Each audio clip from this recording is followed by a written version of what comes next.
Game calendar year 302, Aoki City. Within a 2-bedroom, 1-living-room apartment in this massive floating city, 4 dishes were neatly arranged on the dining table. Braised pork ribs, sweet and sour spare ribs, lion's head meatballs, and stir-fried baby greens, all Jang Sun's favorites. The pork and ribs came from low-tier breeding secret realms, while the greens were a luxury sourced from low-tier planting secret realms. The meat was harvested from captive, bred saber-toothed porcupines, boasting fragrant, tender flesh with a delightful texture. It was clear his mother had spent a great deal of resources preparing this meal. The family of 3 could rarely afford such extravagance on ordinary days. Come on, Xiao Sun, eat more. Tomorrow is your awakening day. Fill your stomach and get your body into peak condition. It'll raise your chances of unlocking a high-grade talent. Jiang Sun looked at the middle-aged woman lined with weariness, warmth swelling inside him. This was his mother. Ever since his father vanished during an expedition into the wild 10 years prior, only his mother, his younger sister, and he remained to rely on one another. His younger sister Jiang Xiaoxiao was 5 years his junior. She was still below the awakening age, attending middle school to learn the bizarre, varied knowledge of this world. The idea that eating well would yield a superior talent was little more than a comforting delusion the woman clung to. Everyone in this world underwent awakening on their 18th birthday. Once awakened, they would unlock their game panel and select a class. Yet frustrating official statistics revealed that 80% of all awakenings yielded life occupation talents, and merely 20% produced combat occupation talents. His mother had awakened the life occupation talent culinary mastery, forcing her to take up work as a chef. She worked late every single day, and only returned early today to prepare this special dinner for Jiang Sun. Go for it, brother. Awaken an SSS rank talent, and we'll live the good life off you. You crush monsters across the world, while Mom and I focus on looking great. Jiang Xiaoxiao mumbled with her cheeks stuffed full of braised pork ribs. Where did this teenage girl get such overly dramatic fantasies? Jiang Sun shot a glance at his sister. This was not the time to discipline her, but once his awakening concluded, he would set her straight if she kept spouting such wild notions. Don't worry, Mom. I will definitely awaken a combat talent. Jiang Sun reassured his mother, though deep down he harbored doubts. The odds of unlocking a combat occupation were abysmally low. Resources were severely scarce in this world, ever since the game Guanlon descended upon Blue Planet. All fundamental supplies humanity relied on had to be harvested from secret realms. Secret realms fell into many categories: planting realms for growing grain, fruits, and flowers, breeding realms for raising livestock to supply meat for humanity, combat realms designed for players of varying tiers to level up through battle. Yet one immutable truth remained. Even with the world transformed by game mechanics, professional practitioners possessed only one life. There was no respawn. The sole exception existed within select special trial secret realms, where death merely ejected participants rather than ending their lives permanently. This explained why countless practitioners with mediocre talents, especially those with life occupations, remained trapped at low tiers for their entire lives. Unable to level up or break through to higher ranks, they were forced to work endlessly to survive. 300 years had passed since Guanlon arrived on Blue Planet. The planet's surface area had expanded exponentially. Some unknown force mutated most native creatures and humans into monsters. Beasts spawned from Blue Planet itself, alongside countless alien monsters pouring through dimensional rifts, seized dominion over the surface. Humanity was forced to retreat into floating megacities that materialized alongside the game's descent. Fortunately, mankind had secured control of 4 divine cities: Taichu, Hongmeng, Zhaohua, and Yonghan. These citadels hovered 10,000 meters above ground, vast and magnificent. Rumor claimed each housed innumerable high-tier practitioners. Beneath the divine cities lay 12 first-tier main cities, 36 second-tier main cities, and 108 third-tier main cities. Aoki City was a third-tier main city, suspended 100 meters in the air, home to over 10 million residents. Over 3 centuries of evolution under the game's rules, humanity's population had flourished and the number of practitioners swelled. Even so, humanity remained merely a third-rate power on post-Dissension Blue Planet. Generations of pioneers had strived tirelessly to reclaim dominion over the planet's surface, yet all attempts had failed. To this day, humanity quietly accumulated strength. Whenever Jiang Sun gazed toward the ground from the city's edges, a shudder rippled through his soul. He could scarcely fathom what unimaginable power forged floating megacities capable of sustaining tens of millions. This was only a third-tier main city. He could not begin to imagine the scale of second-tier and first-tier main cities. For now, he had no chance to witness them. Born and raised in Aoki City, he had never set foot outside its bounds. The city earned its name from the towering ancient tree standing at its center. Its sprawling canopy shaded the entire settlement, and its cyan trunk gave rise to the title Aoki City. Several colossal statues of humanity's heroes stood before the massive trunk, one depicting the warrior who discovered and seized Aoki City from mankind. Shortly after transmigrating into this world, Jiang Sun was endlessly curious about everything around him. He often skipped classes with his friend to visit the giant tree at the city center, only to be escorted back to school by city patrol officers. His homeroom teacher had rapped his knuckles countless times as punishment. Thankfully, his skull was sturdy, or he would have ended up with a bump on his head. Jiang Sun had transmigrated 10 years ago. For a decade, he had waited fruitlessly for a golden finger and finally abandoned hope. All he could do now was pray that tomorrow's awakening would bring some surprise. 300 years before Guanlan descended, Blue Planet's civilization and technology followed a trajectory similar to his previous world. Everything changed the moment the game arrived. After 3 centuries, this world bore little resemblance to his old life. Practitioners formed the bedrock of civilization. Life practitioners secured food and supplies to sustain humanity's survival.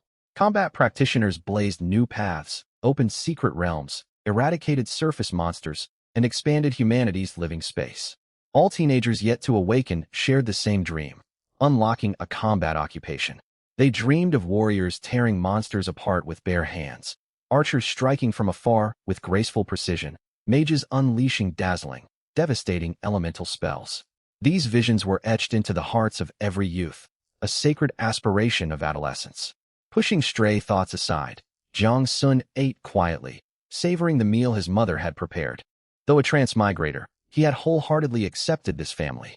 His mother's hands were rough and calloused from years slaving over stoves to provide for them. His quirky, mischievous younger sister brought him constant headaches, yet as the elder brother, he maintained order in the household. Sibling dynamics were always a struggle. If he failed to keep her in check, she would run wild over him. Listening to his sister chatter about amusing events at school, a soft smile tugged at Jiang Sun's lips. After dinner, he turned in early, waiting for the dawn. The next morning, clouds drifted past rows of towering buildings, carrying thick mist, the unavoidable downside of living within a floating city. Fog wrapped around the dense canopy of the giant Aoki tree, shrouding the whole city in ethereal haze, like a fairyland. Jiang Sun rose long before sunrise. Standing beside his bedroom window, he stared out at the sea of clouds, his heart heavy with anticipation and unease. At 8 o'clock in the morning, after dropping his sister off at school alongside their mother, the pair headed for the Awakening Hall. A crowd of parents and soon-to awaken youngsters had already gathered outside. The rules of Guanlan were strange. No one could unlock their panel or learn skills until their 18th birthday. Thanks to widespread healing practitioners, illness was rare. Suffering from a cold, a basic healing spell cured all ailments and replenished vitality, though the side effect was frequent nosebleeds in the following days. As a result, all unawakened civilians enjoyed robust health. Within this city of millions, roughly 500 to 600 people reached their 18th birthday every day. The Awakening Hall was always the liveliest location in Aoki City. Parents brought their children here daily for the awakening ritual. Though a small number of people underwent awakening after their birthday, nobody chose to delay the moment if they could avoid it. The Awakening Hall was a cone-shaped edifice faced with dark gray rune-carved stone. No windows broke its exterior. It resembled a rectangular pyramid, save for a slowly rotating blue halo crowning its peak. Constructions forged by the game possessed an otherworldly charm. Jiang Sun had long wondered what that rotating halo was. He once asked his homeroom teacher, who explained it was the Spirit Pivot Halo. It had rotated nonstop for 300 years since Guanlan descended. Its function was simple. The game used the halo to scan the soul data of every unawakened person, generating talents and matching suitable occupations based on the scan results. Jiang Sun accepted the explanation readily. 2 massive stone doors formed the main entrance. Carved across the lintel were 8 powerful characters. At 18, destiny unfolds. Hurry inside to queue. Plenty of people have gone in already, his mother reminded him. Jiang Sun took his mother's hand and stepped through the entrance. Beyond the doors lay a vast front hall housing official registration counters operated by the Great Xia government. Every candidate completed registration before entering the ritual chamber. A floating data monument in the center of the hall displayed real-time information, talent rank, talent name, and chosen occupation for every newly awakened person. Jiang Sun approached an empty counter. Behind it sat a young woman with twin ponytails, warm and amiable. She filled out his paperwork at breathtaking speed, her hands moving so fast they blurred. Jiang Sun could barely keep up with her pace. She must have awakened some talent-boosting writing speed. Her swiftness was incredible. "Little guy, what do you think of my speed?" "Pretty impressive, right?" the young woman teased, noticing his stunned expression. Jiang Sun was caught off guard by her playful banter. "Fair enough. That speed might just push me to step up my game. Quit your teasing and get on with your awakening." Before Jiang Sun could banter further, a burly man waiting in line behind them spoke up. He was annoyed to wait while the young man chatted with the clerk. Chastened, Jiang Sun collected his awakening token and headed toward the ritual chamber. The circular ritual chamber housed 18 awakening platforms. Each platform was encircled by a faint blue light ring, with ribbon-like beams of light stretching upward through the ceiling to connect with the spirit pivot halo atop the hall. A miniature floating data stele hovered above each platform, displaying real-time awakening results. Every platform was occupied. Candidates stood with closed eyes, their expressions shifting between furrowed concentration and unrestrained joy. No one could tell what visions unfolded in their minds. Most descended from the platforms looking dejected, their awakening results disappointing. Jiang Sun glanced at one stele. Occupation farmer, C. Rank talent accelerated growth. Another life occupation. Those who awaken combat occupations stepped down beaming. Regardless of talent grade, anyone with a combat occupation had room to grow. Even the weakest could find work as guards for planting secret realms after leveling up. The work carried risks, yet it was preferable to the endless overtime endured by life practitioners. Jiang Sun silently prayed. He had no desire for endless monotonous labor. All he wanted was a combat occupation talent. He picked a platform with a shorter queue and lined up under the staff's guidance. Scanning the crowd, he spotted a familiar face in another queue, Li Lingxi, his class flower. Jiang Sun waved. As if sensing his gaze, Li Lingxi turned toward him. She laughed at the sight of him craning his neck and waving, then waved back. The distance between them made conversation impossible, so Jiang Sun dropped his hand. He never imagined Li Lingxi shared the same birthday and would also undergo awakening today. She came from a wealthy family. Classmates whispered her father was a third-tier practitioner, a prominent figure in Aoki City. Jiang Sun and Li Lingxi had always gotten along well in school. Drawing on experience from studying for university entrance exams in his previous life, he excelled in this world's curriculum, consistently claiming first place in class examinations. Li Lingxi always ranked second, and the two often exchanged notes and discussed coursework. Soon, Li Lingxi's turn arrived. She stepped onto the platform and closed her eyes to focus. Moments later, a bright smile spread across her face. Spirit Perception, Grade A, Occupation Mage. Jiang Sun stared in surprise. Sure enough, she had unlocked a combat occupation. Their class had produced a mage, a powerful ally to have. Li Lingxi walked down from the platform, grinned at Jiang Sun, and cupped her hands around her mouth to mouth two words. Grade A. Though far apart, Jiang Sun read her lips clearly. It was innocent youthful competitiveness. Jiang Sun had always outperformed her academically, and now she was eager to celebrate her victory. Jiang Sun gave her a thumbs up, genuinely happy for his classmate. Shortly after, his turn came. He strode steadily onto the awakening platform and stepped into the blue light ring. The ring sealed around him and began spinning faster. Jiang Sun felt as though he had been placed inside an MRI scanner. Closing his eyes and calming his mind, his consciousness was pulled into a milky white void. A neutral mechanical voice echoed. Detecting unawakened individual. Commencing soul data scan. Scan complete. Initiating talent awakening. Talent awakening successful. Your talent. Experience amplification. Detecting data anomaly.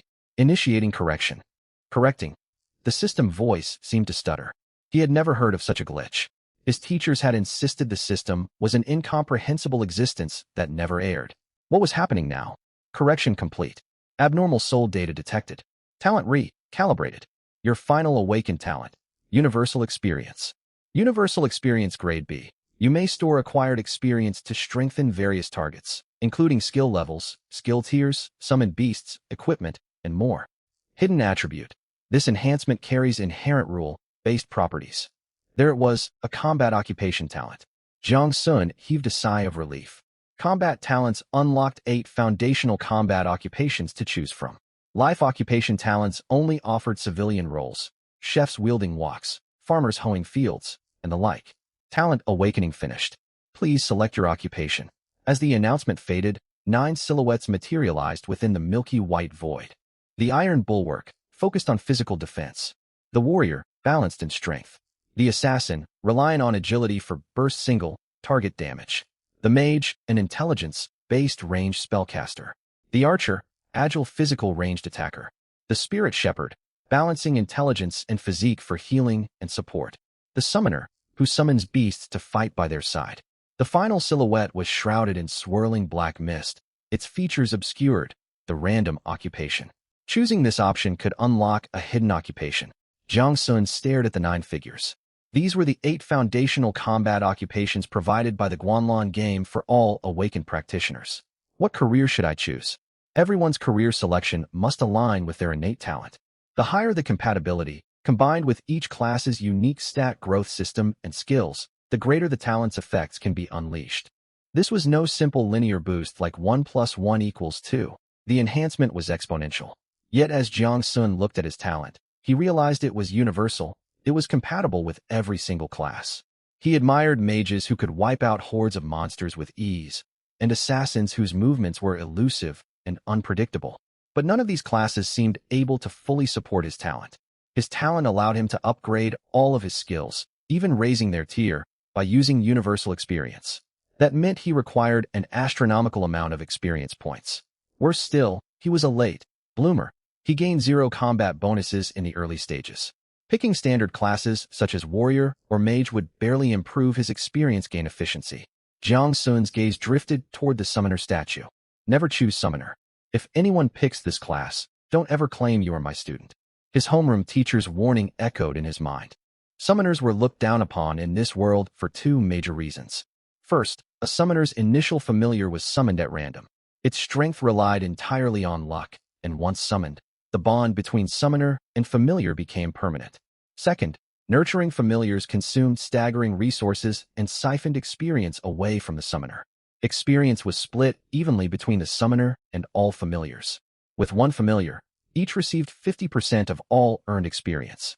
With 2 familiars, every party only gained 33% each. If you summoned a weak familiar, you were finished. You would have wasted a valuable combat class talent. If you managed to summon a high-tier familiar, you could enjoy a period of dominance. But your second familiar would once again be random. That was the pitfall of being a summoner. There were powerful summoners in existence, yet none ranked among the absolute top-tier experts. The common saying across the realm went, "Summoning feels great at first, but disaster awaits you later."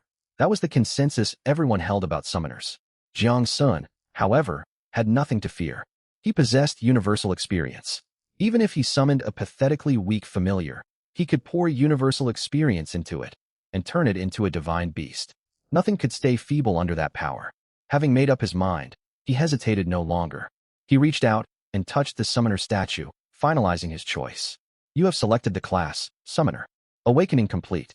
Inventory, friends, chat channels, trading, and other modules have been unlocked.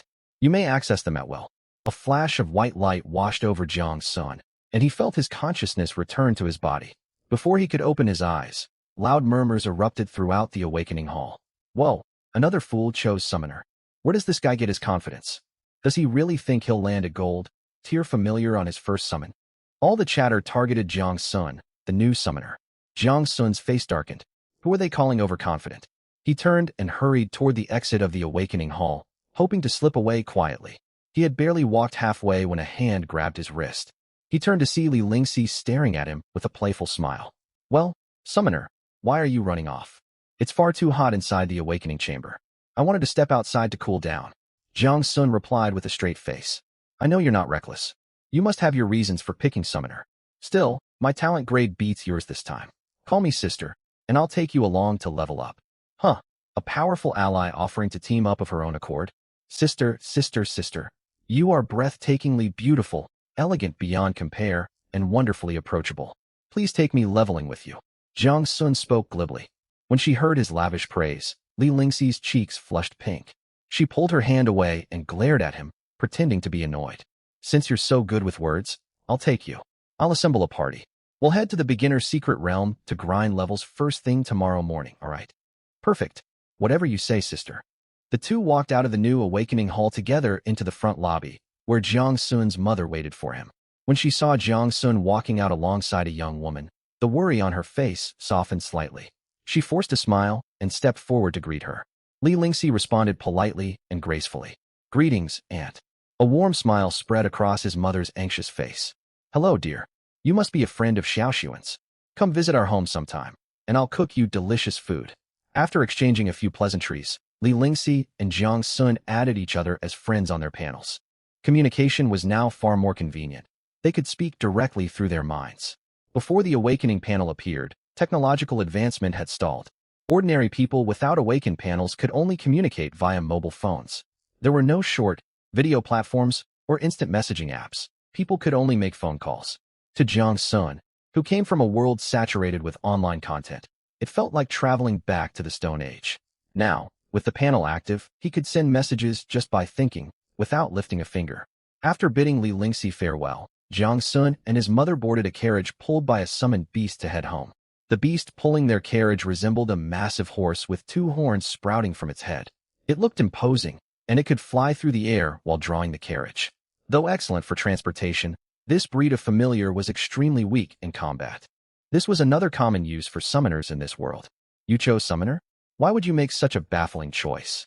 His mother sighed. Your first familiar is completely random, and the odds of getting a strong one are slimmer than awakening a combat talent. You already unlocked a combat class talent. Why throw it away on summoner? Mom, don't worry. I've got a solid plan. Just wait and see. Once I start earning money, you won't need to work at the restaurant anymore. I'll support you and my sister. Jiang Sun grinned widely. His mother shook her head and tapped him lightly on the forehead. Jiang Sun had always been stubborn. Once he settled on a decision, no one could persuade him otherwise. Besides, his awakening and class selection were finalized. There was no point dwelling on it. The summoner driving the carriage spoke up. What's wrong with summoners? Do summoners owe anyone anything? I earn a living transporting passengers with my familiar and support my whole family just fine.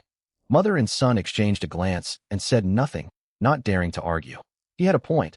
There was nothing wrong with earning an honest living. Before they parted, the carriage driver offered Jiang Sun some encouragement. Don't lose heart, young man. I became a summoner by choice too. I may not fight monsters, but I can easily provide for myself. I work 20 hours every day and sleep 4, and I get by just fine. After roughly half an hour, they arrived at their home in the old residential district on the western side of the city. As soon as he stepped inside, Jiang Sun rushed to his bedroom to examine his stats. Classed individual, Jiang Sun level, LV.1 health points, 100/100 mana points, 100/100 talent. Universal experience grade B class, summoner initial skills, familiar augmentation LV.1 passive. All attributes of familiars increased by 5%. Summoning LV. 1. Condense mana to summon or recall familiars. Current maximum familiar capacity, 1. Mana Bolt LV.1 passive. Condense mana to launch projectiles, dealing damage equal to 0.5 times intelligence. Experience, 0 out of 150 base attributes constitution, 1 strength, 1 agility, 1 intelligence, 1 unassigned attribute points, 0 first stat display. Stat panels will not appear repeatedly later. He was familiar with these basic stats from school lessons. All humans received 1 point in every base attribute upon awakening, courtesy of the world of Guanlan. There was no use complaining about it. Eager to test his first summon, Jiang Sun wondered what strange creature he would call forth. As someone who had endured all the hardships of life on Blue Star, he refused to be defeated by the limitations of the summoner class. He activated the summoning skill. Golden light bloomed on the floor before him, then quickly faded away. Once the light vanished, only an iron sphere sat on the ground. Jiang Sun rubbed his eyes in disbelief and looked again. It was still just an iron sphere, lying motionless on the floor.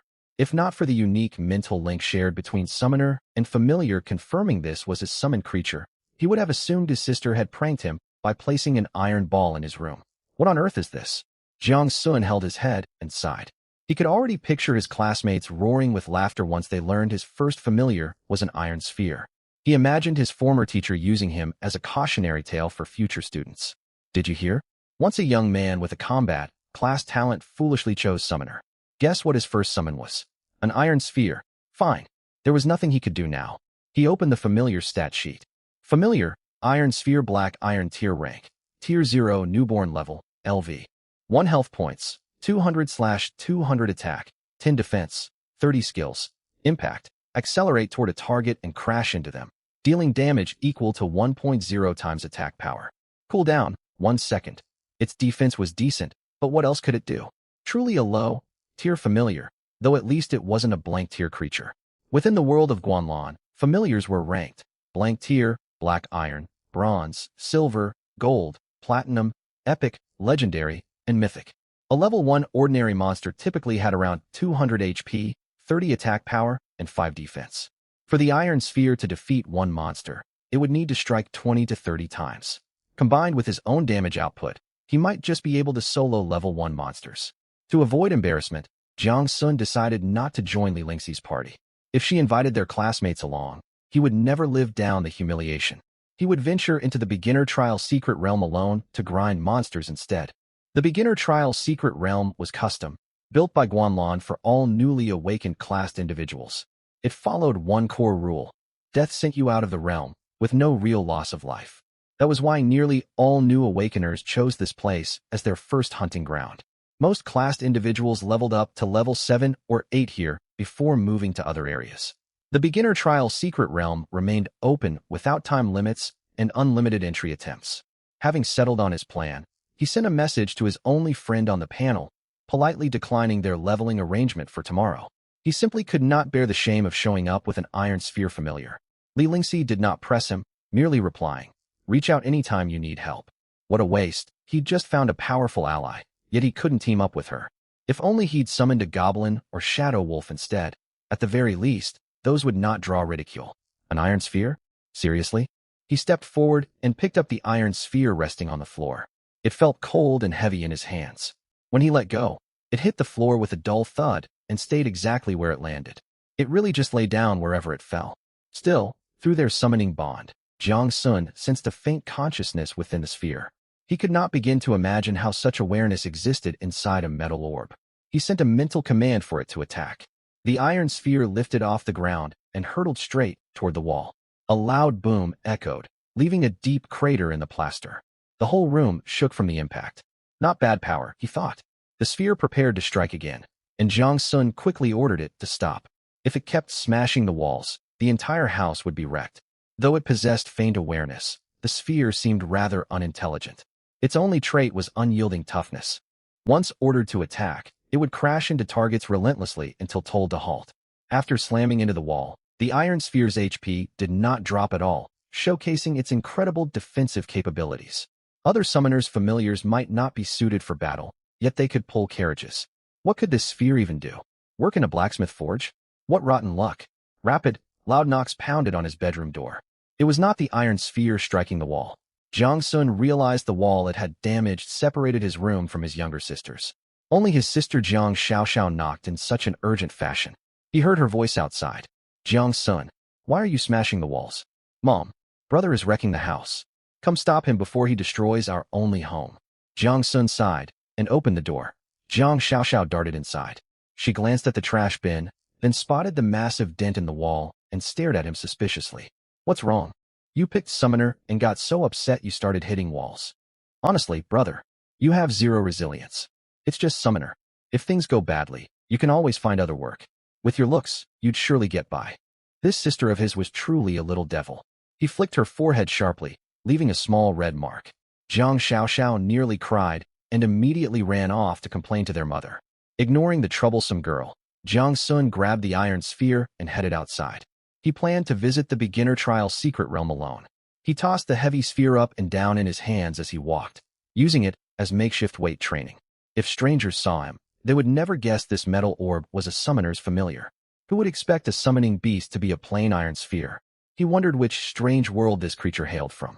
The world of Guanlan was full of endless surprises. He notified his mother of his plans and left the house. The beginner trial secret realm stood in the southern district of Qingmu City, not far from the Awakening Hall. A vast public plaza bustled with crowds. 12 portals lined the plaza, all leading to the beginner trial secret realm, officially named the Sprout Realm by Guanlon's system. The plaza itself was known as Sprout Square. It was incredibly beginner-friendly. Around 600 to 700 people awakened each day in Qingmu City, and most new-classed individuals stayed in the relatively safe Sprout Realm until level 5 or higher before traveling elsewhere. The square was always packed with people. The Great Xia government operated an official outpost here to handle emergencies and manage party registrations. Shops selling beginner equipment and healing potions circled the plaza, catering to new challengers of the secret realm. Monsters ranging from level 1 to 5 roamed the Sprout Realm, making it ideal for new awakeners to reach level 5. Jiang Sun registered his information and selected solo entry before stepping through the glowing portal. When the clerk saw that his class was Summoner, he offered encouraging words. Don't lose hope. Let your familiar take the hits. If things turn dangerous, exit the realm immediately. Treat it as practice. Shortly after Jiang Sun entered the realm, Li Lingxi arrived at the square with 4 teammates. She caught sight of his retreating back. Wait, is that Jiang Sun? He went into the realm alone. Did he find another party instead of teaming up with me? Just you wait. I'll give you a proper scolding when you come out. Li Lingxi muttered to herself. Li Lingxi was quite influential at school. She had assembled a party of talented classed individuals aiming to level rapidly. Much to her surprise, Jiang Sun remained inside the secret realm for an unexpectedly long time.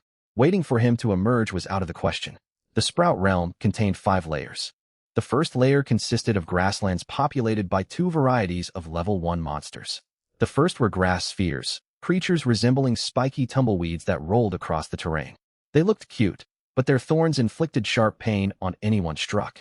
The second species were hard-shell beetles, roughly the size of small dogs. Their powerful pincers could knock opponents flat with a single strike. Jiang Sun stepped onto the grassland, with the exit portal directly behind him. To leave, he would need to return to this spot and activate the portal.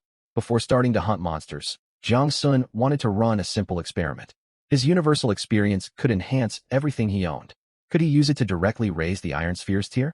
His familiar, the Iron Sphere, was born as a black iron tier creature, at least not a blank tier failure.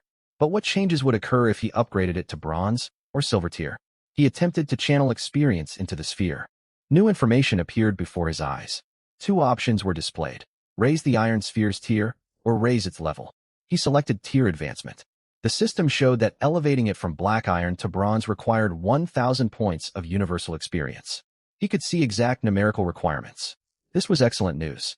From now on, he could plan his universal experience spending ahead of every upgrade. Grass spheres possessed 150 HP, 20 attack power, and 2 defense.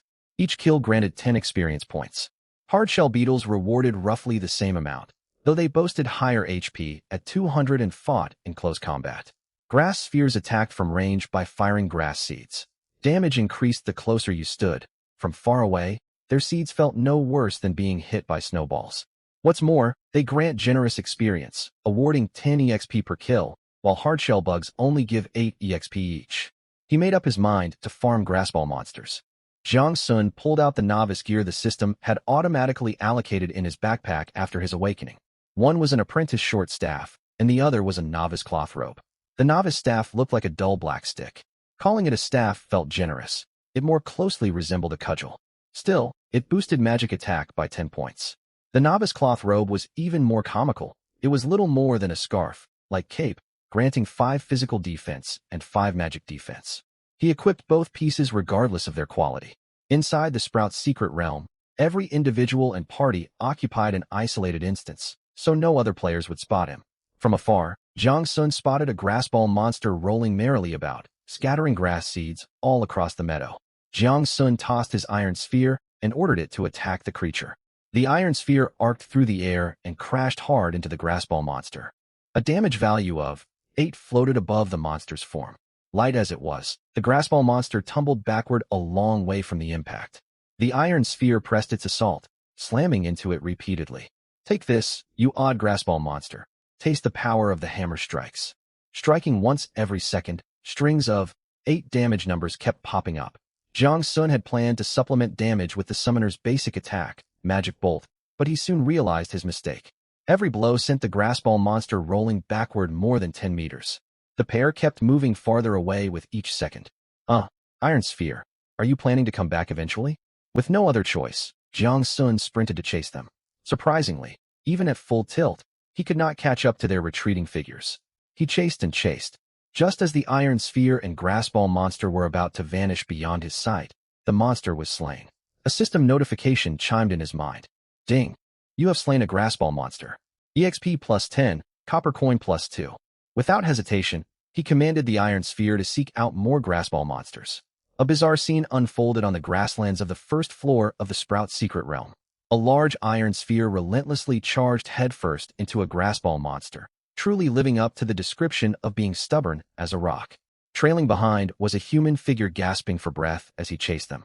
No matter how hard he ran, he could never close the gap between himself and the two strange creatures. Screw it. Jiang Sun gave up the chase. Do whatever you want, useless iron sphere. I'll pretend I never summoned you. He flopped onto the soft grass and sprawled out on his back.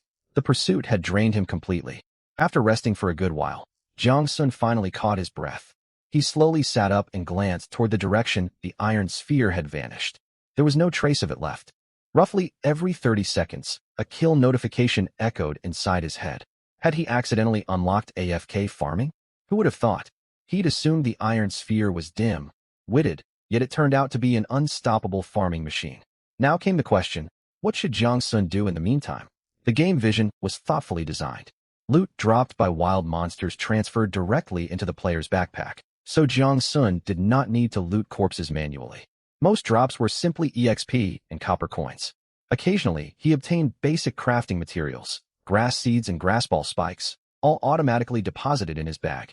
With nothing to occupy his time, Jiang Sun mulled over his options.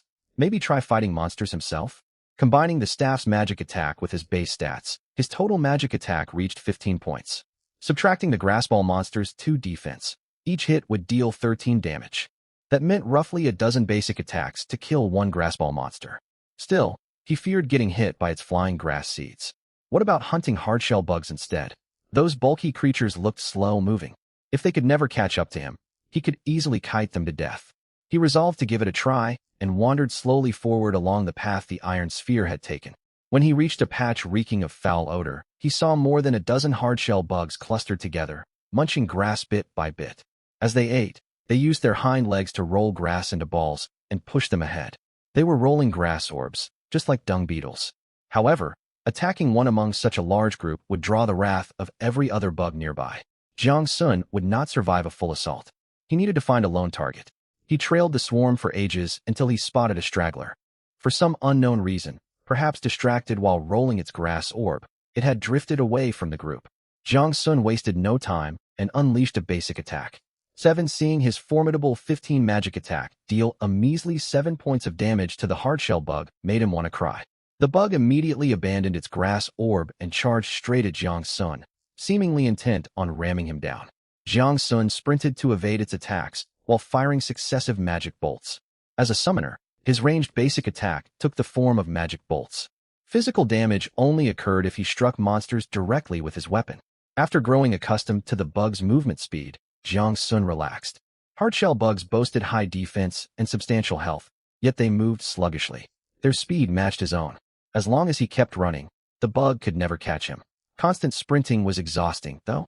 He could not maintain full speed indefinitely. He could only sustain a frantic dash for a few dozen seconds at most. Ding! You have slain a hardshell bug. EXP plus 8, copper coin plus 1. Staring at the pitiful reward, Jiang Sun abandoned his plan to farm monsters personally. He might as well take it easy. He would wait for the iron sphere to gather enough universal EXP to advance its tier. A reliable summon ought to be capable of earning resources on its own. He lay back on the grass, propped up one leg, and stuck a blade of grass between his teeth. Life could not have been more leisurely. It seemed the heavens disapproved of his relaxed state. A newly spawned grassball monster appeared roughly 10 meters behind him. The monster saw someone sprawled across its favorite stretch of grass and refused to tolerate it. A grass seed shot out from an opening atop its body and struck Jiang Sun square on the head. A dull ringing filled his mind. He quickly rolled aside. Who attacks out of nowhere like this? That was completely underhanded. Furious at the ambush, Jiang Sun channeled his summon skill, recalling the iron sphere to his side, then hurled it toward the newly spawned grassball monster. Bang! Bang! Bang! The two figures gradually moved farther away once more. You dare ambush me? Now taste the relentless hammer strikes. He rubbed his head. Fortunately, no bump had formed. He had only lost 5 health points. Minor damage like that would regenerate automatically before long. Wide awake now, Jiang Sun dared not remain exposed on the open grass. He found a safe spot and climbed up into a large tree to rest. Half an hour passed in the blink of an eye. Jiang Sun checked his universal EXP pool. It held 1,100 points. He activated his summon skill and called the Iron Sphere back to him. The moment it materialized, the Iron Sphere tried to dart off again to continue hunting monsters. Truly single-minded. Jiang Sun quickly stopped it and lifted it into his hand. The sphere was no longer ice cold. It radiated faint warmth, testament to how many collisions it had endured over the past 30 minutes. He opened his universal EXP pool and selected tier advancement without hesitation. 1,000 universal EXP vanished and poured into the Iron Sphere. The sphere shuddered violently, as if resonating with some unseen force. When it stabilized, Jiang Sun examined it closely. It had grown larger. Once the size of a fist, it now spanned 2 fists. 5 protrusions, each around 2 centimeters long, jutted from its surface, positioned like limbs and a head. The Iron Sphere's stats had undergone a dramatic transformation. Summon, Iron Sphere Bronze Tier Rank, 0, Order, Newborn Level, LV.1 Health, 400/400 Attack, 20 Defense, 60 Skill, Impact. Accelerate toward a target and crash into it, dealing damage equal to 200% of attack. Cooldown, 1 second. All base stats had effectively doubled, and the damage multiplier of impact rose from 100% to 200%. Hunting level 1 ordinary monsters would be far more efficient now. Each impact dealt 40 damage. 4 strikes were enough to defeat a grassball monster, and 5 to bring down a hardshell bug. Jiang Sun would no longer need to race after the Iron Sphere. With such a diligent subordinate, he had to make full use of it. No rest for you, Iron Sphere. Back to farming. What blatant double standards.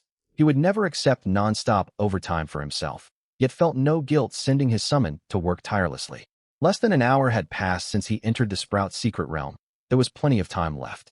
Jiang Sun decided to keep farming, naturally letting the Iron Sphere handle all the fighting. Something peculiar about the Iron Sphere struck him. Following its promotion from Iron Tier to Bronze Tier, beyond its changed appearance and improved stats, Jiang Sun sensed its intelligence had increased slightly. Yet it remained stubborn as ever, charging every monster it spotted without hesitation. Hammer first, ask questions never. If one blow failed to kill, it would keep striking until victory. With free time on his hands, Jiang Sun turned his attention to studying his unique talent, Universal EXP. He possessed 3 skills, all initial abilities granted upon selecting his class during awakening. The first was a passive skill, Summon Enhancement LV.1. Effect. All summon stats increased by 5%. The second was Summoning, used to call forth summons, more than sufficient for his current needs. The third was Magic Bolt, the summoner's passive basic attack. All 3 were common, grade skills. Almost every class started with basic common abilities. One great feature of Vision was its unified grading system for skills, summons, and equipment. The tiers were Common, Iron, Bronze, Silver, Gold, Platinum, Epic, Legendary, and Mythic. 9 grades in total. 2 passive skills out of 3. What luck! Now that the Iron Sphere had advanced to Bronze Tier, it could slay level 1 monsters much faster, and Universal EXP would accumulate accordingly. Jiang Sun needed to plan how to allocate his EXP.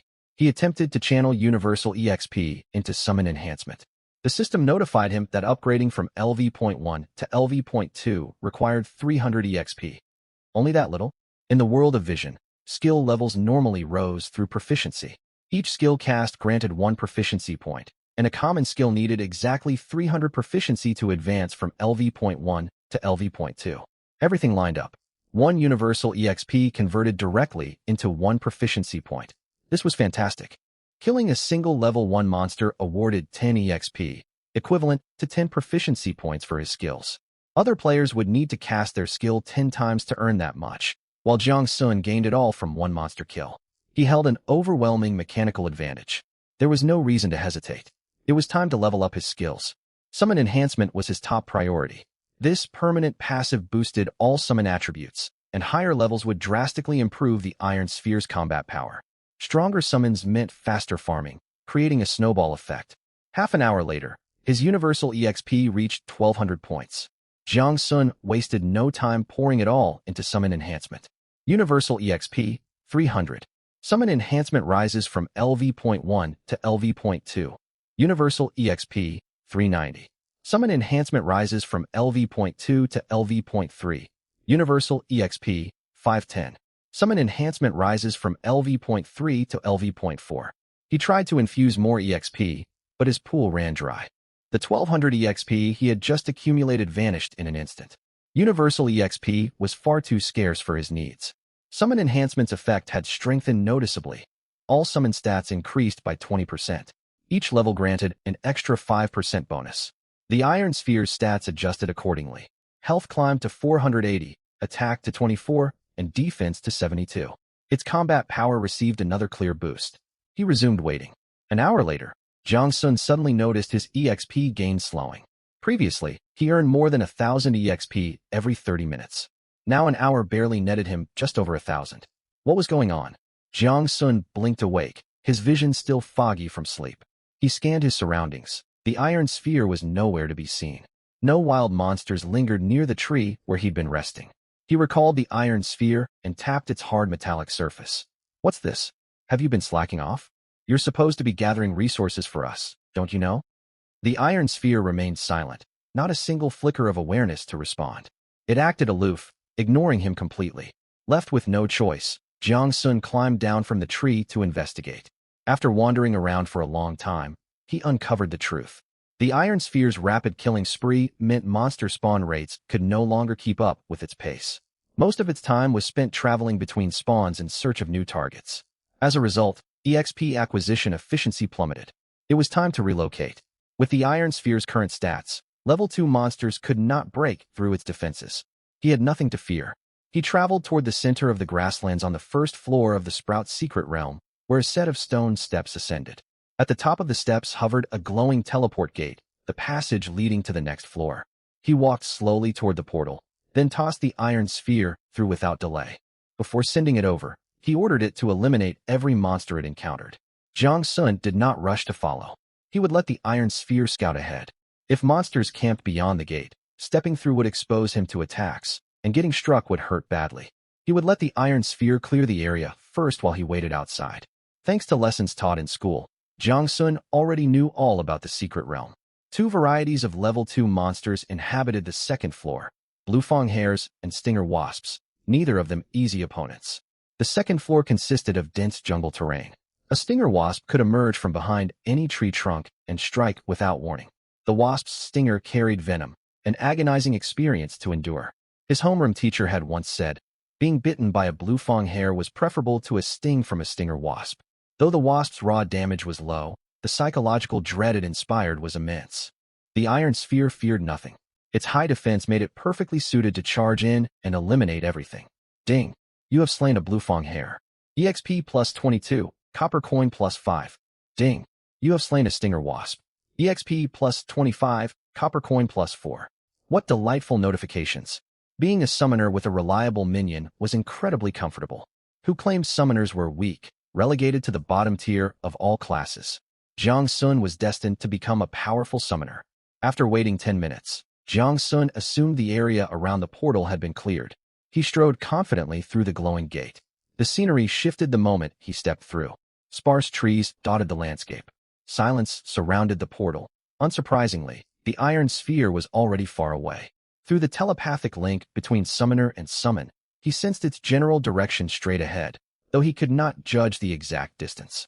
Jiang Sun had learned his lesson. He would never chase the Iron Sphere again. In ancient tales, Quafu chased the sun. Jiang Sun had no desire to become someone chasing an Iron Sphere. It was far too exhausting. Should he find another tree to sleep in? That seemed far too idle. Try hunting monsters himself? No thank you. The stinger wasp's painful stings were not worth the risk. What else could he do? He had not prepared adequately. If only he had brought snacks, drinks, and other provisions to pass the time. Ding, ding, ding. Kill notifications echoed in his mind every few seconds. Growing annoyed, Jiang Sun muted the alert messages. Each stinger wasp slain on the second floor granted roughly 25 EXP, and each bluefang hare awarded 22 EXP. Farming here was far more efficient than on the first floor. Still, Jiang Sun thought progress was too slow. If only he owned a second summon. As this thought crossed his mind, he turned his attention to his summoning skill, currently LV.1. He remembered that his universal EXP possessed rule-defying properties. What would happen if he raised summoning all the way to LV.9 and kept investing more EXP? Could it allow him to unlock a second summon ahead of schedule? Within the rules of Vision, summoners unlocked one additional summon slot each time they advanced in rank. Before reaching First Order, every player could only maintain a single summon. If Jiang Sun gained a second summon, raised its tier, his universal EXP income would surge like a rocket. He could also remain stuck at level 1 permanently to take full advantage of all level-based EXP bonuses. That meant he could power himself up tremendously while still inside this novice trial secret realm. Other players would max out at level 5 within the secret realm and be teleported to the surface novice village to continue their journey. If Jiang Sun followed his plan, he would emerge overwhelmingly strong. A wide grin spread across his face as he imagined the possibilities. Another hour passed, then a second. His universal EXP climbed past 2,800. Without hesitation, he channeled it all into summoning. Universal EXP, 300. Summoning rises from LV.1 to LV.2. Universal EXP, 390. Summoning rises from LV.2 to LV.3.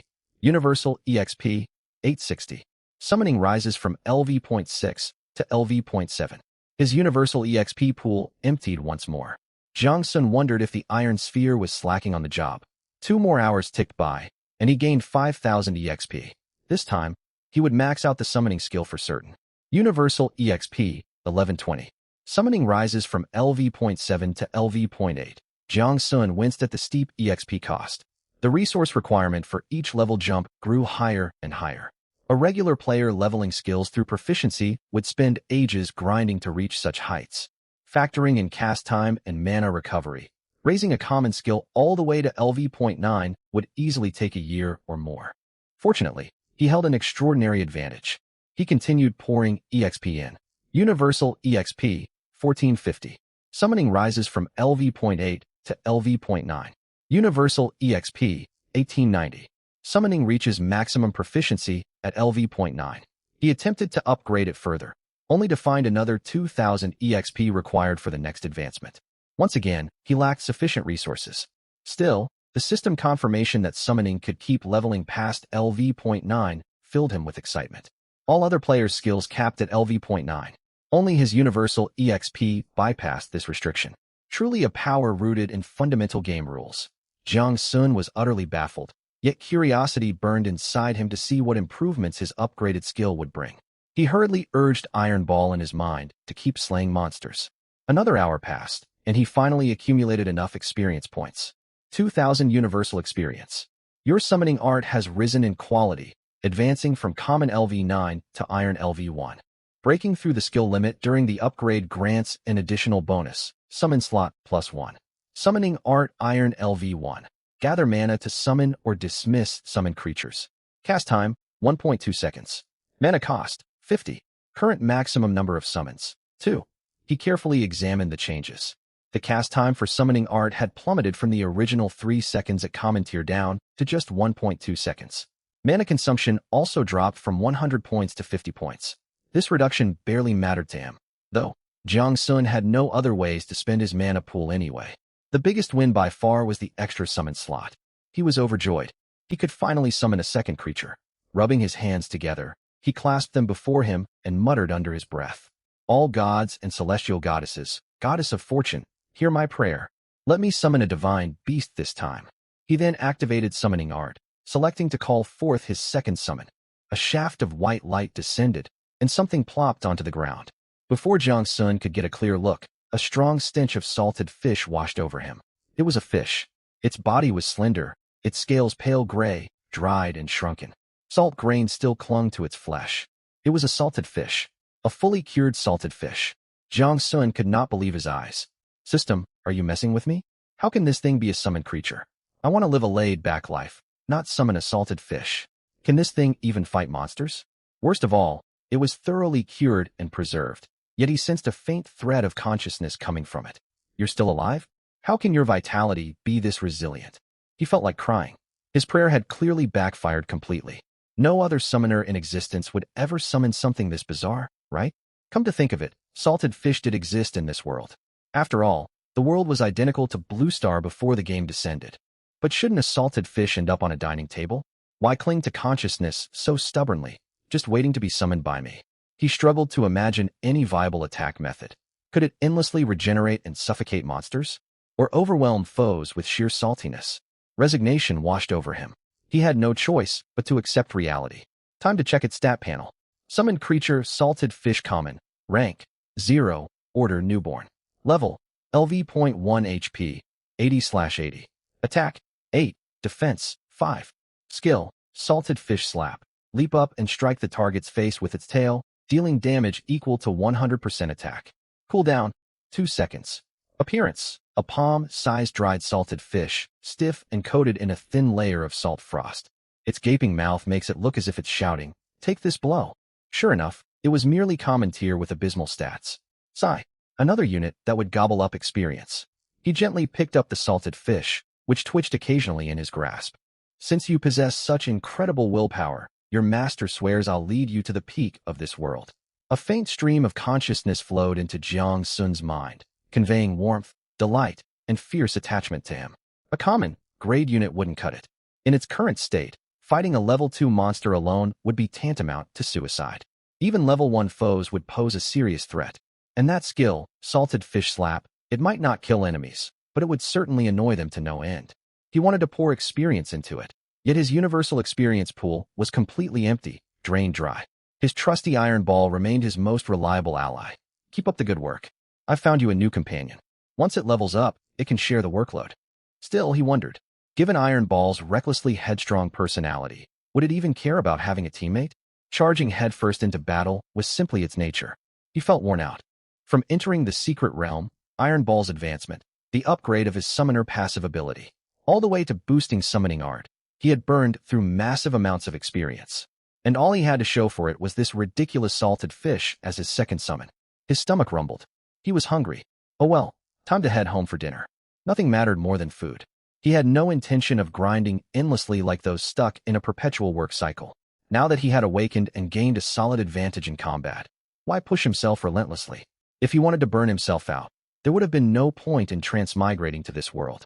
The aura of leisure grew stronger around him. He could not tell if it emanated from himself or his salted fish summon. He stepped through the teleportation gate, and dusk had fallen. The novice square was still packed with people. Everyone rushed to level and grind monsters, except for one lone summoner walking in the opposite direction, heading for the exit. Amid the crowd scrambling to grow stronger, few understood that enjoying the present was what life was truly about. He glanced disdainfully at the crowd and hummed a tune as he walked onward. Well, look who's here, our great summoner. How deep have you ventured into the secret realm? Just as he was feeling satisfied, an interruption arrived. It was Li Lingxi, who had awakened alongside him that day. Her party had just emerged from the same teleportation gate. Every member of her group was already level 2. They were leveling quickly. Lingxi, you're out too. I've only been grinding monsters on the first floor. Seeing everyone's level 2 now, did you make it to the 3rd floor? Li Lingxi already held a favorable impression of Jiang Sun. Hearing his sweet address, she felt even more concerned for the summoner adventuring alone. Join my party tomorrow, and I'll help you level. It's dangerous going solo. The 1st floor is manageable, but the poison stingers of the venomous bees on the 2nd floor hurt badly. Thanks for the offer, but I'm managing fine. I should hit level 2 tomorrow, and I can team up with you then. Jiang Sun declined her invitation for 2 reasons. First, he did not want his 2 summons to make him look ridiculous. Second, he preferred to keep his secrets hidden. Lying low was the wisest strategy. He could afford to reveal a little strength once he grew powerful enough. Moreover, if he rushed to level quickly, the resources within the Sprout's secret realm would soon fail to keep up with his growth once he reached level 5. At that point, he would have to travel to safe towns on the surface to hunt powerful wild monsters. Hiding his strength would become far harder then, but he could delay that moment as long as possible. He had no desire to draw the attention of major factions, which would only bring endless trouble. He could develop at his own relaxed pace. With his rule, defying universal experience ability, growing powerful was only a matter of time. Besides, Iron Ball alone could easily overpower Li Lingxi's entire party. There was no need to show off. Seeking attention was childish. Having lived 2 lifetimes, he had long since seen through such trivial impulses. He playfully turned down Li Lingxi's invitation and strolled home. He hailed a driver's shuttle. By coincidence, the driver was the same summoner he had ridden with that morning. Hey, isn't that the young summoner who awakened today? So, what's your first summoned creature? Spill the details, I'm curious. Jiang Sun thought to himself, you work nonstop every day, yet you're still this chatty. Has life not worn away your curiosity? My first summon is. Jiang Sun trailed off mid-sentence and fell silent. The summoner driver leaned forward, waiting for him to finish. As the silence dragged on, he grew anxious. Hey kid, what's your first summon? Finish your sentence. Jiang Sun said nothing. Come on, don't leave me hanging. You're driving me crazy. Jiang Sun remained quiet. Young man, buddy, please tell me. Don't you know how agonizing unfinished sentences can be? Jiang Sun kept up his teasing act, appearing ready to speak, yet holding back every time. Before long, the shuttle arrived outside his apartment building. He pulled 20 copper coins from his inventory and handed them to the summoner driver. As he turned to leave, he added one last line. You'd never guess what my first summon is. It's absolutely incredible. With that, he sprinted into the building. The driver Zhang stood frozen on the roadside, consumed by restless curiosity. Haha, serves you right for being so nosy. Hope you toss and turn all night. The mischievous Jiang Sun headed indoors. He did not care whether Zhang got any sleep tonight. On another note, Jiang Xiaoxiao was due for a light scolding. As the saying went, younger siblings ought to be corrected early. Glancing at the dark sky, he decided to let her off for the night. He would talk to her tomorrow morning. He typed in the door passcode and stepped inside. The aroma of home, cooked food drifted through the air. His mother was not home. She must have prepared dinner and headed back to work. Working as a chef came with long hours. Restaurants were always busiest after dark. Jiang Xiaoxiao was sneaking food off the dining table. She looked up just as Jiang Sun walked in. They stared at each other. Xiaoxiao tried to pretend she had not stolen food. Those streaks of soup ran down her chin. Her cheeks bulged, clearly stuffed with meat she had not finished chewing. Jiang Sun laughed. What are you doing? Sneaking food again? Mom told you not to eat before dinner. I'm not. She chewed rapidly. I swear I didn't steal anything. Her silly expression amused him. Has Mom eaten? Should we wait for her to get back, or start eating now? Mom said she'll be home around 9. She mumbled through mouthfuls of food. We can eat first, she'll eat later. Checking the time, it was already past 8. His mother would arrive soon, so they would wait for her. He walked over and flicked her forehead, a familiar reprimand. Caught stealing food before Mom's home. Finish your homework right away. Jiang Xiaoxiao clutched her forehead and hurried back to her room to study. She obeyed because Jiang Sun had long established firm boundaries at home. She slammed her bedroom door shut. Her childish voice echoed from inside. Mean Jiang Sun, silly Jiang Sun, idiot Jiang Sun. Once I awaken my power, I'm going to get revenge. Jiang Sun paid her no mind. He sat at the dining table, waiting quietly for his mother to share dinner together. What did happiness mean? It was not measured by wealth. Happiness lay in being surrounded by the people you cared about. Shortly afterward, his mother returned from work. The restaurant where she worked was not far from their home. In this world, life occupation holders could also level up. They gained experience either by fighting monsters or practicing their trade. His mother was already a first-order occupation holder, though she possessed no combat power and could not hunt monsters. She earned tiny increments of experience each day simply working as a chef. Before his mother arrived, Jiang Sun had reheated all the dishes in the kitchen. When she stepped through the door, she saw steaming food waiting on the table. Her heart warmed at her thoughtful son, and she asked casually, Xiao Sun, how was your afternoon? Did you find a party to level with? Uffed, he definitely couldn't find anyone. He keeps hiding what his summon is. No one wants to team up with him, Jiang Xiaoxiao cut in. Another flick landed on her forehead. Ow. Stop flicking me. You should try flicking Mom instead. He ignored his sister's cheeky suggestion. Don't worry, Mom. I can fight monsters alone now. My summoned creatures are extremely powerful. Sigh, I've watched you spend the whole afternoon and still not reach level 1. Summoning must be harder than you expected. Are your summons weak? I can give you some money to buy materials to strengthen them. No, really, my summons are more than capable. His mother only earned 1 gold coin each month at the restaurant. She barely had any savings. The money covered the family's daily expenses with only a tiny surplus. 1 gold coin equaled 100 silver coins, or 10,000 copper coins. The household spent roughly 300 copper coins each day. Mom, I'm a combat occupation holder now. We'll have more income soon. You should quit your restaurant job. It's far too tiring. Silly boy, what would I do at home all day? If I stop working as a chef, I won't gain any occupation experience anywhere else. His mother continued to chatter gently. Focus on leveling in the Sprout secret realm first. Aim for level 9 before the experience dries up, then venture to the surface. Always prioritize safety, understand? Jiang Sun thought it over. Having his mother stay idle at home would not improve anything. Once he grew stronger, he would help her level rapidly. Once she reached 3rd or 4th order, her lifespan would extend greatly, and she would no longer need to work. The game of observation extended lifespans as tiers rose. The benefits were subtle at 1st order, but 2nd order practitioners generally lived to 120, while 3rd order holders could reach 150. He had not learned details about higher tiers at school. The whole family enjoyed a pleasant dinner.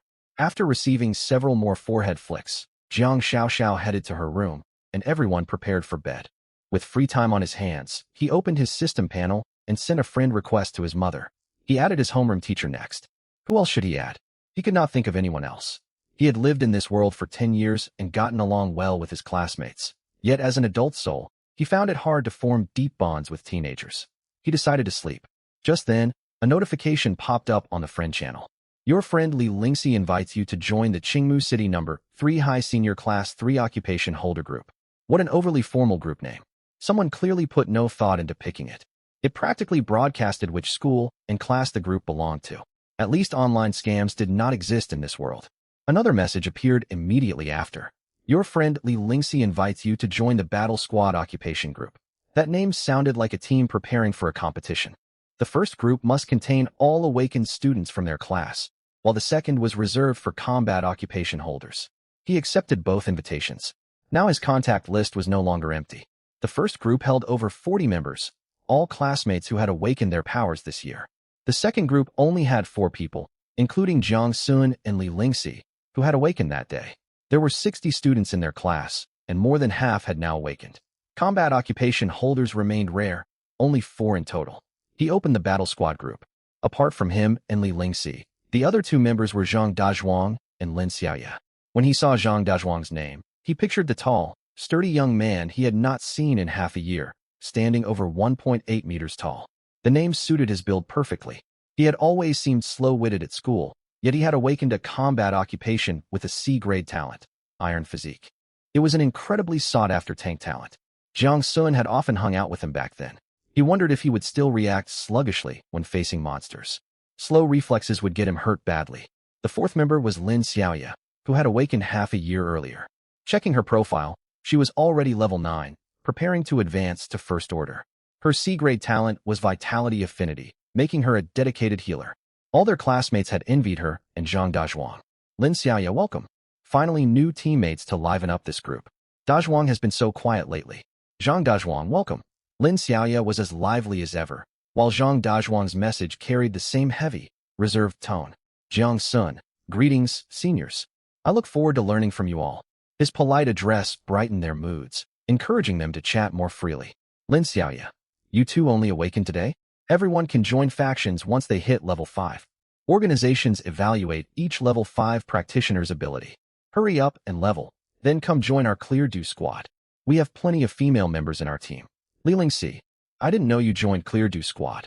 I heard your squad has many healers. Can non-healer combatants join? Lin Xiaoya, that's true. We mainly recruit healers, though we do accept a small number of support and combat occupation holders. Once the 2 women began chatting, Jiang Sun and Zhang Dazhuang were left out of the conversation. He exited the group chat, sent friend requests to Zhang Dazhuang and Lin Xiaoya, then closed the friend interface. Time to sleep. Jiang Sun planned to rest well. The next morning, he slept until he woke naturally. Lying in bed, he browsed game logs and forums before getting up to wash. He valued taking life easy. Since the world was already chaotic, there was no need to rush. He would take things step by step. His goals would be reached in due time. Some people rushed endlessly through life, obsessing over leveling and ignoring their families and friends. Jiang Sun dreamed of becoming the strongest summoner, yet he possessed an unusually laid-back mindset. Join a faction at level 5? What would be the point? Hunting monsters alone suited him far better. He could take quests at the mission hall whenever he wanted. Why join a faction and follow other people's orders? He made up his mind. He would be a lone adventurer. He could go hunting whenever he felt like it, or stay home and tease his sister on slow days. How wonderful that sounded. Most people burdened themselves with anxiety over things that had not yet happened. Jiang Sun refused to live that way. The game had descended 300 years ago. Factions and squads were well established. There was no way a rookie summoner like him would be forced to bear the burden of fighting foreign races. The taller practitioners could handle the worst threats. Material supplies were still somewhat scarce, but everything else was fairly decent. Speaking of material goods, Jiang Sun had earned 2,570 copper coins by hunting monsters the entire afternoon yesterday, not counting monster materials he had collected. Grass seeds dropped by grassball monsters, hair fur from bluefang hares, poison sacs from poison stinger bees. All of these items were stacked inside his backpack. These materials were not worth much, yet Jiang Sun saw no rush to sell them. Over 2,000 copper coins was more than enough for him to spend freely. He took out 10 silver coins from his storage bag and handed them to his mother. He explained that he had earned them hunting monsters. He told her she no longer needed to push herself so hard. His mother took the silver coins and saw it was quite a sum. Xiao Sun, how did you make this much money in just one afternoon? Promise me you aren't doing anything unlawful. Ugh, Mom, where's the trust between family? After breakfast with his mother and younger sister, his mother took the girl off to school. Jiang Sun tidied up his messy yet handsome hair, ready to head out once more for the Sprout Secret Realm. Stepping outside, he arrived at the Novice Plaza. First, he bought beverages, beer, peanuts, and sunflower seeds around the plaza. Thinking it still was not enough, he purchased barbecuing equipment and over 10 jin of premium meat skewers. The skewers were made from antler sheep raised within breeding secret realms. The mutton tasted far better than any meat from before the game descended upon Earth. The flesh was tender, completely free of unpleasant fishy or gamey flavors, and regular consumption was said to greatly boost physical vitality. Jiang Sun had no particular need for enhanced stamina. He simply craved how delicious this meat was. All these supplies cost him more than 500 copper coins. Still, Jiang Sun felt no pain spending the money. What was currency for, if not to be used? What was the point of earning coin if he refused to enjoy it? This time, Jiang Sun planned to stay in the secret realm for an extended period, striving to boost his overall strength comprehensively. Before leaving, he told his mother not to wait for him if he failed to return that evening, as he might remain inside the secret realm for several days. After preparing all of his leisure supplies, combat supplies, Jiang Sun completed the registration process with practiced ease and stepped into the secret realm. The rules of this novice secret realm were excellent. Free entry with unlimited attempts. It also featured a death teleportation mechanism, so no one faced true death upon defeat. Unfortunately for other players, there was an experience point restriction. Slaying monsters granted experience, and once their experience gauge filled, they were forced to level up. After reaching level 5, rewards within this secret realm dropped sharply. Only Jiang Sun, this crafty fellow, possessed the universal experience talent, allowing him to allocate experience with precise control. He could hold back every scrap of experience to prevent his character level from rising an inch. Guanlan, the will governing this world, had likely never imagined such a broken talent existed. If it had foreseen this, entry limits would have been enforced. Still, judging by Guanlan's temperament, it probably cared little about the resources Jiang Sun siphoned. What were these trivial gains to it? Even if Jiang Sun blew this secret realm apart, Guanlan could spawn hundreds, thousands more with a single thought. Guanlan, I'll just sit back and watch you gloat. The moment he stepped through the teleportation gateway, he beheld the familiar grasslands. Several grassball monsters rolled merrily across the terrain. In the distance, hard-shell beetles rolled balls of grass happily. These two monster species complemented each other naturally. One grew grass, and the other fed upon it. Jiang Sun summoned his two familiars and issued a command. Iron Ball soared out, continuing its habit of crushing foes with heavy blows. Salted Fish, true to its name, moved sluggishly, slowly inching toward a grassball monster. Before it could draw within striking distance, the grassball monster rolled cheerfully away. Salted Fish kept creeping forward. Iron Ball, unable to stand the sight, slammed into the grassball monster with a headbutt and sent it flying. A few more strikes finished off the monster, while Salted Fish still crept along. Iron Ball flew onward without a backward glance, seeking its next target, clearly exasperated by its sluggish companion. Universal experience points accumulated rapidly, almost entirely thanks to Iron Ball's efforts. Now was the time. Universal experience, 200. Salted Fish Common promoted to Salted Fish Black Iron. He had effortlessly raised Salted Fish's tier to Black Iron. Salted Fish's stats now read 160 HP, 16 attack, 10 defense. It remained rather mediocre, yet it could now hold its own against level 1 wild monsters. After advancing to Black Iron tier, Salted Fish stayed much the same. The only change was that it could open its mouth, letting out continuous quiet gasps. Truly embarrassing. Once salted fish reached black iron tier, Jiang Sun brought iron ball and salted fish to the second layer of the secret realm. Monster grinding yielded experience far faster here. Before long, his universal experience climbed above 1,000. Universal experience, 1,000. Salted fish black iron promoted to salted fish bronze. All attributes doubled once more. Salted fish's skill, salted fish slap, had a shortened attack interval of 1.2 seconds, with an attack multiplier raised to 2.0. Every slap salted fish landed now dealt damage equal to 32 multiplied by 2. It was no longer a purely idle familiar. After advancing to bronze tier, salted fish slimmed down from palm-sized, resembling a water serpent. It moved swiftly across the grass, and the strong briny odor clinging to it faded slightly. If the stench lingered much longer, Jiang Sun seriously considered skewering and roasting it. Finding an open space on the second layer, he sent both familiars off to hunt monsters. Jiang Sun happily set up his barbecue grill, arranged seasonings atop a stone, and began cooking. Antler sheep meat cooked quickly. He flipped the skewers twice, sprinkled cumin, salt, and chili powder over them. Grease dripped from the edges of the meat onto the charcoal, sizzling loudly. A rich aroma, mixed with the scent of charcoal, washed over him. This was what mortal warmth felt like. He sipped beer and bit into the grilled mutton, thoroughly enjoying himself. Seeing the steady stream of universal experience flood into his system logs lifted his spirits even higher. The only downside was his little sister's absence. If she were here, he would have loved flicking her forehead. Jiang Xiao, are you a devil? You're hunting monsters inside a secret realm and still daydreaming about flicking my forehead. Evil brother. With nothing urgent to do, he opened his friend chat interface and entered the vocational practitioner group for Class 3, Senior Year 3 at Qingmu City No. 3 High School. It was September. Jiang Sun's birthday fell on the 18th of this month. At this point in time, over 40 out of more than 60 classmates in his grade had awakened their classes. More than 40 group members were online. Though most possessed life professions, only 4 held combat classes. Messages flooded the chat non-stop, perpetually showing an unread count of 99+. Bored, Jiang Sun decided to lurk and observe what his lively classmates were up to. To make identification easier, everyone appended their class to their display names in the group chat. Sun Xiao Taylor. Hey everyone, did you hear? Lin Xiaoya, the most beautiful girl in our class who awakened earliest, is already level 9. She's probably preparing for her first class advancement. Ma Wei Formation Mage, tell me about it.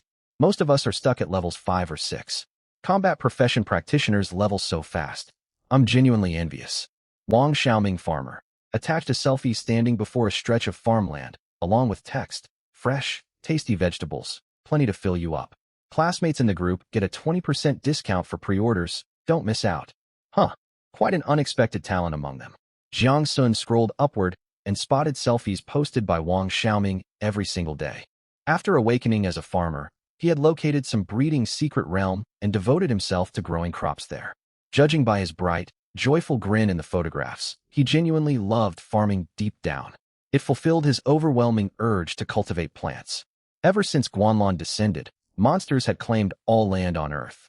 For surviving human factions to conduct farming and breeding, they had to secure corresponding secret realms to produce resources.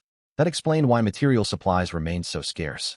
Anyone who chanced upon a resource-type secret realm in the wilderness cleared it and claimed ownership would never worry about resources for the rest of their life.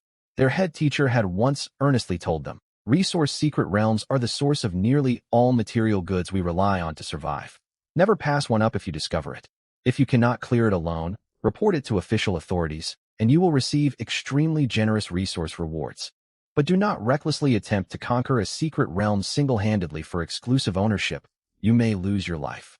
Though Jiang Sun was reserved and slow to open up, he got along well with his classmates. Seeing everyone pursuing work they loved filled him with sincere happiness. He snapped a photo of himself eating barbecue, with the scenery of the second layer of the Sprout secret realm visible in the background, and sent it to the group chat. The group erupted instantly. Everyone had already envied Jiang Sun for awakening a combat profession. Ma Wei Formation Mage. Brother Sun, is that barbecue you're eating? Aren't you supposed to be fighting monsters tirelessly?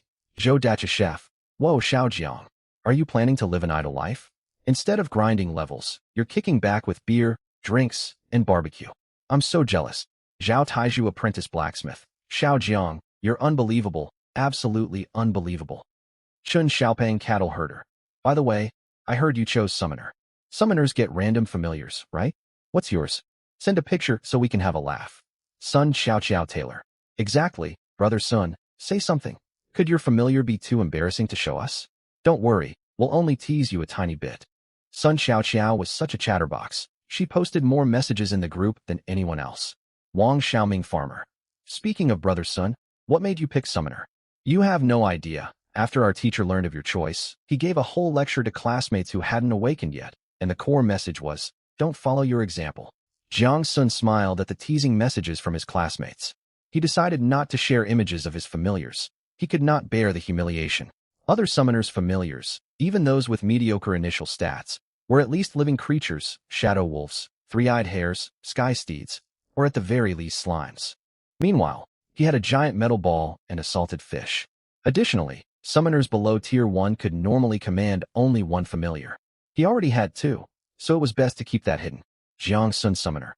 I chose Summoner because I like small creatures. Just wait, I'll soar to great heights soon. Humph.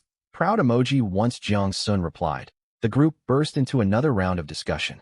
He continued lurking, occasionally sending a short response. Under Guanlan's rules, the Summoner class was undeniably unpopular. The core issue lay in random summoning. Once a familiar was summoned, it bound permanently to its master, and the odds of obtaining a powerful familiar were abysmally low. Official statistics showed common, black iron, and bronze tier familiars made up over 80% of all summons.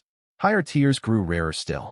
Most summoners drew common or black iron tier familiars, which struggled even against ordinary wild monsters of equal level.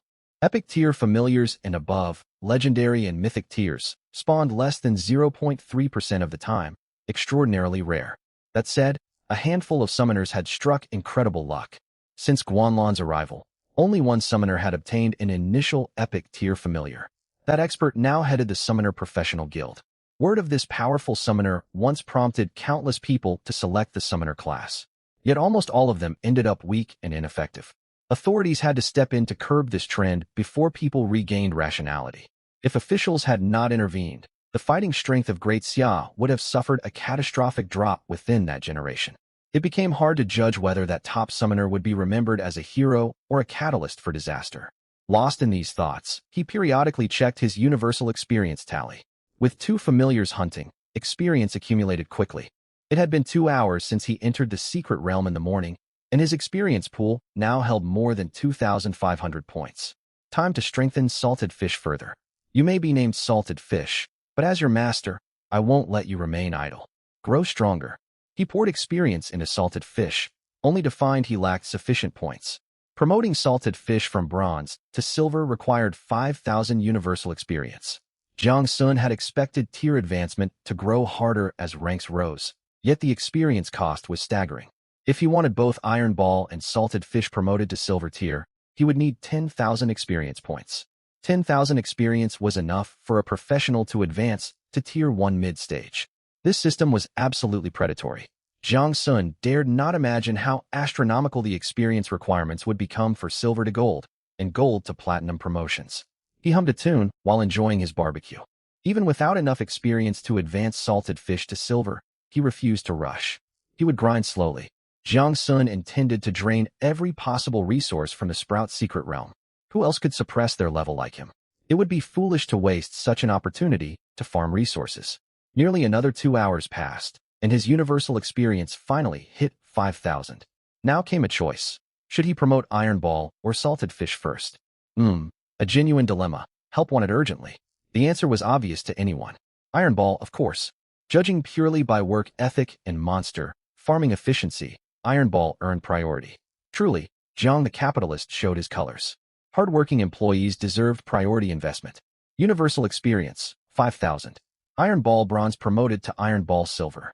Familiar, Iron Ball Silver level, LV. 1 HP, 800/800 attack, 40 defense, 120 skills, heavy strike, dash rapidly toward a target and crash into it, dealing damage equal to 300% attack, 0.8 second cooldown, and inflicting knockback. Levitation passive, Iron Ball gains permanent flight capability. It can travel freely through the air at high speed, ignoring terrain restrictions. Iron Ball's form shifted visibly. It doubled in size, nearly as large as a basketball. The 5 bumps scattered across its surface grew larger and more distinct, as if limbs and a head were about to sprout forth. Most astonishing of all, faint cyan vein, like patterns surfaced across its exterior.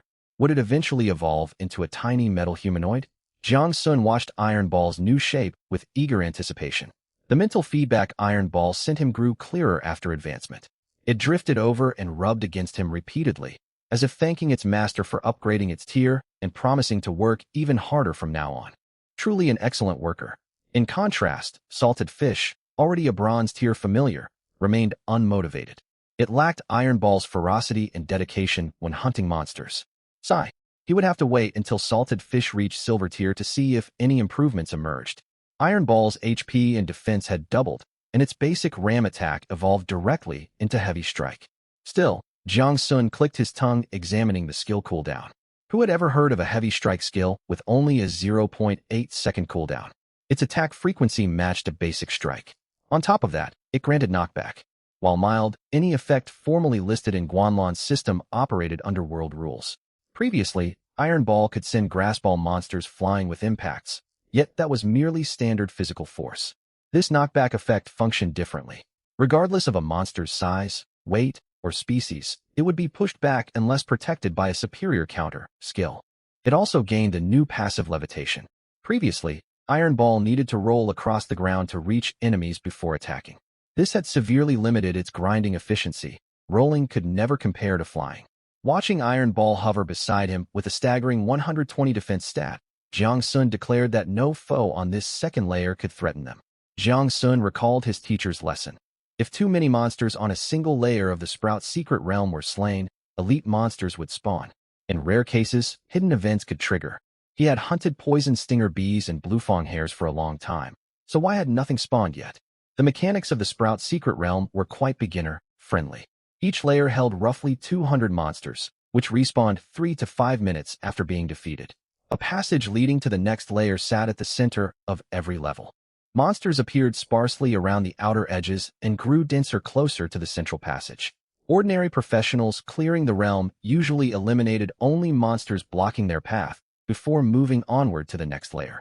Jiang Sun alone camped on one layer to farm universal experience nonstop. Early on, teaming players adopted similar tactics. Attempting to advance to the next layer with low levels was akin to courting disaster. Now promoted to Silver tier, Iron Ball's monster grinding efficiency surged.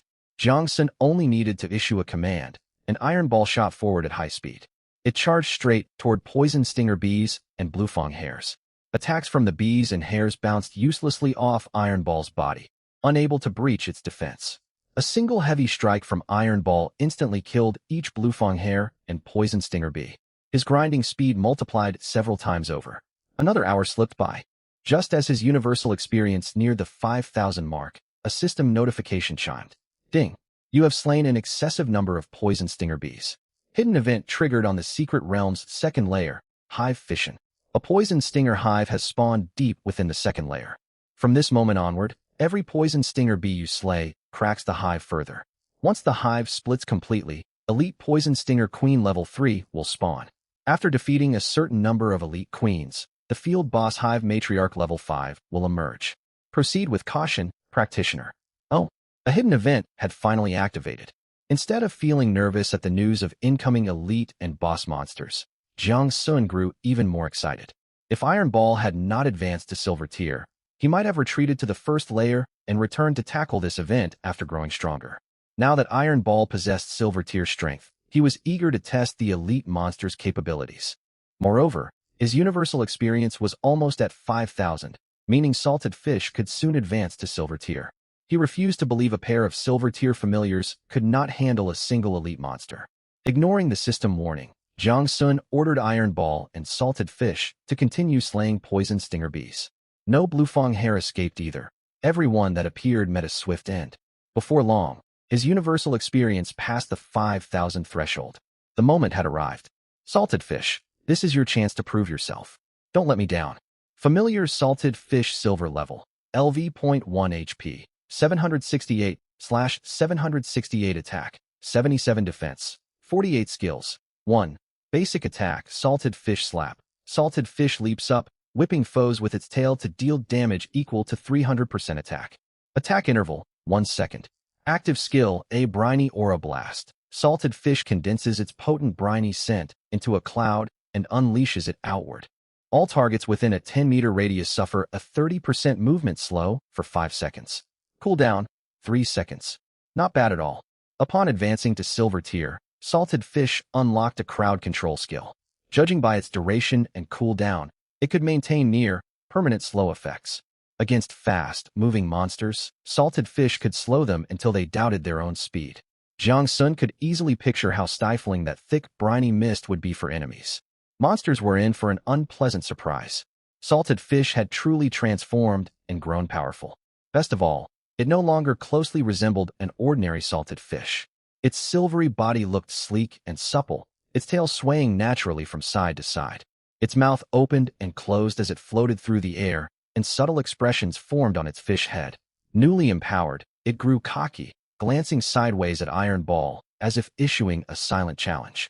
Iron Ball would not stand for such insubordination from its junior partner. It rammed Salted Fish hard and sent it flying far away. Salted Fish stared back with its dull eyes, still looking unyielding. Could Salted Fish finally be developing a stubborn streak? That was excellent news. Jiang Sun quickly stopped the two familiars from fighting and ordered them to resume hunting monsters to gather more experience. As poison stinger bees fell one after another, another system alert echoed. Ding! The poison stinger hive has fully split open. Elite poison stinger queens will begin spawning shortly. Stay vigilant. They're here, Jiang Sun thought to himself. The instant the notification faded, a louder, buzzing noise surrounded him. Turning toward the sound, numerous elite poison stinger queens spawned all around. Each was 3 times larger than ordinary poison stinger bees, with dark green bodies marked by twisted tawny poison veins across swollen abdomens. Their wings vibrated faster than regular bees, generating a deeper, heavier hum. Stingers as long as a young child's arm protruded outward, glinting coldly. A drop of dark green venom dangled precariously from each stinger tip. They exuded overwhelming pressure. Their appearance was far more intimidating than standard poison stinger bees. Jiang Sun opened his system panel to examine their stats immediately.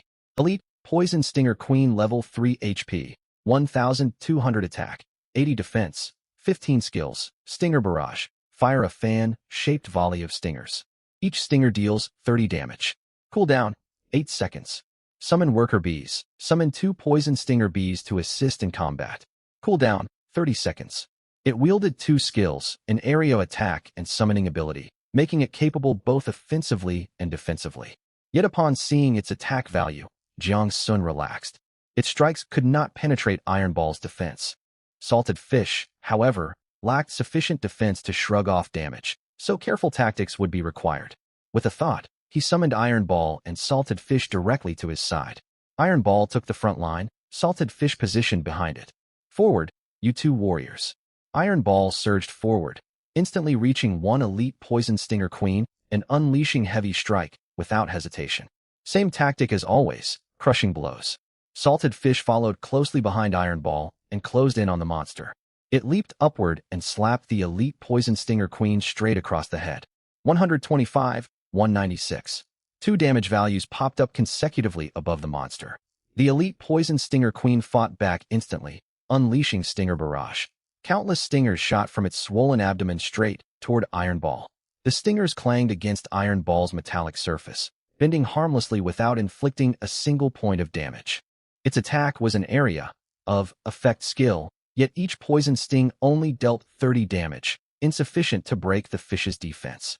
The elite poison stinger wasp queen brandished her sharp stinger and let out a shrill cry, instantly summoning 2 worker wasps to join the fight. Unfortunately, the summoned worker wasps shared the same limitation. Their regular poison stings still failed to pierce the Iron Sphere's armor. The elite poison stinger wasp queen appeared to possess considerable intelligence. Seeing she could not harm the Iron Sphere at all, she ordered the 2 worker wasps to hold it back while she charged straight for the fish. The fish was now in trouble. Though it tried its best to hide behind the Iron Sphere, a poison sting still landed, immediately stripping away 38 HP. The fish's mouth gaped open into an O shape, a clear sign of agony. Still, with over 700 HP, it could withstand several more such hits. The pain ignited the fish's ferocity. It repeatedly slapped the elite poison stinger wasp queen across the face. In less than 10 seconds, the wasp queen collapsed and dissolved into white light. Ding! You have slain elite poison stinger wasp queen. Obtained 44 copper coins, 2 times royal jelly, plus 212 experience points. The battle had been grueling, yet the rewards were satisfying. The experience gain was far higher than that from ordinary poison stinger wasps. Coupled with experience from the 2 worker wasps, a single elite poison stinger wasp queen granted as much experience as 6 or 7 regular poison stinger wasps. The fish bore the brunt of the suffering. It was still letting out pained cries. Its call was distinctive, clear and drawn out, reminiscent of a spirit of the ocean. Right now, however, the sound carried a note of suffering. Having defeated the elite poison stinger wasp queen, the 2 diligent combatants wasted no time and charged toward other wasp queens. Watching this scene, Jiang Sun nodded in satisfaction. Hard-working companions were truly wonderful. He was quite fond of them. With that thought, he found a safe spot and resumed taking it easy. Fighting was out of the question. Lazing around was the only way to get by. As time passed, more and more elite poison stinger wasp queens fell in battle. The Iron Sphere contributed the most, for none of the incoming attacks could penetrate its defenses. Universal experience poured in rapidly. Longguan was rather generous. Knowing he needed experience, it had arranged a hidden event to let him farm faster. Jiang Sun almost felt guilty. Even so, he showed no mercy when harvesting experience. Soon, his universal experience once again crossed the 5,000 threshold. Jiang Sun checked. Upgrading both the Iron Sphere and the fish from silver to gold required 25,000 experience apiece. Promoting them in the near future was unrealistic. He decided to first upgrade his 3 initial common grade skills. Every little bit helped. His first priority was summon reinforcement. Each level substantially boosted his summon's power. Universal experience, 660. Summon reinforcement, LV.4 raised to LV.5. All attributes of summons increased by 25%. Universal experience, 1,890. Summon reinforcement, LV.8 raised to LV.9. All attributes of summons increased by 45%. In an instant, the passive skill summon reinforcement reached LV.9, granting a 45% boost to all summon attributes. Empowered by this skill, the Iron Sphere became even sturdier, and the fish now only lost 22 HP when struck by poison stings. Upgrading a common skill to Iron Grade demanded 2,000 experience. He was still more than 900 short. That would only take 4 or 5 more elite monsters. For ordinary players, leveling a skill to LV.9 through accumulating proficiency would take an eternity. Only Jiang Sun could directly substitute proficiency with universal experience to level up his skills. Before long, he gathered enough experience. Universal experience, 2,000. Summon reinforcement common LV.9 upgraded to summon reinforcement iron LV.1. All attributes of summons increased by 50%. Breaking through from common to iron added another 5% attribute boost. The total enhancement now stood at 50%. The improvement was tremendous. He attempted to infuse more experience and discovered advancing iron. Grade summon reinforcement from LV.1 to LV.2 also cost 2,000 universal experience. The experience requirement kept rising. He would need to keep farming. Since he had nothing better to do, Jiang Sun pulled a large handful of antler lamb skewers from his backpack and began grilling happily.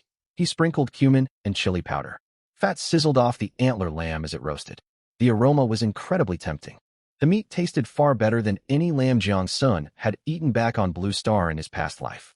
It melted on the tongue with a faint milky sweetness. He alternated bites of barbecue and sips of beer, thoroughly enjoying his meal. Would he put on a few pounds by the time he exited the secret realm?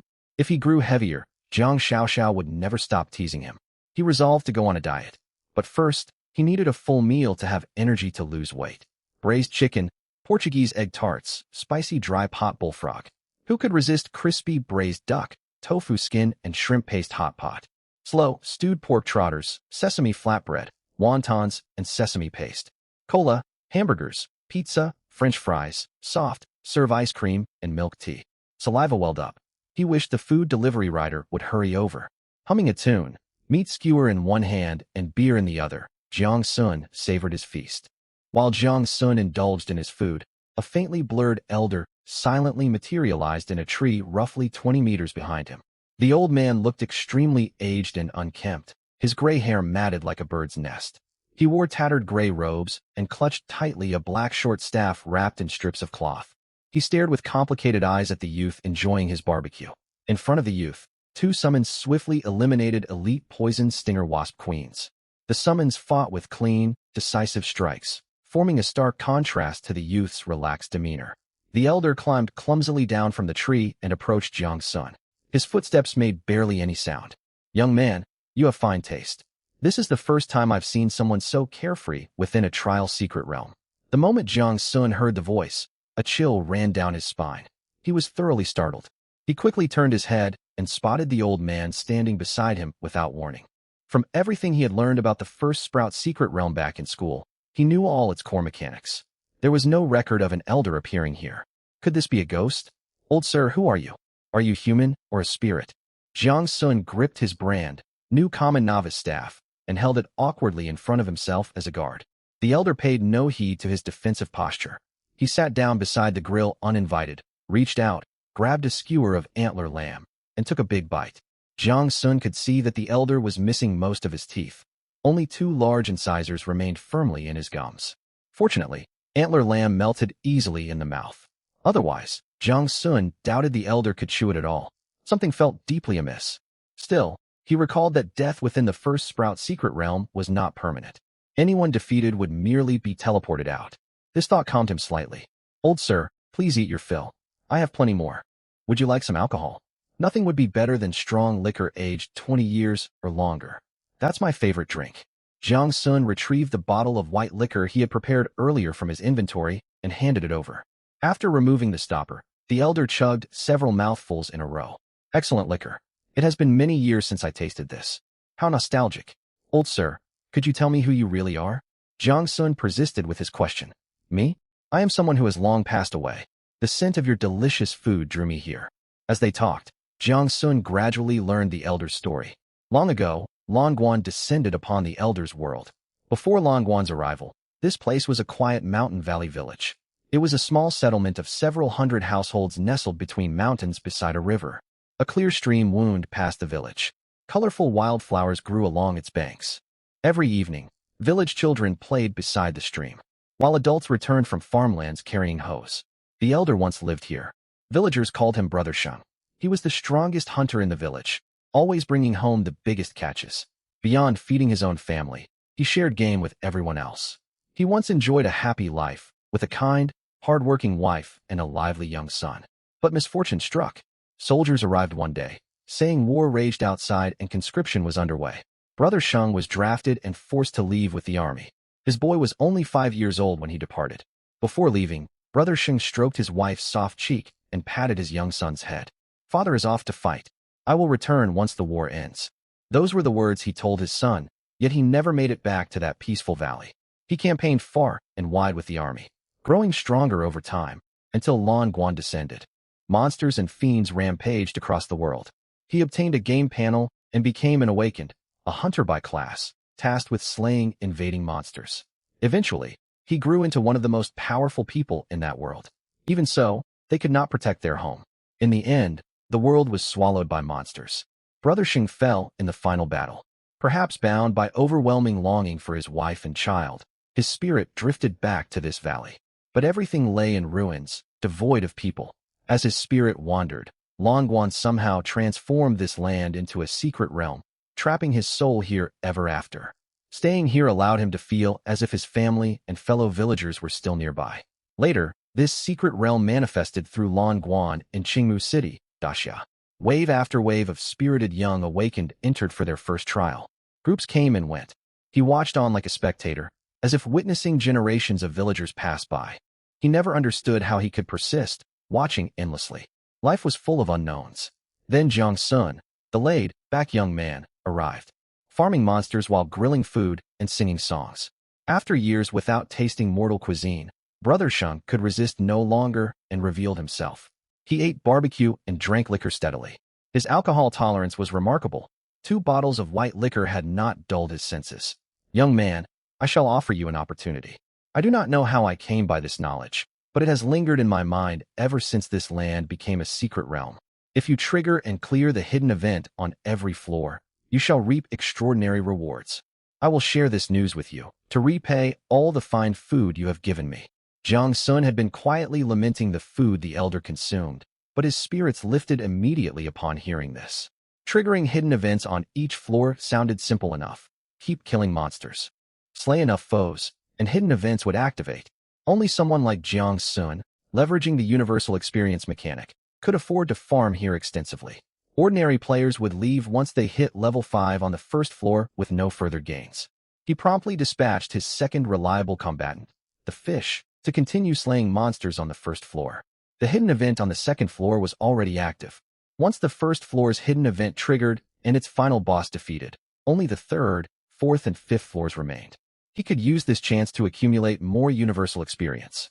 If he could raise both the Iron Sphere and the fish to gold, even platinum rank, he could relax and remain a hands-off commander. An old man and a youth sat beside the grill, alternating bites of barbecue and sips of alcohol. To outsiders, they might look like grandfather and grandson out for an excursion. With nothing else to occupy him, Jiang Sun opened his status panel. Since awakening, aside from his summons and skill levels, all his base attributes had stayed unchanged. Staring at his mere 100 HP, Jiang Sun clicked his tongue. Should he invest resources to strengthen himself? Otherwise, he risked instant defeat in combat. Within the Longguan system, Awakened typically advanced along 3 paths. First, slay monsters to gain experience and level up. Each level granted base attribute points and free attribute points for distribution. Second, equipment. However, item drop rates in Longguan were extremely low. Gear mostly dropped from Secret Realm bosses and Lord-tier monsters, usually as equipment forging blueprints. Crafters were required to forge finished items, and complete equipment drops were exceedingly rare. Third, skills. Upon selecting a starting class, every Awakened received 3 free class skills. Beyond class skills existed universal skills usable by any class, and cross-class skills. Learning skills outside one's class would reduce their effectiveness. Class skills were mostly obtained by purchasing skill tomes or learning them at the guild. Universal skills could be bought directly from the system shop. Rare skills occasionally appeared on the system auction house, though supplies were limited. Perhaps he ought to learn several universal skills. Most Awakened carefully planned their skill builds, focusing on class skills to maximize their class strengths. They then leveled those chosen skills by raising proficiency. Jiang Sun faced no such restriction. He could learn multiple universal skills and level them rapidly using universal experience. This unique method of progression held enormous potential. Skills were categorized into 9 grades: common, iron, bronze, silver, gold, platinum, epic, legendary, and mythic. According to Jiang Sun's homeroom teacher, most Awakened only possessed skills of the first 3 tiers. Those wielding gold, silver, or platinum skills were acknowledged powerhouses. Throughout human recorded history, no one had ever obtained epic, legendary, or mythic grade skills. It demonstrated how complete Longguan systems were, and how scarce high-tier skills truly were. Few people in the world could upgrade skill quality the way Jiang Sun did. For now, he decided to focus on strengthening his summons. After all, he always stayed far away whenever fighting erupted. He would keep an eye out for passive universal skills that boosted survivability. If any affordable options appeared, he would purchase them and gradually level them up. Jiang Sun cherished this steady sense of growing stronger step by step. The only downside was the staggering universal experience cost. With 2 silver-grade summons, his experience acquisition rate already outpaced the vast majority of players. Yet so many avenues demanded universal experience. Summons needed leveling, skills needed upgrading. That did not even account for summon skill advancement.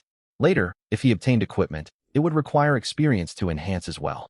Just thinking about it gave him a headache. Still, Jiang Sun was an optimistic person.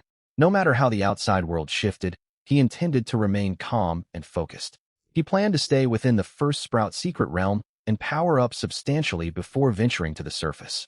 The surface of the Longguan world teemed with powerful monsters, dotted with tens of thousands of walled safe zone towns. News frequently spread of these safe zones falling to monster assaults.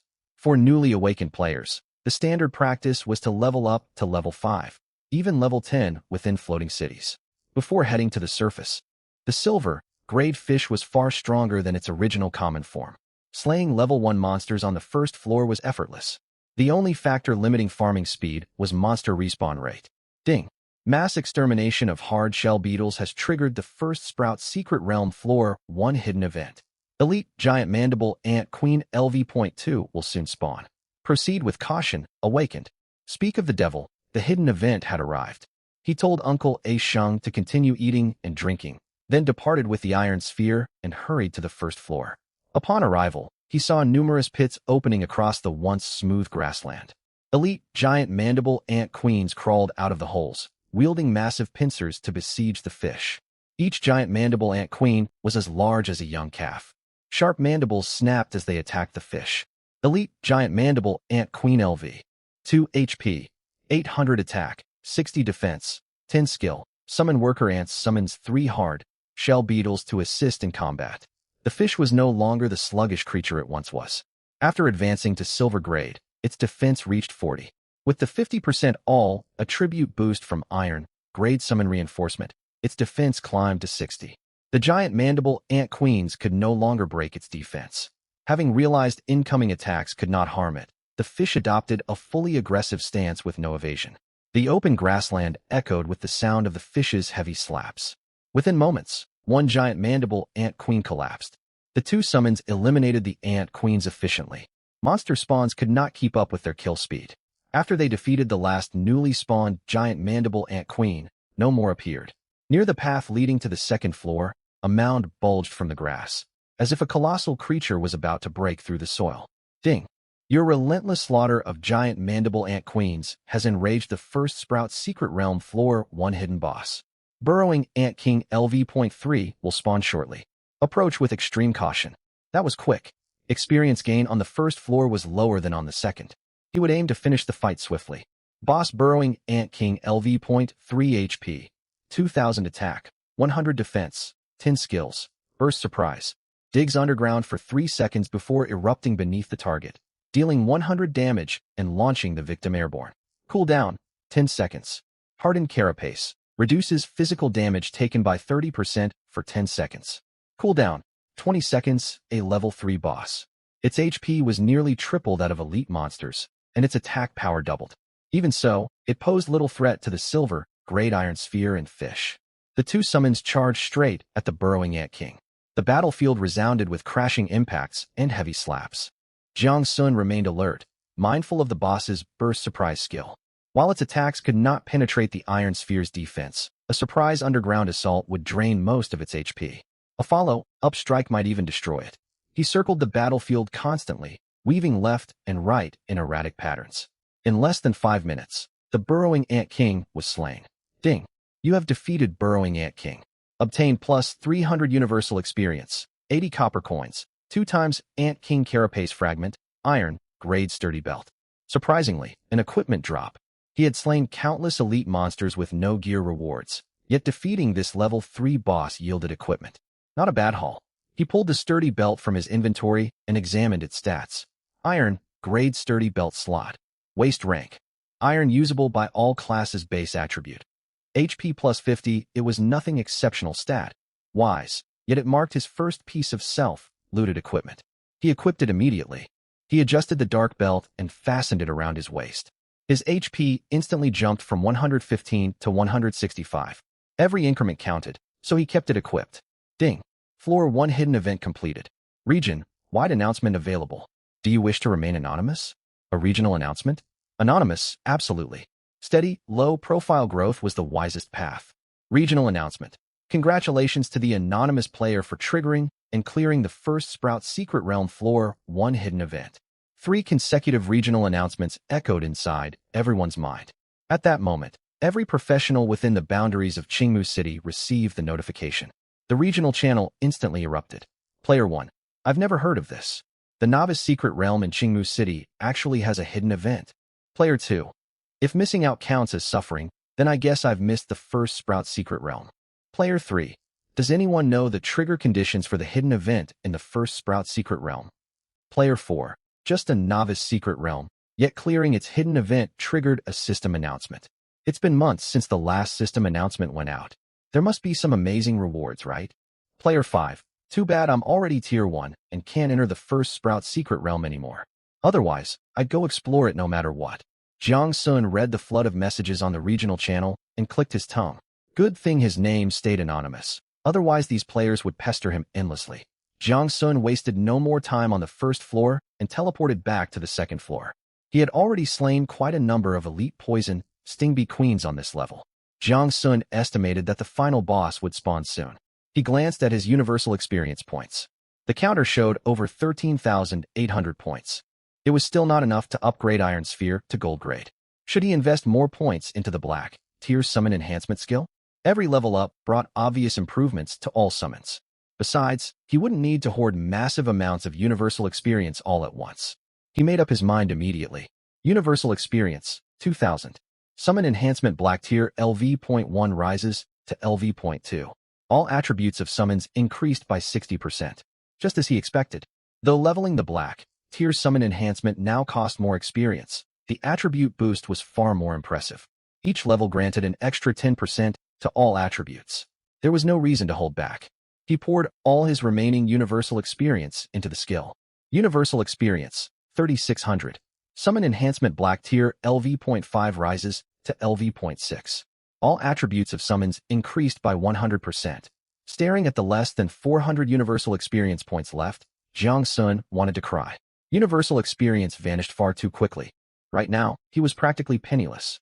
Not only was he broke, his expenses were outrageously high. The two summons attributes had now doubled. Jiang Sun was ready to head for the third floor. Time to wrap up the hidden event on the second floor. The second floor boss sure knew how to hide. He'd farmed countless elite poison Sting Bee Queens, yet the boss still hadn't appeared. No matter. As long as elite monsters kept spawning, he would keep hunting them. He would drag the boss out eventually. He wondered just how long it planned to hide. Half an hour later, the long-awaited system notification finally arrived. Ding! Having slain a great number of poison Sting Bee Queens, the hidden event boss of the second floor is about to emerge. Professionals are advised to proceed with caution. As the notification faded, the entire second floor of the secret realm trembled. A low buzzing hum echoed from the depths of the zone, like some colossal creature struggling to take flight. Moments later, Jiang Sun laid eyes on the giant beast. It was larger than an elephant. 6 pairs of translucent wings attached to its back beat at high frequency, creating that deep drone. Boss, Hive Matriarch LV.5 HP, 6,000 attack, 200 defense, 60 skills, corrosive fluid spray. The Matriarch sprays corrosive liquid forward. Range, 10 meters. Deals 150 spray damage plus continuous corrosion damage of 50 per second for 5 seconds. Swarm Command, summons 4 elite poison Sting Bee Queens to assist in combat. Cooldown, 20 seconds. Death Venom Detonation. When critically wounded, the Matriarch erupts all its venom, dealing 400 poison damage within a 5-meter radius. All targets caught within the blast suffer a poison debuff that deals 50 damage every second for 10 seconds. Whoa, the stat inflation was ridiculous. This level 5 boss was not just slightly stronger than the level 3 bosses. Its power had nearly tripled. Still, Jiang Sun checked Iron Sphere's stats. 240 defense, 1600 HP. Perfect, the boss could not break through its defense. Salted Fish had 80 defense and 1280 HP. It would take damage, but it could endure 8 or 10 hits. No more hesitation. Charge, Iron Ball, Chew and Fish Chew. But he had to watch the boss's HP closely. Once it neared death, Salted Fish needed to retreat immediately, or the explosion would kill it.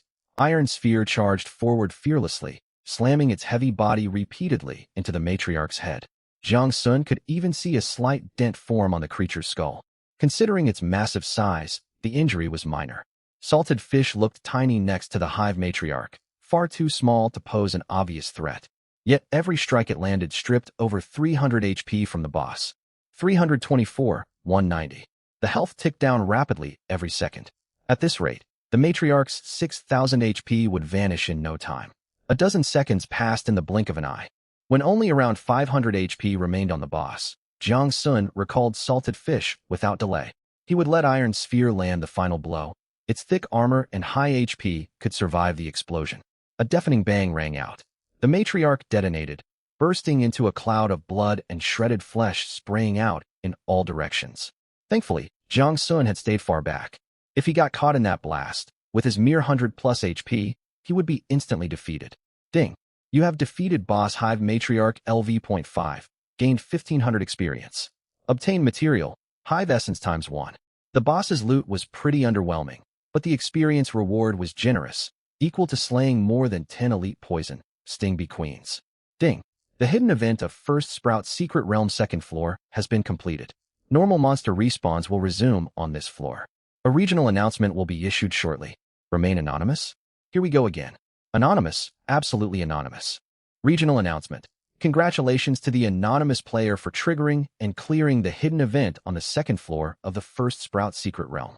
The second regional announcement completely ignited the regional channel. Countless players flooded the chat with discussions. Talk even spilled over into the world channel. What kind of extraordinary talent had appeared this year?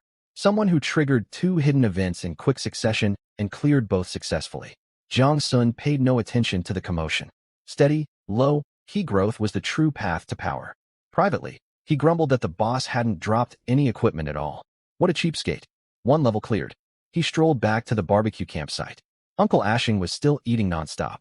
Jiang Sun wondered how such a lean body could hold so many lamb skewers. 3 bottles of liquor were already gone.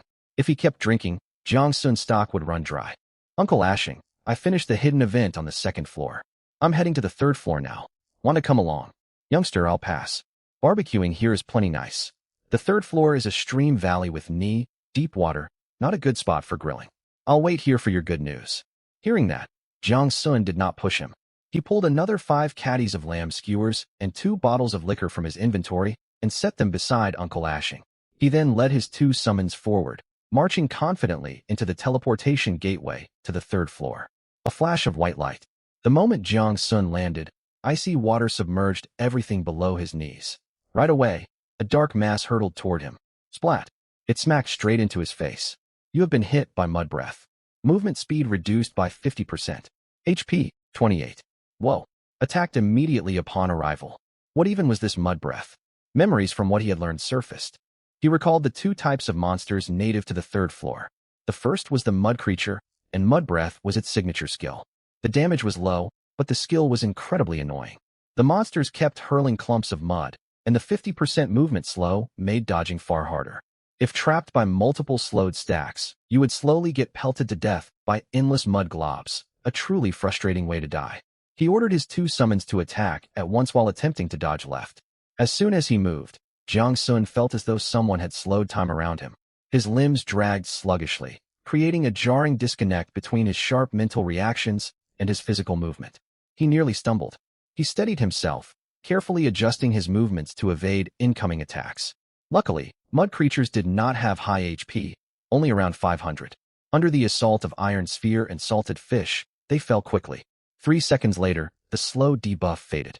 Jiang Sun regained full control over his body. He'd gotten reckless just now.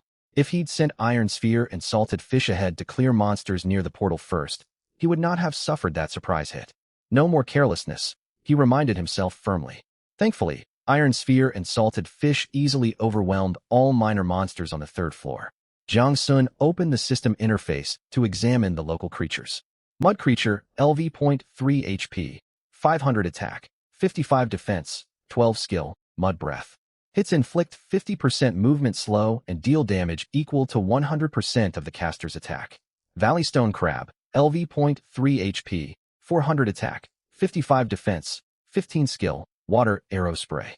Fires a jet of water dealing 40 damage. Humph, these small foes posed no threat. Iron Sphere, Salted Fish, go all out and hunt. The valley soon echoed with the rumble of collisions and sharp smacks. Jiang Sun took the chance to observe his surroundings. The winding valley stretched roughly 40 to 50 meters wide, receding deep into the distance. A clear brook flowed along the valley floor, currently reaching Jiang Sun's knees. The water streamed onward into endless darkness behind him. Towering layered mountains rose on both sides, dotted with various trees. A breathtaking scene, streams winding between thousands of peaks, water tinkling over scattered stones, deep valleys shrouded in lush shade. It would be perfect for fishing, if not for the swarms of monsters everywhere. The portal leading from the 3rd to the 4th floor must lie deeper within the valley. There were not many monsters guarding the entrance. Before long, the 2 summons cleared the area and advanced deeper into the secret realm, pushing through groups of beasts. Mud creatures looked bizarre, formed from clumps of living mud. They kept launching mud globs at Iron Sphere, slowing its movement. Yet Iron Sphere could fly, so its aerial speed remained swift. Valley Stone Crabs looked far more intimidating. Insect, type creatures seemed harmless when small, but once scaled up 10 times, they became terrifying. Each crab was as large as a millstone, with menacing exposed mouthparts. Their massive claws waved continuously, striking iron sphere and salted fish, sending sparks flying on impact. Jiang Sun trailed behind at a leisurely pace. Ding! Valley Stone Crab slain. Gained 40 experience, 20 copper coins. Obtained Valley Stone Crab Claw ×2. Watching the constant stream of kill notifications scroll past, Jiang Sun felt immense satisfaction. He was practically living like a landowner now. Come to think of it, could these crab claws be cooked? Roasted crab claws would smell absolutely amazing. He let the two summons continue hunting on their own and teleported back to the second floor via the gateway. He walked over to Uncle Ashing and pulled out 2 enormous crab claws from his storage space, presenting them proudly. Uncle Ashing, look what I brought you. Roasted, these will taste incredible. Uncle Ashing glanced sideways at him. You've got a great eye, youngster. I've never even tried this kind of ingredient. You really know how to spot good food. Jiang Sun did not mind his teasing. Food and rest were essential joys in life. What point was there in living if you denied yourself simple pleasures? He grabbed his newly acquired novice staff and struck the crab claw hard. The shell did not budge an inch. The shell was tougher than it looked. He struck with greater force, finally cracking the upper half of the claw shell. He pried the top open, leaving the lower half intact to form a natural shell pot. Valley Stone Crab, Valley Stone Crab. You even come with your own cooking vessel. Truly a thoughtful crab for anyone planning to eat you. He set the half-open crab claw directly over the fire. Blazing charcoal licked the outer shell. Soon, rich grease bubbled out from the crab meat, dripping through shell cracks onto the embers. The droplets instantly vaporized, sending an even richer aroma swirling through the air. When oil began bubbling steadily inside the shell, Jiang Sun judged it ready. He handed one claw to Uncle Ashing first, then picked up the other for himself. He reached into the shell and pulled out a large chunk of crab meat. The hot, tender meat separated cleanly from the shell, firm and springy to the bite. A sweet, fresh flavor burst across his tongue the moment he bit down, flowing straight down his throat. Subtle smoky notes from the charcoal added extra depth. He had no garlic to season it with, yet it tasted better than any crab he had eaten before. Monster ingredients were truly special, far more flavorful than ordinary wildlife. Furthermore, meat harvested from these creatures eased fatigue and slowly restored HP. A full day had passed since he entered the secret realm. After eating the crab meat, Jiang Sun felt energized, without a trace of exhaustion. Uncle Ashing ate with immense delight, mouth glistening with juices just like a seasoned gourmet. Once full, drowsiness washed over Jiang Sun. He watched the steady stream of kill logs and felt a quiet sense of happiness. He spread a thick wool blanket over soft grassland, pulled straight from his storage bag. He knew how to take care of himself. He refused to endure unnecessary hardship. He drifted off for a short nap. Upon waking, he felt no irritation, only a pleasant, sluggish reluctance to move. He opened his system panel to check on his 2 summons. Kill notifications continued to pop up nonstop. They were working diligently, good little companions. He would reward them with extra rations later. Truly a classic exploiter at heart. He opened his class group chat. Sun Xiaoshou. Hey everyone, did you see the system announcements? Someone triggered hidden events in the First Sprout secret realm, twice. I'm so jealous. I wonder which genius it is. Zhao Taizhu. I saw them, but no one's heard of hidden events in the First Sprout secret realm for hundreds of years. Zhang Dezhuang. I'm honestly envious. Too bad I can't enter anymore. Zero chance of reaping any rewards. Lin Xiaoya. At Li Lingxi, aren't you inside the secret realm? Did you run into any powerful players while exploring? Li Lingxi. I'm still here. My team and I are tackling the 3rd floor right now. We haven't encountered any hidden events at all. Wu Banxian. To trigger 2 hidden events in a row, this person must possess extraordinary fate. It's a shame their identity stays anonymous. Otherwise, this old Taoist would seek them out immediately. Zhao Taizhu. Wu Banxian. Can you figure out who it is through divination? Wu Banxian. Heaven's secrets cannot be revealed. The time has not yet come. Not yet come. Qin Xiaoping. Whoever it is, I hope it's someone in our class. We could try to get close and ride their coattails. Speaking of which, Chef Zhou, what's for dinner tonight?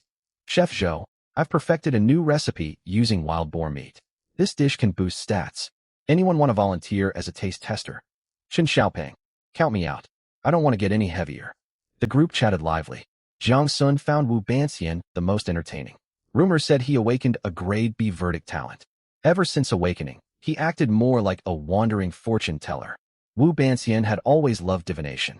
With his new talent, he cast a reading for himself and chose a random hidden occupation, becoming an official diviner. The job matched his personality and talent perfectly. Even before awakening his power, he already dressed and acted like a fortune teller. Now he fully embodied the part. Watching this lively group of acquaintances lifted Jiang Sun's spirits. He aimed to become the strongest summoner. He could not afford to slack off and laze around. Time to go help Iron Sphere and Salted Fish Farm monsters. Then he pictured clods of mud hurtling from mud creatures toward him, and his newly regained motivation faded instantly. Forget it. Let the two summons keep farming. It was not laziness, just a matter of personal cleanliness. He casually opened the system shop, filled with a dazzling array of goods. Yet very few items were useful to him right now. A skill named Life Source suddenly caught his eye. He read its description. Life Source, passive skill rank, common LV.1, permanent maximum HP plus 5. Automatically regenerates 1 HP every second. Price, 800 copper coins. The price was affordable, but the effect seemed extremely underwhelming. In the Guanlan world system, all humans and creatures existed under digitized rules, yet basic natural HP regeneration still functioned. Regeneration rates varied based on environment and physical condition. A normal level 1 professional recovered roughly 1 HP every 3 seconds in a safe zone. Regeneration slowed further during combat or under poor conditions. This skill only offered slightly better recovery than natural healing. The permanent maximum HP boost was negligible, merely plus 5 points. Less damage than a single light blow. No wonder this skill had been hanging on the market for ages with 0 buyers. While its base stats were utterly mediocre, Jiang Sun saw things differently. He held universal experience in his hands. Low stats at the common tier did not mean weak bonuses at iron, bronze, or silver grades. Jiang Sun's biggest trump card was universal experience. It could replace skill proficiency and max out skill levels directly. Reaching level 9 in each quality tier unlocked an advancement to the next rank. For ordinary awakeners, leveling up passive skills was far more grueling than active ones. Active skills gained 1 proficiency point per cast. Spamming the ability was enough to raise its level. Passive skills worked on an absurd rule instead. Without activating the passive effect, you only earned 1 proficiency point every 12 hours automatically. An extra proficiency point was granted only after accumulating sufficient healing from triggered passive effects. Take this Life Source self-regeneration skill as an example. Users needed to regenerate a total of 1000 HP to gain a single proficiency point. This mechanic was brutally unfriendly to regular players. No one could realistically slash themselves repeatedly with a blade just to trigger the healing effect. Passive effects could not be activated on demand at will. That explained why passive skills were largely ignored across the world of the game View of the Waves. Their painfully slow proficiency gains put most players off entirely. A small number of players would still purchase these skills if they had ample spare time, choosing to grind levels slowly through passive hourly gains. Virtually no player possessed the patience for such a tedious process. With this thought in mind, Jiang Sun spent 800 copper coins to buy the skill book outright. Upon completing the transaction, the book appeared instantly inside his system inventory. He pulled the plain, unassuming book out and held it in his palm. He channeled his mental focus onto the item, bringing up the system prompt and selecting Learn. The book dissolved into a stream of light and merged into Jiang Sun's body. A new passive skill named Life Source appeared within his skill bar. Using his innate talent to inspect its progression, he saw that boosting Life Source from common LV.1 to LV.2 only cost 100 universal experience points. Without hesitation, he poured the required experience into the skill. 100 universal experience. Life Source common LV.1 LV.2. Permanent max HP plus 10, passive HP regen plus 2 per second. For 60 universal experience. Life Source common LV.8 LV.9. Permanent max HP plus 90, passive HP regen plus 9 per second. Jiang Sun maxed out the common tier of Life Source in an instant, spending fewer than 2,000 universal experience points in total. His passive HP regeneration now sat at 9 points each second, a massive upgrade, though the permanent HP boost was still underwhelming at only 90 total extra HP. He did not stop there and continued investing experience into the skill. 2,000 universal experience. Life Source common LV.9 advanced to Life Source Iron LV.1. Permanent max HP plus 130, passive HP regen plus 12 per second. 2,500 universal experience. Life Source Iron LV.1 LV.2. Permanent Max HP, plus 170. Passive HP Regen plus 14 per second. 6000 Universal Experience. Life Source Iron LV.8 LV.9. Permanent Max HP plus 450. Passive HP Regen plus 28 per second. Every bit of the universal experience he had accumulated over recent days was completely drained. Still, the returns were well worth the investment. Individual level-up HP bonuses looked small on paper, yet all buffs stacked permanently with every upgrade. Thanks to this skill investment, Jiang Sun was no longer a fragile glass cannon with merely 100 or so hit points. He had become a durable tank with a total HP pool of 2,775 and 28 HP restored every second passively. His health total was now comparable to fully evolved tank class players after their first job advancement. A solid sense of safety washed over him, and he let out a hearty cheer. With Life Source bolstering his survivability, Jiang Sun grew far bolder in his actions. He kept browsing the player marketplace for cheap basic skills sold by other users. He had a hunch that these low-tier basic skills, powered up and advanced through universal experience, could rival rare high-tier abilities in overall strength. 4 days had passed since he awakened his powers, and 2 days had gone by since his second entry into the Budding Sprout's secret realm. Every universal experience he earned during those 2 days had been funneled into maxing Life Source, costing over 30,000 experience points total to transform himself into a bulky tank. If those same points had been used to upgrade his Iron Orb companion instead, it would have easily reached gold quality by now.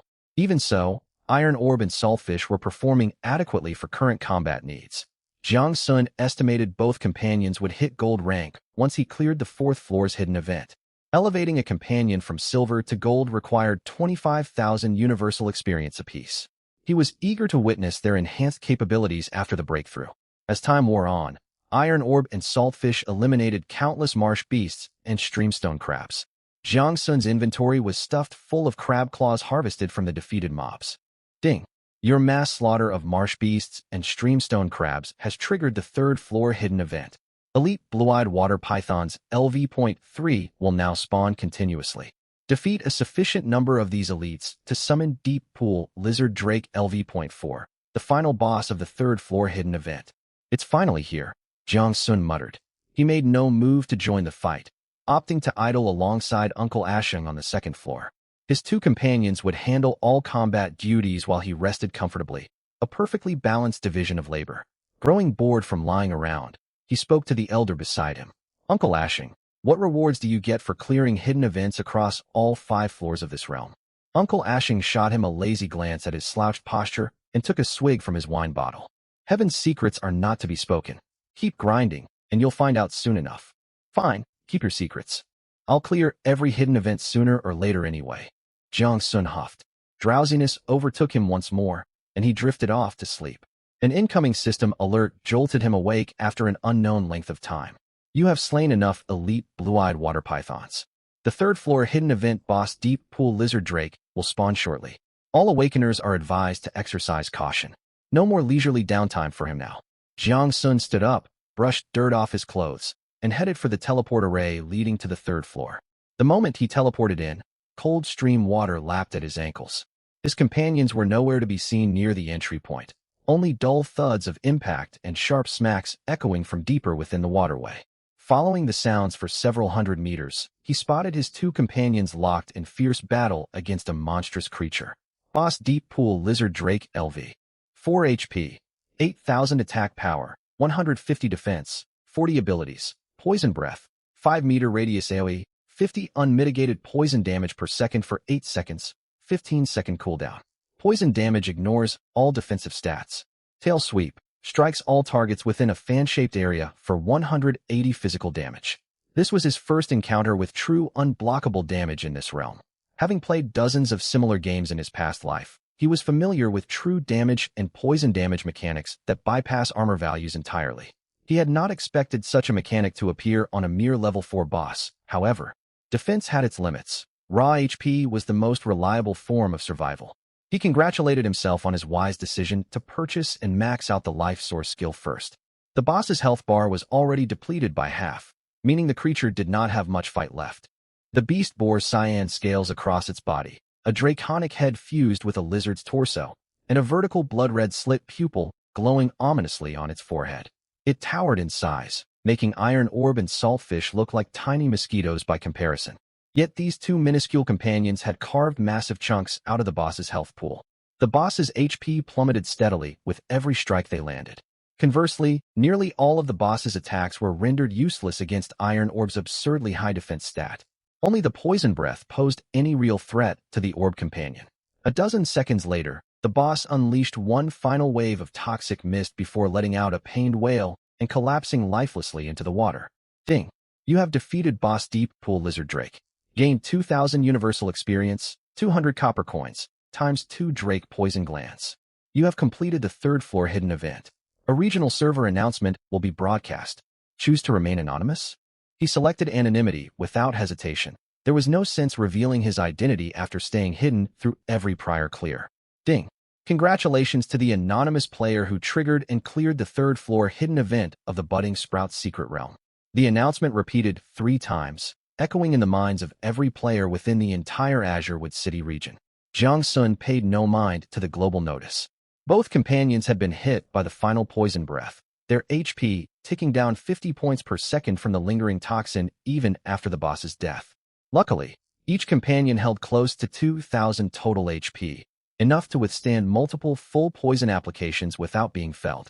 Once the poison debuff faded, less than a third of their health remained for both creatures. Their weakened state tugged at Jiang Sun's heartstrings.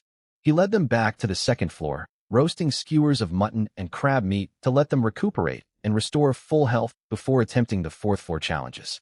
Saltfish gulped down the roasted food whole without chewing a single bite. Since evolving to silver quality, faint facial features had begun forming along the raised protrusions on Iron Orb's surface.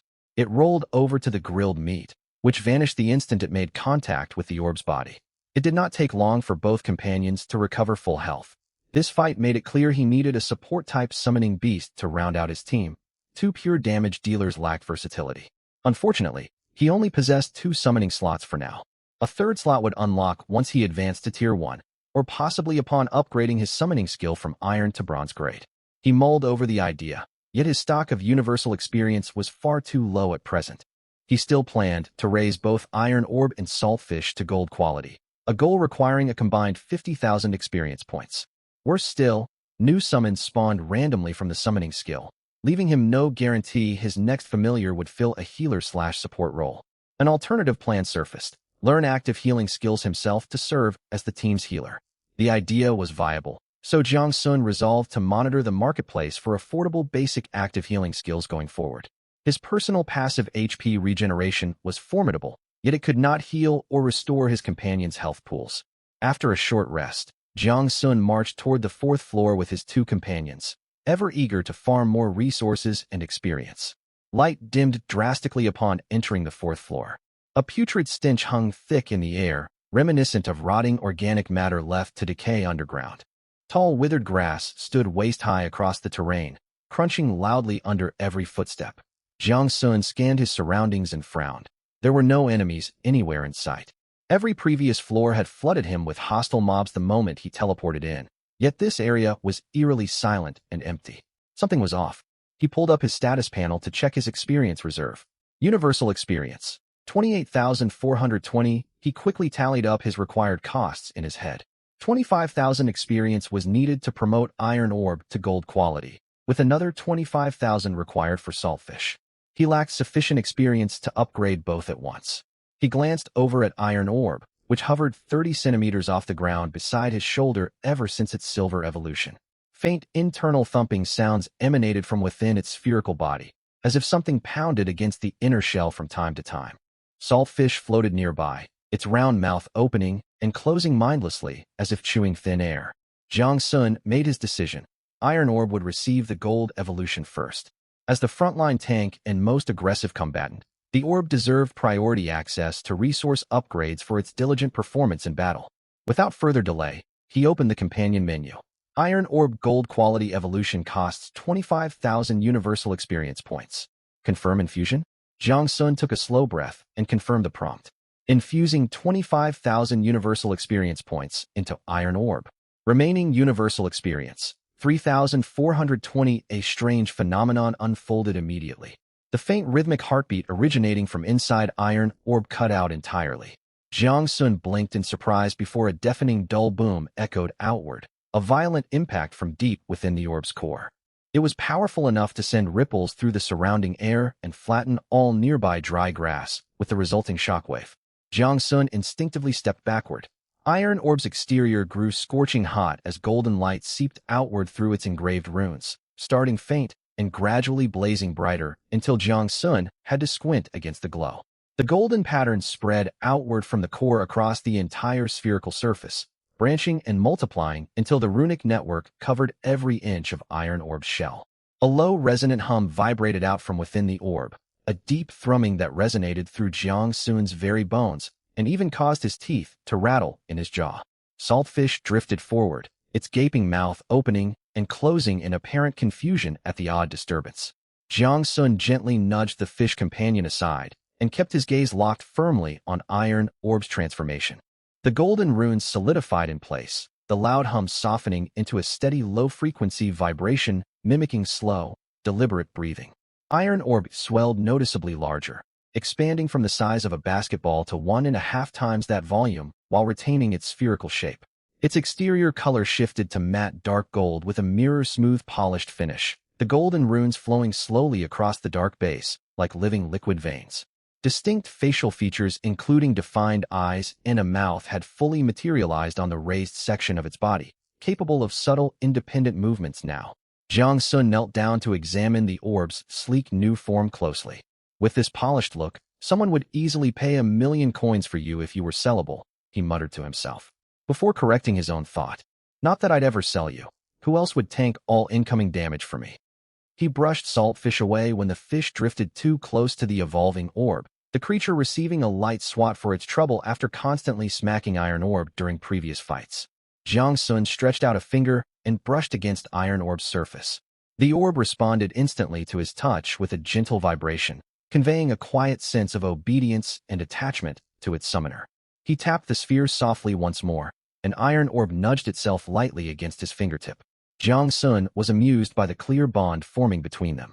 He focused his mind to pull up Iron Orb's updated stat sheet. Iron Orb, Gold Tier, Rank 0, LV.1 HP, 2800 attack power, 280 defense, 400 abilities. Basic attack, Mountain, Crushing Strike, deals 400% attack damage on impact, paired with a small, area shockwave knockback effect. Attack interval, 0.9 seconds. 2. Passive, Levitation, drastically enhanced movement speed and aerial maneuverability.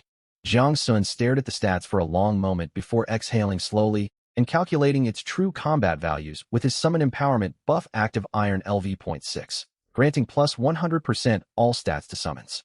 Iron Orb's base defense of 400 doubled to 800 total defense after the buff application.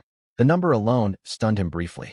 The Deep Pool Lizard Drake from the 3rd floor only dealt 150 raw attack damage per basic strike. Its blows would not even scratch Iron Orb's fortified armor. The Poison Breath remained a notable threat with its unmitigated 50 damage per second over 8 seconds, 400 total damage per full poison application. Yet Iron Orb's boosted effective HP reached 5,600 after the stat doubling. It could endure 10 full poison bursts without dropping to 0 health. Its defensive durability was now unshakable. His eyes widened upon noticing the newly added shockwave effect on its basic strike. Calculating the full boosted combat stats once more with the Summon Empowerment buff applied. Iron Orb effective combat stats, plus 100% Summon Empowerment HP, 5,600 attack power, 560 mountain, Crushing Strike damage multiplier times 4.0 equals 2,240 total strike damage defense, 800. Jiang Sun glanced toward Saltfish with a hint of pity after reviewing Iron Orb's monstrous upgraded stats. Don't look so glum, he addressed the fish companion. You're next in line for a gold evolution upgrade. Saltfish rolled its milky white eyes in obvious disdain at the promise. The stat leap upon reaching gold quality was utterly transformative for summons, and Jiang Sun grew increasingly eager to witness Saltfish's own evolution effects. Even so, he quickly realized he could not gather enough experience within the Budding Sprout secret realm to promote both companions to gold tier. Farming hidden events would require months of mindless grinding otherwise. Jiang Sun was in no particular rush. Yet he refused to waste unnecessary time lingering in the realm. Once Saltfish received its gold upgrade, he would rush to clear the remaining floors and exit the secret realm entirely. Instead of rushing into combat immediately, Jiang Sun opted to test out Iron Orb's brand new capabilities first.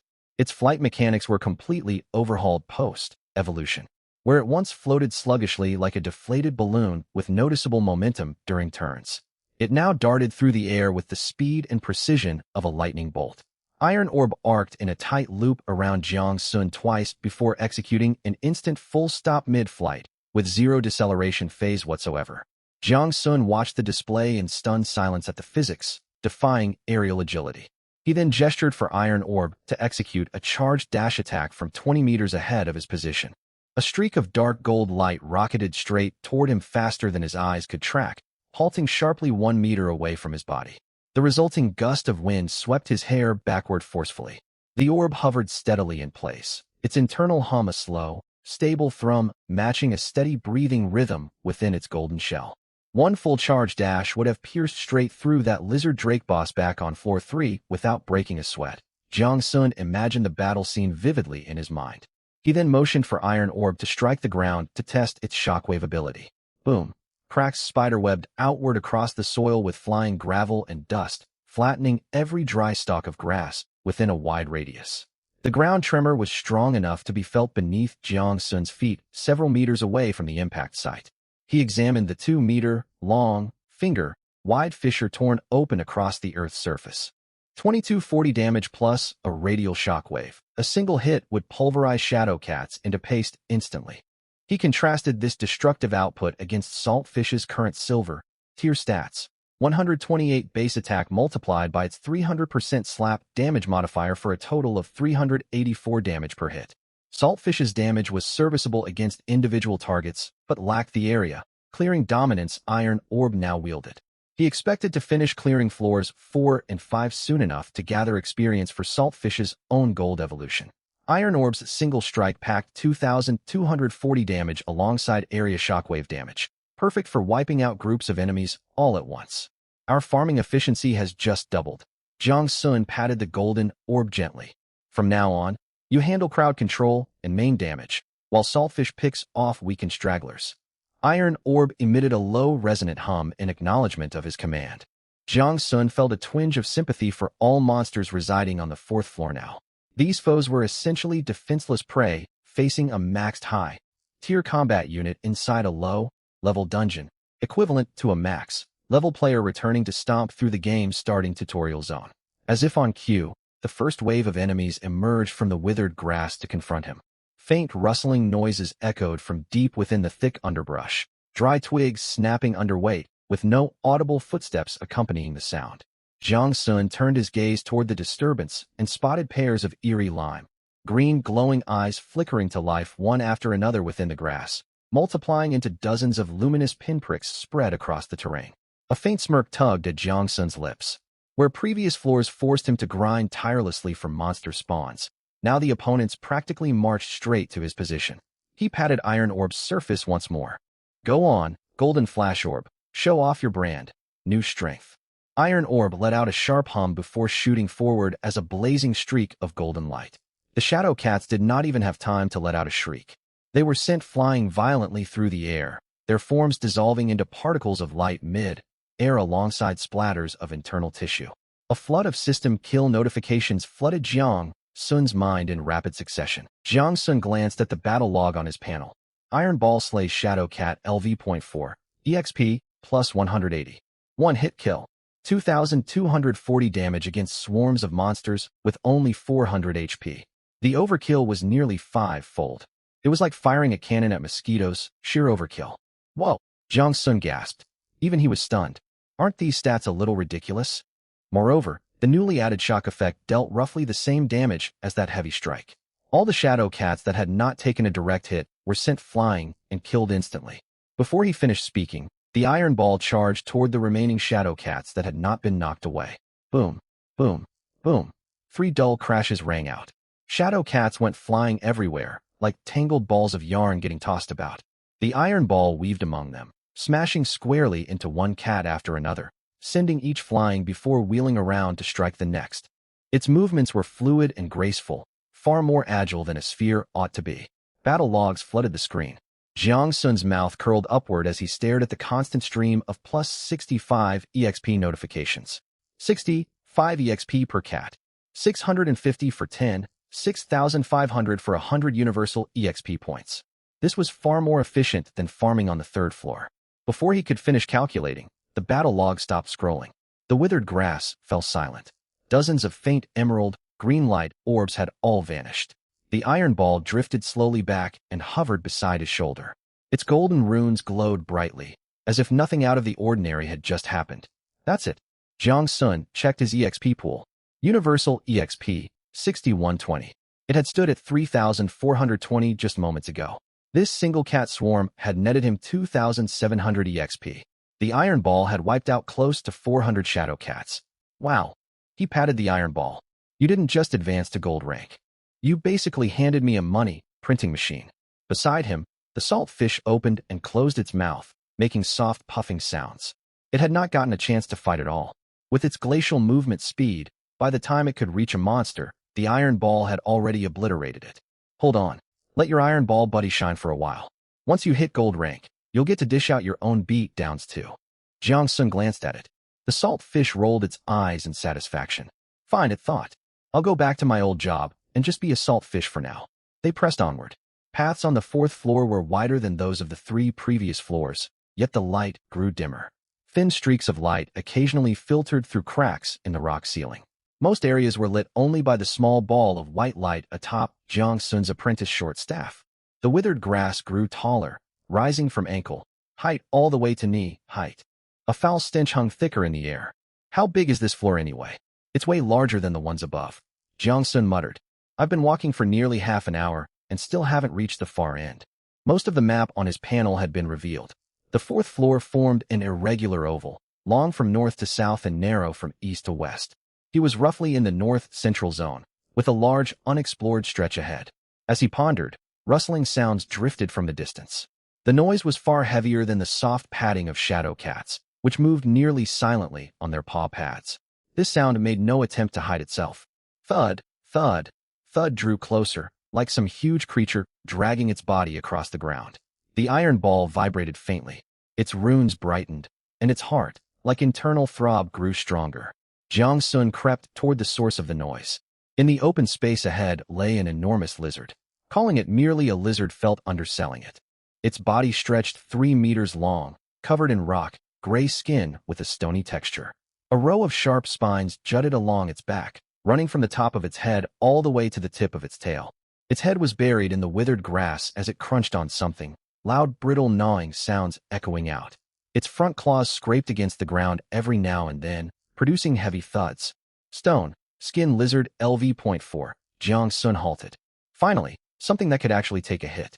He had just wanted to test the iron ball's new power, and a sparring partner had conveniently showed up. Still, why was this creature alone? Shadow cats traveled in packs, yet this stone, skin lizard was all by itself grazing. The lizard finished its meal, lifted its head, and slowly twisted its neck. Pale gray vertical pupils swept across the surroundings before locking onto Jiang Sun's position. Not bad. Its senses were sharp enough to detect a meaningful threat in this direction. Since he had been spotted, there was no point in hiding. Time to charge straight in. Go get Iron Ball. Yet the stone, skin lizard only gave him one glance, then lowered its head and resumed scraping at the ground, acting as if he did not matter in the slightest. Did a lizard just look down on me? Jiang Sun's mouth twitched. All right then, no more holding back. Iron Ball, ram it. The instant the words left his mouth, the iron ball shot forward as a streak of golden light. Thud. A heavy crash. The stone, skin lizard tumbled several times across the ground and lay motionless, dead in one hit. Slain stone, skin lizard LV.4, EXP plus 60. The iron ball floated back, its golden runes still shining bright, as if it had just kicked a pebble rather than smashing a 3-meter-long monster. Jiang Sun stared at the corpse dissolving into white light on the ground and fell silent for 2 seconds. Is this even supposed to be a fourth-floor monster? It went down way too easily. He thought it over. It made sense. Iron Ball boasted 560 attack. Shaking heavy strike multiplied that by 4.0, dealing 2,240 damage. The stone, skin lizard only had 700 HP and 20 defense. It could not even block a fraction of that blow. Granted, on the third floor this lizard would have given his two summons a tough fight. Here, however, he glanced at the hovering iron ball. This thing was basically a spherical tank. Jiang Sun prepared to move on, when his peripheral vision caught sight of a crack in the ground where the lizard had been grazing.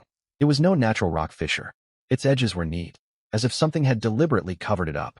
He knelt and brushed loose soil away from the crack. Faint dim light seeped up from below. Curious, he widened the opening. Beneath lay a shallow pit holding a fist-sized black crystal shard. Dim light glowed from deep inside the shard, like compressed dark starlight. Jiang Sun picked it up and turned it over in his hands. Obtained, Shadow Shard Enchantment Material ×1. Is this stuff useful? He figured whether it was useful or not, he might as well keep it. It was free loot after all.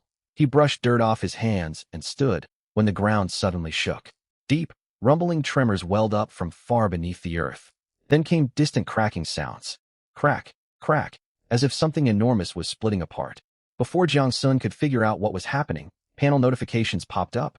Conditions for 4th floor hidden event met. Source of shadow is about to awaken. Jiang Sun froze. He looked down at the shadow shard in his hand, then toward the direction of the noise. Did that heavy strike from the iron ball break something? Jiang Sun stowed the shadow shard in his pocket and crept toward the source of the commotion. The farther he went, the dimmer it grew. Glowing ore in the ceiling seemed to shy away from this region, growing sparser the closer he drew. In the end, only the faint white light from his apprentice short staff illuminated his path. The stench in the air had transformed. Rotting reek gave way to an indescribable sweet, metallic tang, like aged, stagnant blood mixed with something else. Withered grass thinned out, exposing bare rock beneath his feet. Cracks multiplied across the ground, spreading from isolated splits into web, like patterns covering the passage. Dim light leaked from the fissures, matching the hue of the shard in his pocket. They sure went all out with this scene, he muttered. The iron ball hovered quietly by his shoulder, humming with steady low-frequency vibration, like a seasoned veteran unfazed by grand sights. At the end of the passage opened a huge stone cavern hall. Jiang Sun stood at the entrance, staring at the sight before him in astonishment. Suspended in the center of the hall was a massive black crystal, about as thick as a man's embrace. Its surface was crisp, crossed with cracks, dim light seeping through them like a broken, still, beating heart.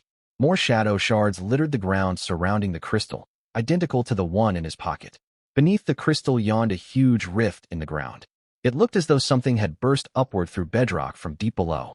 Rubble piled around the opening, and fissures kept spreading outward. That earlier cracking noise had come from this very crystal. Jiang Sun stared at it for several seconds. A thought crossed his mind. Could this be the source of the Shadow Cat's power? Had slaying over 400 Shadow Cats caused the crystal to fracture?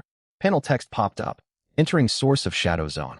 Shadow Cat kill count, 400+. Hidden event trigger condition satisfied. Elite Shadow aggregate beginning to coalesce. Spawning imminently. Professions, proceed with caution. Here they come. Jiang Sun stepped backward several paces to create distance. The black crystal shuddered violently. Cracks raced across its entire surface, and then it exploded. Boom. Crystal shards sprayed outward. Dim light blazed blindingly bright for an instant. From the blast's epicenter roiled masses of shadow. Each stood over 2 meters tall, formless, churning and twisting like compressed darkness. Thin tentacles occasionally snaked out from their surfaces, their tips glowing faint purplish light. Most unsettling of all, right at the center of each shadow mass burned a vertical slit pupil glowing dark red. A cat-like, split crimson eye. Dozens of shadow masses, dozens of eyes, swiveled in perfect unison and locked onto Jiang Sun. Elite Shadow Aggregate LV.4 HP, 2000 attack, 130 defense, 20 skills, Shadow Clone. Spawn 3 Shadow Clones. Each deals 50% of the caster's damage. Cooldown, 3 minutes. Shadow Stealth. Merge into shadows. Next attack deals 200% damage. These things were deeply unsettling to behold. Despite their horrid appearance, they were assassin-type foes. They would spawn clones to draw attention, then slip into shadows for surprise strikes. Not a bad tactic, Jiang Sun mentally noted. He had picked up a few ideas. Iron Ball, get over here. The sight of these things creeps me out. Anyone would feel uneasy being stared down by hordes of one-eyed abominations. If it had been a crowd of beautiful women staring at him, he might have tolerated it. These grotesque monsters, however, needed to be erased. Without hesitation, the iron ball shot forward as a streak of golden light and crashed into them. Thud! The shadow creature was thrown several meters backward. Its form churned violently, and its vertical pupil constricted sharply. Shockwaves rippled outward, sending multiple nearby shadow masses flying. 2,220 floated above each shadow, and then they vanished, turning into white light. These foes were nothing but cannon, fodder, scary, looking, and little else. Even elites went down in one hit against the iron ball. The iron ball paid no mind, darting like lightning straight into the monster horde. Shaking heavy strike combined with shockwave splash damage overwhelmed the menacing swarm. Other shadow creatures reacted. Each split off 3 clones using their skill. Suddenly shadow forms filled every corner of the cavern. The iron ball smashed into every target it encountered, true body or clone alike. Purple, tipped tentacles lashed toward the iron ball. Most could not keep up with its speed, yet there were simply too many tentacles. Some managed to land lucky hits. Smack, smack, smack. The tentacle strikes could not pierce the iron ball's defenses at all. Not even its momentum slowed. Wave after wave of shadow monsters perished, only for more to emerge from the central rift. They seemed endless. Jiang Sun retreated with the salt fish toward the cavern entrance and waited. Still, individual shadow creatures detected him and drifted over to attack. That was when the salt fish got its turn to fight.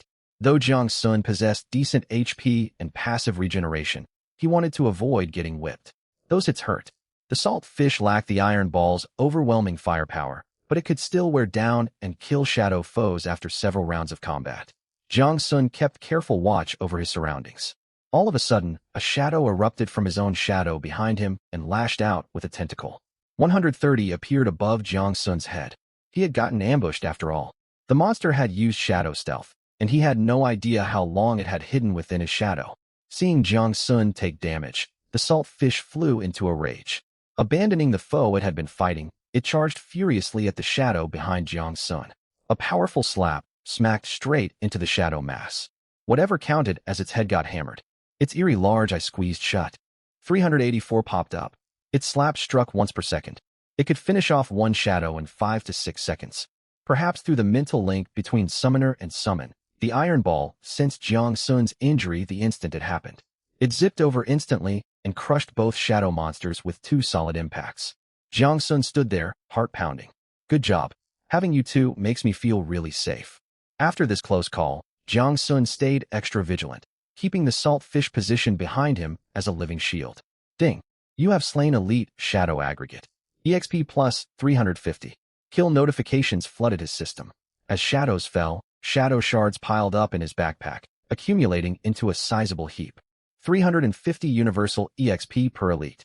Not bad. Before the aftermath of this fight settled, tremors rumbled from the rift once more. Rumble. Stones hopped across the ground. Again, he voiced surprise, yet was not truly shocked. Every floor up to this point featured endless respawning foes. One single wave was never the end. Black fog billowed upward from the fissure like roiling storm clouds. Wave after wave poured forth. This horde was even larger than the last. Where the prior wave had been a flood of shadows, this one gushed out in swarms, filling most of the cavern. At least 500 were visible to the naked eye. Jiang Sun ducked his head and glanced toward the iron ball.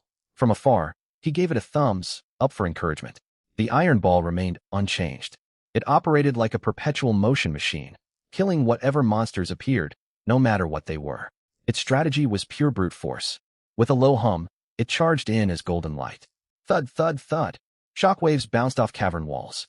The iron ball bounced through swarms of shadows, every impact bursting foes into dissipating white light. Shadows tried spawning clones, tried slipping into shadow stealth, tried swarming it. None worked. 130 attack against 800 defense was mathematically hopeless. Against such overwhelming defense, even first and second order monsters would stand no chance. Jiang Sun leaned against the cavern wall, legs stretched out, resting his head on top of the salt fish. The salt fish no longer reeked. It gave off a soft, milky seafood fragrance. He was not resting purely for comfort. By using it as a headrest, any monster emerging from shadows behind him would first hit the salt fish. Sacrificing summons to keep himself safe was the way to go. Besides, under this summoner system, Summons were not truly dead as long as their summoner survived. If they fell in battle, Jiang Sun could recast his summoning spell to bring them back fully restored. That was practically the only mercy afforded to summoners in this world. Keep it up, Iron Ball. This is basically AFK farming. Hardly had the words left his mouth when a shadow dropped down from darkness on the rock wall above him. Its tentacle whistled toward him. Before it could strike, the salt fish reacted instantly. It bit down on the tentacle, heaved, and threw the shadow creature. Smooth and decisive. Before the fallen shadow could recover, the salt fish pummeled it with repeated heavy slaps. Still holding the tentacle in its jaws, it hammered the shadow's large eye with its tail.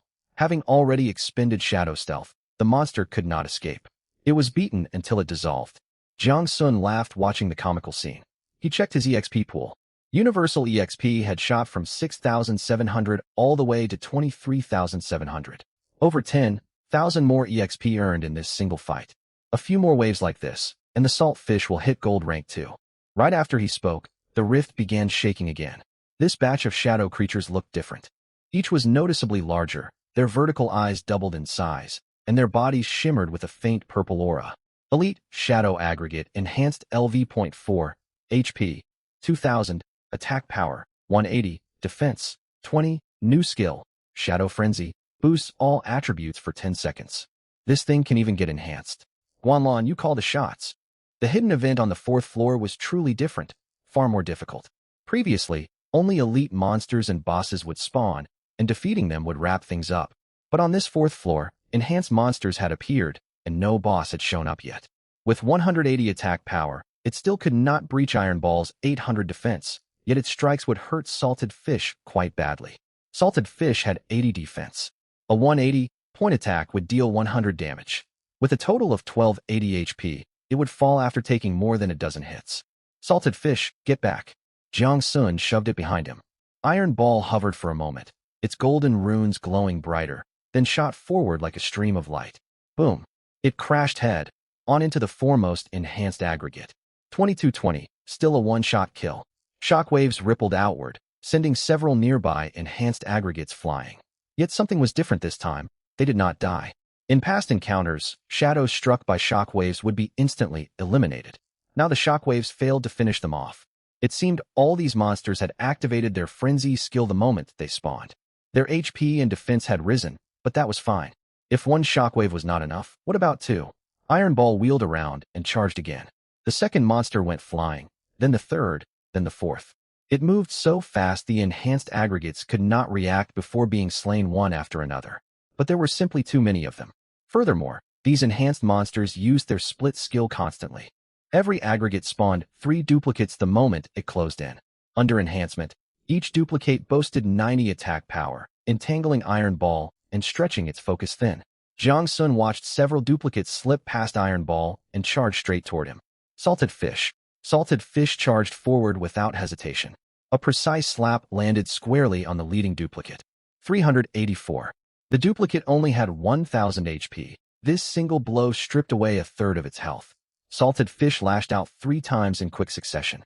The duplicate dissolved, and it wheeled toward the next target. Nice work. Jiang Sun could not help praising. You look like a lazy slacker normally, but you fight surprisingly well when push comes to shove. The experience pool jumped past 30,000. There was no time to waste. Salted Fish's promotion had to happen right away. Jiang Sun's mind drifted for a second. Back on the 3rd floor, he had grinded away an entire day just to earn a few tens of thousands of experience. Now one wave of monsters netted over 10,000. If outsiders among the profession holders knew about this, they would probably fly into a rage and tear the secret realm apart. Salted Fish, golden quality, requires 25,000 universal experience points. Confirm infusion? Jiang Sun drew a breath and confirmed. Infusing 25,000 universal experience points, remaining 7,420 points. He hastily opened Salted Fish's status panel. Salted Fish, golden 0, order, LV.1, HP, 1200, attack power, 320, defense, 120.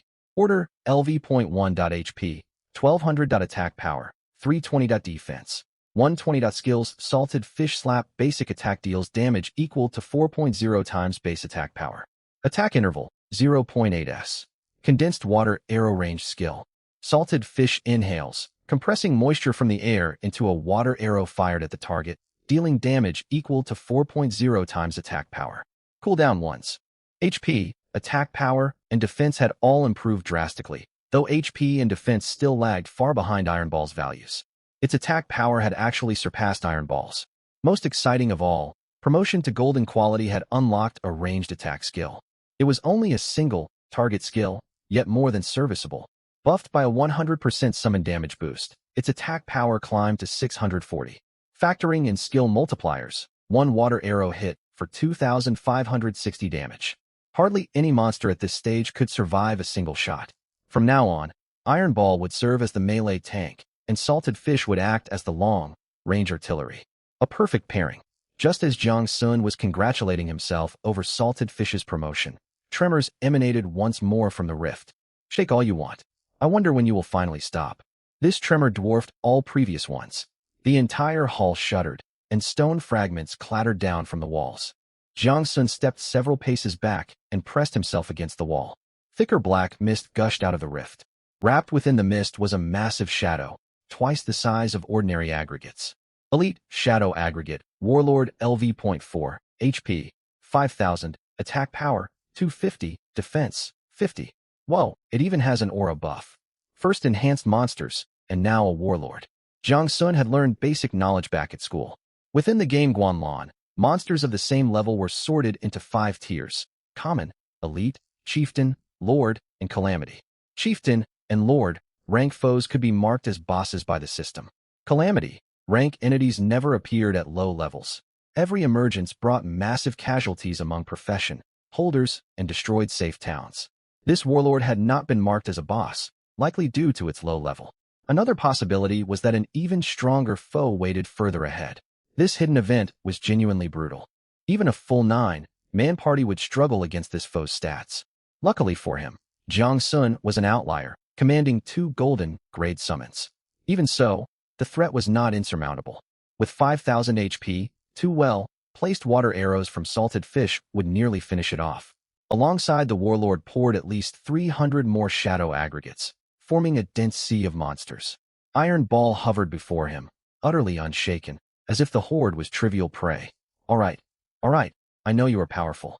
Go on then. Iron Ball charged forth. Unlike regular and enhanced elites, the warlord possessed considerable intelligence. Seeing Iron Ball bear down, it refused to take the hit head-on.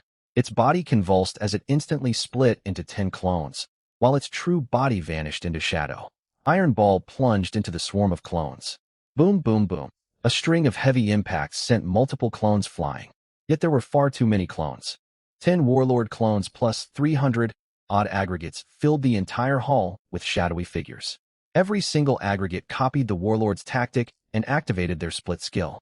Now the hall was completely flooded with shadow entities. Salted Fish picked off targets one by one with precise water arrows. Iron Ball reveled in the dense horde. It needed no careful aiming, only to crash about. It bounced wildly across the chamber like a high-speed pinball. Streaks of golden light traced its rapid trajectories across the hall, creating a spectacular sight. Each impact caved in large swathes of darkness. Another strike crushed more shadowy foes. Splat! A water arrow pierced a shadowy figure. 2560, Salted Fish swiveled and fired another shot. Splat! 2560, another shot. Splat! 2560, 3 water arrows, 3 seconds, 3 shadows dissolved into white light. Salted Fish opened and closed its mouth, its tail flicking proudly, as if boasting. Look at me. No more charging in to slap foes up close. I have ranged attacks now. Jiang Sun smiled at its smug display. Fine. You really have grown stronger. Salted Fish loosed yet another water arrow. Shadows were being cut down at frightening speed, and the dark mass visibly thinned. Watching its underlings get slaughtered without mercy, the warlord could endure no longer. It emerged from shadow. Iron Ball seized the opening and slammed into it. Boom! 2220. The warlord's health bar dropped sharply. It screeched, lashing out with countless tentacles toward Iron Ball. Smack, smack, smack. Its 250-point attacks could not pierce Iron Ball's 800 defense. Iron Ball followed with another heavy mountain strike. The warlord's HP plummeted from 5000 to 2780, then to 560. One more strike. Instant kill. The warlord let out a shrill wail before its form exploded apart. All its subordinate aggregates dissolved into white light and faded away. Killed Elite, Shadow Aggregate, Warlord, plus 1,000 experience. Universal Experience Pool, 14620. 8,000 experience for the Warlord. Not bad, the rift rumbled for the fifth wave. Will this ever end? Jiang Sun shook his head. He squeezed Salted Fish into a crevice between two boulders and tucked himself behind it. Bring it on. They cannot reach me anyway. My two summons handle all the fighting. More shadow creatures poured forth in this fifth wave than in the fourth, though without the warlords or a buff. They were all elite, rank shadows. Iron Ball fought even faster, felling foes with single impacts while its shockwaves mowed down groups. Salted Fish floated in front of Jiang Sun, firing volley after volley of water arrows to eliminate any stragglers. Jiang Sun leaned against the rock wall, legs crossed, glancing occasionally at combat logs and watching the experience pool tick upward. A true summoner lets their summons do all the work while they relax. When the fifth wave ended, the experience pool hit 18120. The rift fell silent. The entire hall went quiet. Only Iron Ball's low hum and Salted Fish's constant splat of water arrows echoed. Silence stretched for roughly 10 seconds. Jiang Sun stepped out of his corner and brushed dust off his clothes. He walked to the center of the hall, where crystal fragments littered the ground. Some fragments came from the original Great Shattered Crystal, others dropped by slain enhanced elite monsters. Jiang Sun found it strange that certain crystal fragments had not been automatically sent to his backpack upon monster kills. Then he felt it. The ground beneath his feet began to shake once again. Scattered shadow fragments across the hall's center lit up one after another. Every shard glowed dimly, forming a sprawling pattern beneath his feet. The fragments lifted off the ground and hovered in mid-air. Drawn by some unseen force, they drifted toward the ceiling of the hall. All fragments converged, compressing into a fist-sized black sphere. It was living darkness, writhing and churning like a beating heart. As the dark entity manifested, the air plummeted in temperature. Jiang Sun's breath fogged in front of him. Detected complete convergence of shadow source. Boss E Wraith of Resentment descends. A twisted human face materialized within the mist. It mouthed a silent howl, releasing a low, hoarse roar that vibrated Jiang Sun's eardrums. The face held no fixed shape. Its features warped and reshaped endlessly, cycling through rage, grief, and venomous malice, as if countless faces fought to burst forth from within. Boss Wraith of Resentment, LV.5, HP, 8600, Attack Power, 315, Defense, 77-50% Physical Damage Reduction. Skills, Grasp of Resentment, binds target for 2 seconds, 40 damage per second, cooldown 12s. Terrifying Shriek, inflicts fear within 5-meter radius for 3 seconds. Feared targets cannot attack, cooldown 20s. Shadow Pulse, deals 600 damage within 8-meter radius, cooldown 15s. Jiang Sun stared at the line, 50% physical damage reduction, and fell silent for 2 seconds. Physical damage halved. Finally a foe with real staying power. Iron Ball's 560 attack multiplied by its heavy mountain strikes, 4.0 multiplier normally, dealt 2,220 damage. With the 50% reduction, that dropped to 1110. 8 strikes would be needed to deplete its 8,600 HP. They could still defeat it, yet the boss possessed 3 dangerous skills. Binds, Fear Effects, and Area of Effect attacks. Iron Ball could tank the damage with its 800 defense. Fear was the most troublesome mechanic. Feared targets lost the ability to attack, though the effect only lasted 3 seconds. Its 20-second cooldown created windows long enough for the 2 summons to burn down the boss. He glanced between Salted Fish and Iron Ball. Time for concentrated fire. Salted Fish would stay back, kept out of range of the boss's tentacles and abilities. Salted Fish opened and closed its mouth, as if saying, "Watch me. I will stay safe." The Wraith of Resentment gave him no extra time to plan. The black mist constricted, and countless tentacles lashed toward Jiang Sun's position. Iron Ball rushed forward to take the brunt, while Jiang Sun retreated. Salted Fish stayed put, firing water arrows non-stop. The moment Iron Ball closed in, the boss cast Grasp of Resentment. Black chains coiled around Iron Ball, locking it completely immobile. Fortunately, the bind only lasted 2 seconds. Once freed, Iron Ball rained heavy blows onto the boss. The Wraith of Resentment's health plummeted rapidly. Even with damage halved, the 2 summons dealt over 2,000 combined damage each second. Injured badly, the boss unleashed its skill.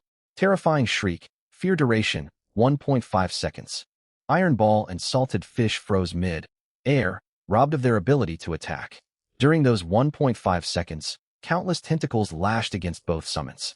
Iron Ball took no meaningful damage. Its defense was too high. Salted Fish fared poorly, damage numbers floating above its head. It was reduced to near death instantly. As the fear effect wore off, Salted Fish darted away, narrowly escaping death. Enraged, Salted Fish evaded while firing water arrows, determined to get payback. The boss's HP kept falling. Its form suddenly shrank inward before violently expanding outward.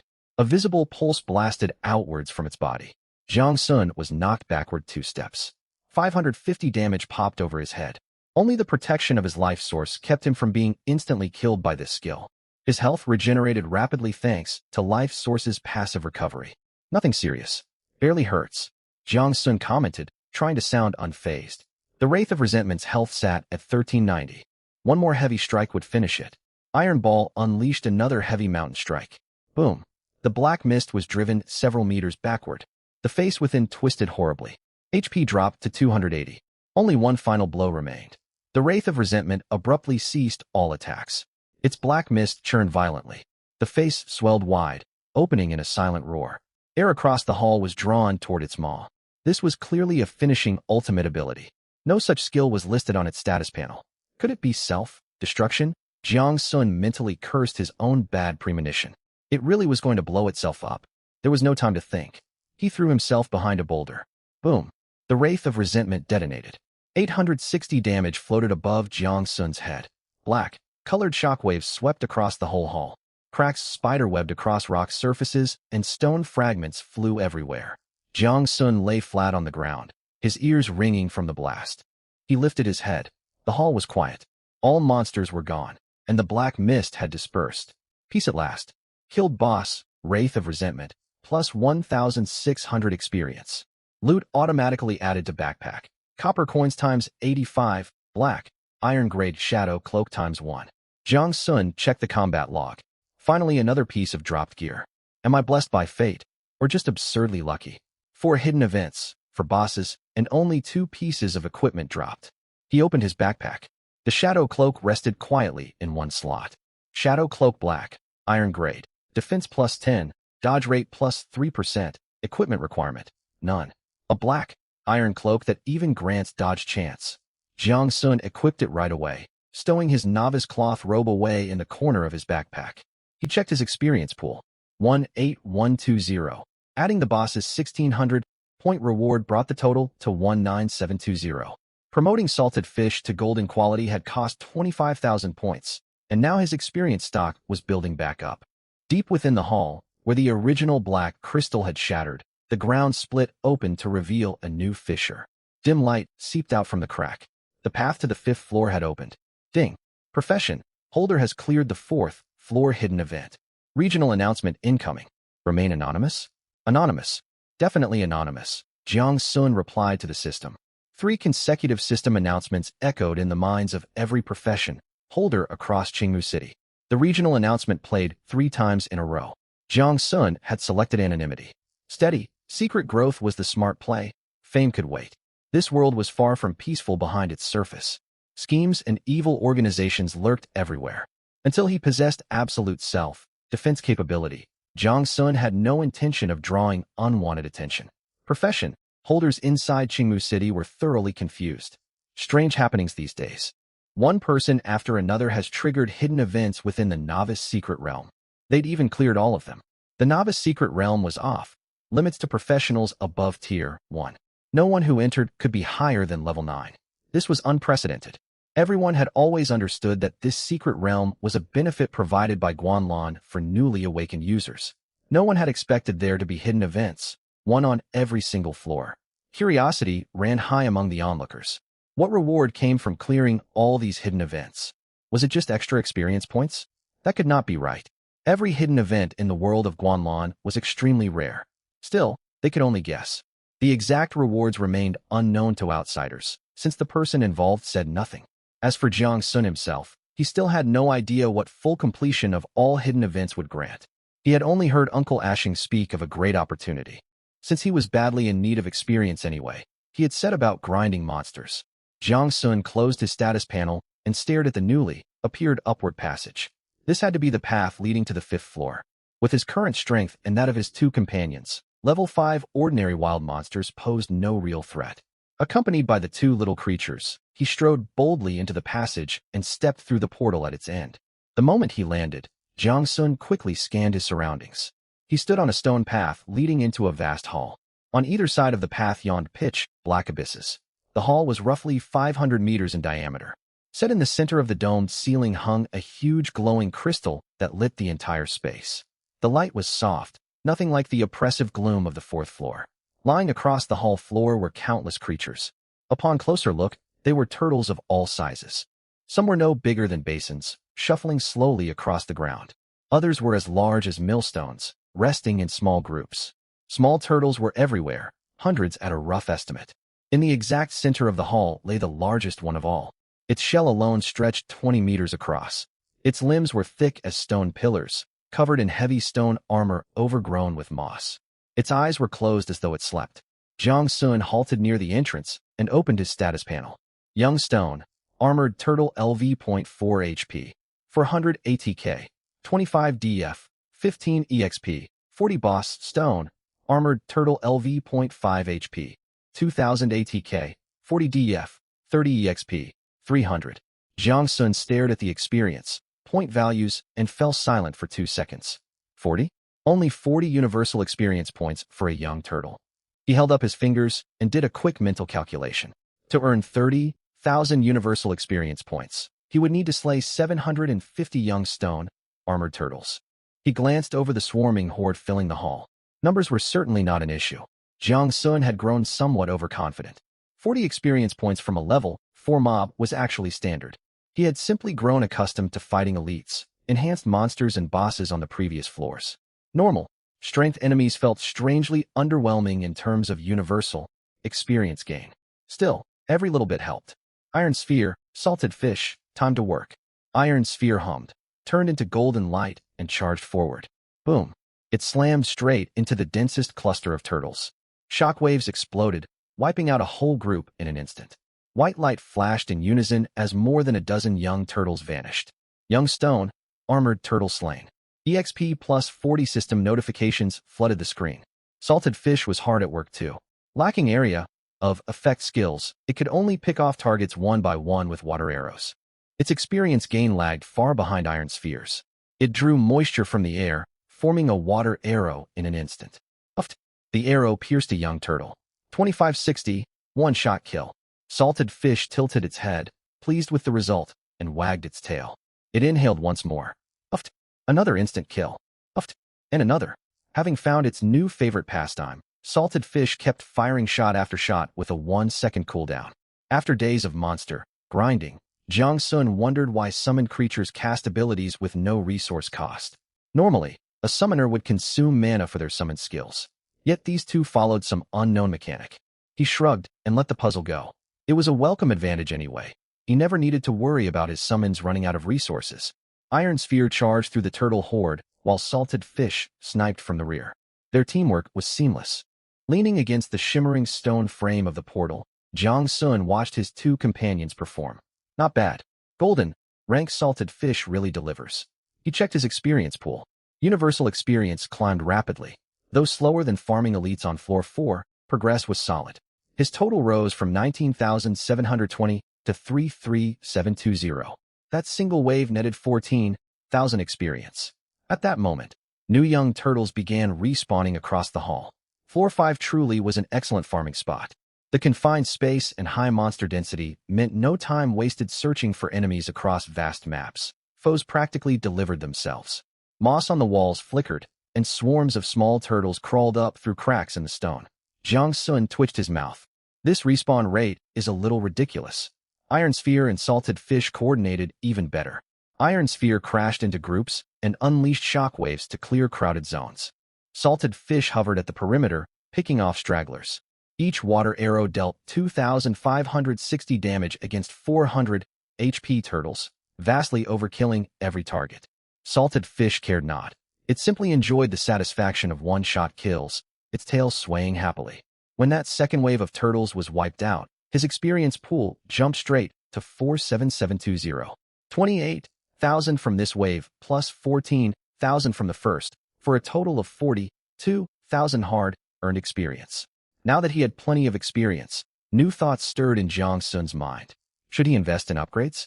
What should he improve first? He used his universal talent ability to check the advancement requirements for Iron Sphere and Salted Fish. The numbers shocked him. Advancing either summon from Golden to Platinum required 100,000 universal experience points. Two of them meant 200,000 total. He pushed the thought aside. That goal felt impossibly distant. Time to deal with the giant turtle in the center of the hall.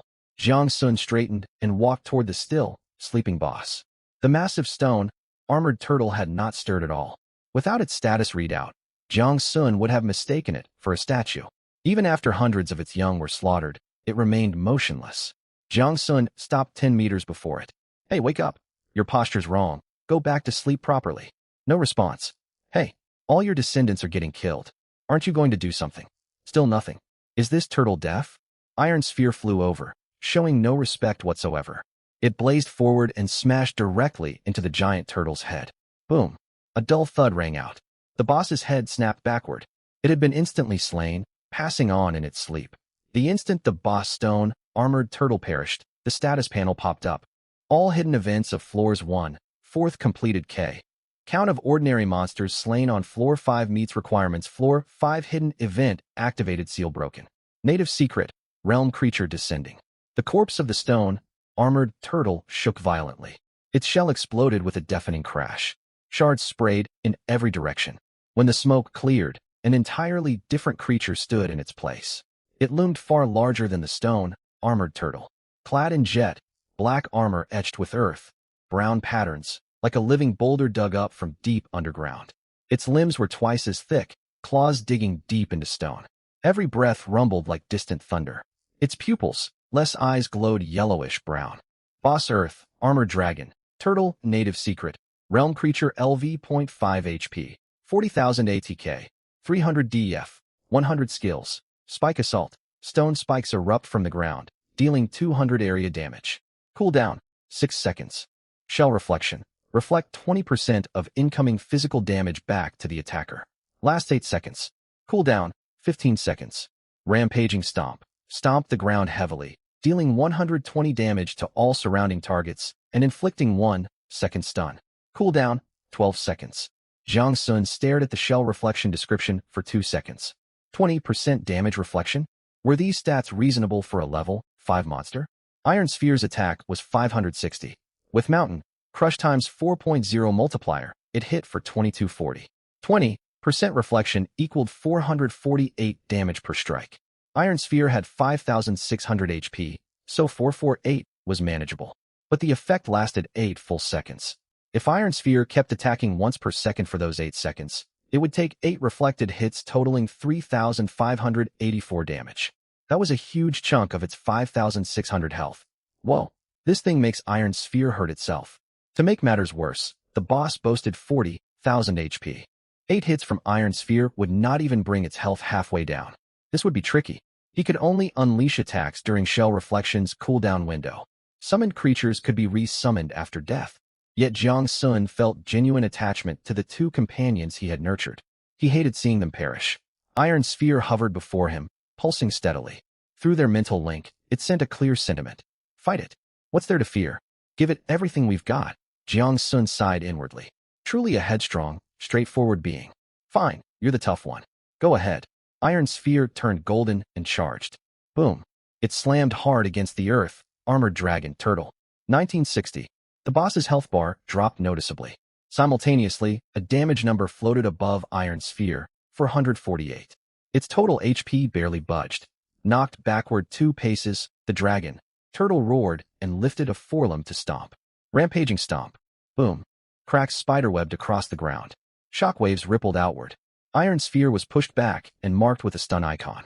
Seizing its opening, the dragon, turtle's shell glowed green. The ground trembled as stone spikes burst upward. Spike assault. 1 spike erupted directly beneath Iron Sphere, failing to pierce its defenses. A second struck, again dealing 0 damage. A third followed, still no effect. Iron Sphere's health remained untouched. The stun wore off. Iron Sphere shook itself, indignant at being stunned even though it had taken no real harm. Its pride had been wounded, and it intended to retaliate. Without hesitation, it unleashed another mountain crush strike. Boom. The dragon, Turtle's health kept falling, while reflected damage steadily wore down Iron Sphere. Several seconds passed. Shell reflection finally faded. Jiang Sun immediately ordered salted fish to join the assault. He had kept salted fish held back earlier, afraid reflected damage would kill it.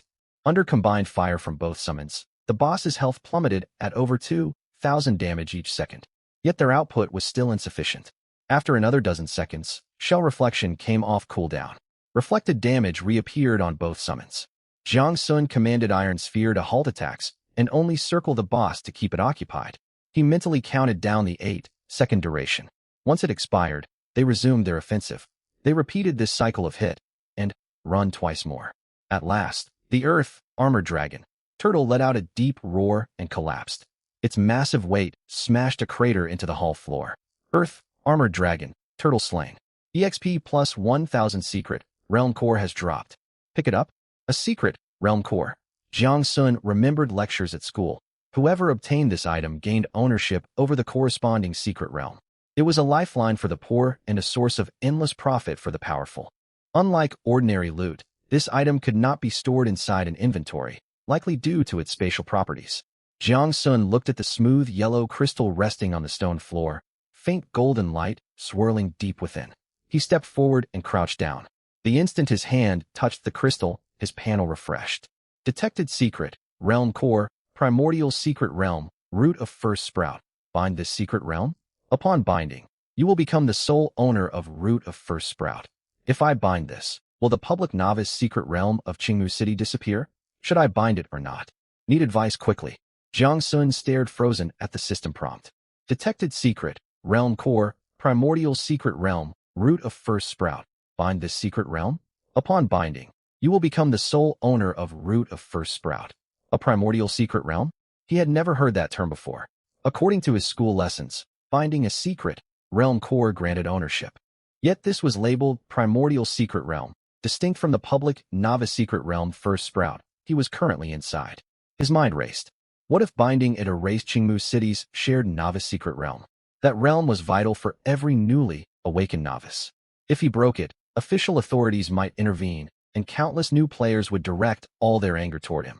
On the other hand, Uncle Ashing had promised a great reward for completing every hidden event. Iron Sphere and Salted Fish needed 100,000 universal experience each to advance to Platinum, 200,000 total. He only possessed 47,000 right now. Universal experience was in constant demand for leveling himself, enhancing gear, upgrading skills, practicing cultivation arts, and breaking through tier barriers. The world of Guanlan involved far more than simple monster grinding. Cultivation arts were mandatory for higher tier advancement. This secret, Realm Core, had to be the great opportunity Uncle Ashing had spoken of. Should he take it? Jiang Sun sucked in a breath through his teeth. I'll do it. At worst, new awakeners would complain, but nobody would trace it back to him. For a transmigrator, turning down such an enormous opportunity was unthinkable. He could plant spirit plants, raise livestock, generate steady streams of resources and wealth within his very own secret realm. No more hesitation. He confirmed the binding. Binding confirmed. Ownership transfer for Primordial Secret Realm, Root of First Sprout. In progress, all hidden completion conditions satisfied. Transfer complete. The yellow crystal grew warm in his palm, then burst with bright golden, yellow light. Gentle heat flowed up his arm, into his chest, and finally settled in his left palm. When the radiance faded, the crystal was gone. Jiang Sun opened his left hand. A faint golden root-shaped pattern marked his palm. Its roots seemed to anchor deep toward his heart, while delicate branching patterns glowed softly on his skin. Fresh system notifications appeared. Primordial Secret Realm, Root of First Sprout bound. This secret realm exists independently of public instance listings and will not conflict with Qingmu City's secret realm catalog. Binding irreversible. Jiang Sun froze for a moment. Independent of the public dungeon sequence? That meant he hadn't seized the first Sprout secret realm for himself. He quickly pulled up the secret realm list for Azurewood City and took a look. The first Sprout secret realm was still there. What a relief. Jiang Sun let out a long breath. Good thing I didn't take it from others. Before he could catch his breath, another system prompt popped up on his interface. System announcement about to trigger. Do you wish to remain anonymous? Anonymous. Absolutely anonymous. Hide one's traces, conceal one's edge, let no man know whence I come. He had even started quoting classical prose. Regional announcement. All hidden conditions for the first Sprout secret realm of Azurewood City have been fulfilled. The first Sprout secret realm is undergoing phased evolution. Structural expansion, 5 floors, 8 floors. New floors added. Molten Fire Corridor Floor 6, Wind, Singing Tower Floor 7, Observation Trial Hall Floor 8. Defeating the Floor 8 boss yields a chance to obtain a First Order Barrier, Breaking Talisman. The First Order Barrier, Breaking Talisman is an auxiliary breakthrough item. Upon use, it reduces the difficulty of First Order breakthrough quests. May all professional thrive in battle. Jiang Sun stared at the announcement, mouth hanging slightly open. Wow. Not only had he gained immense benefits for himself, he had also brought blessings to the entire Azurewood City. After he bound the primeval secret realm, Guanlon had upgraded the public secret realm. 3 extra floors, plus breakthrough, assist items. The new professional practitioners of Azurewood City would be greatly benefited from now on. This applied not only to new arrivals. Combat-oriented and life-oriented practitioners stuck before the First Order threshold would now have another shot at breaking through. Many people had been trapped below First Order before. Breakthrough quests were brutally hard, and monsters in safe surface towns were overwhelmingly powerful. They could not advance further. Now they could level all the way to level 9 within this beginner-friendly secret realm. On top of that, it dropped breakthrough 8 items. Most importantly, this beginner secret realm featured a death teleport mechanism. What was there to fear? They could go all out. Dying out on the surface meant real death.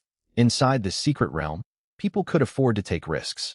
Uncle Ashing had said completing all hidden events would grant a great karmic opportunity. Jiang Sun had never imagined the rewards would be so substantial. If he had not deliberately stayed at level 1, endlessly farming the same monster for universal experience points, he would never have triggered this change.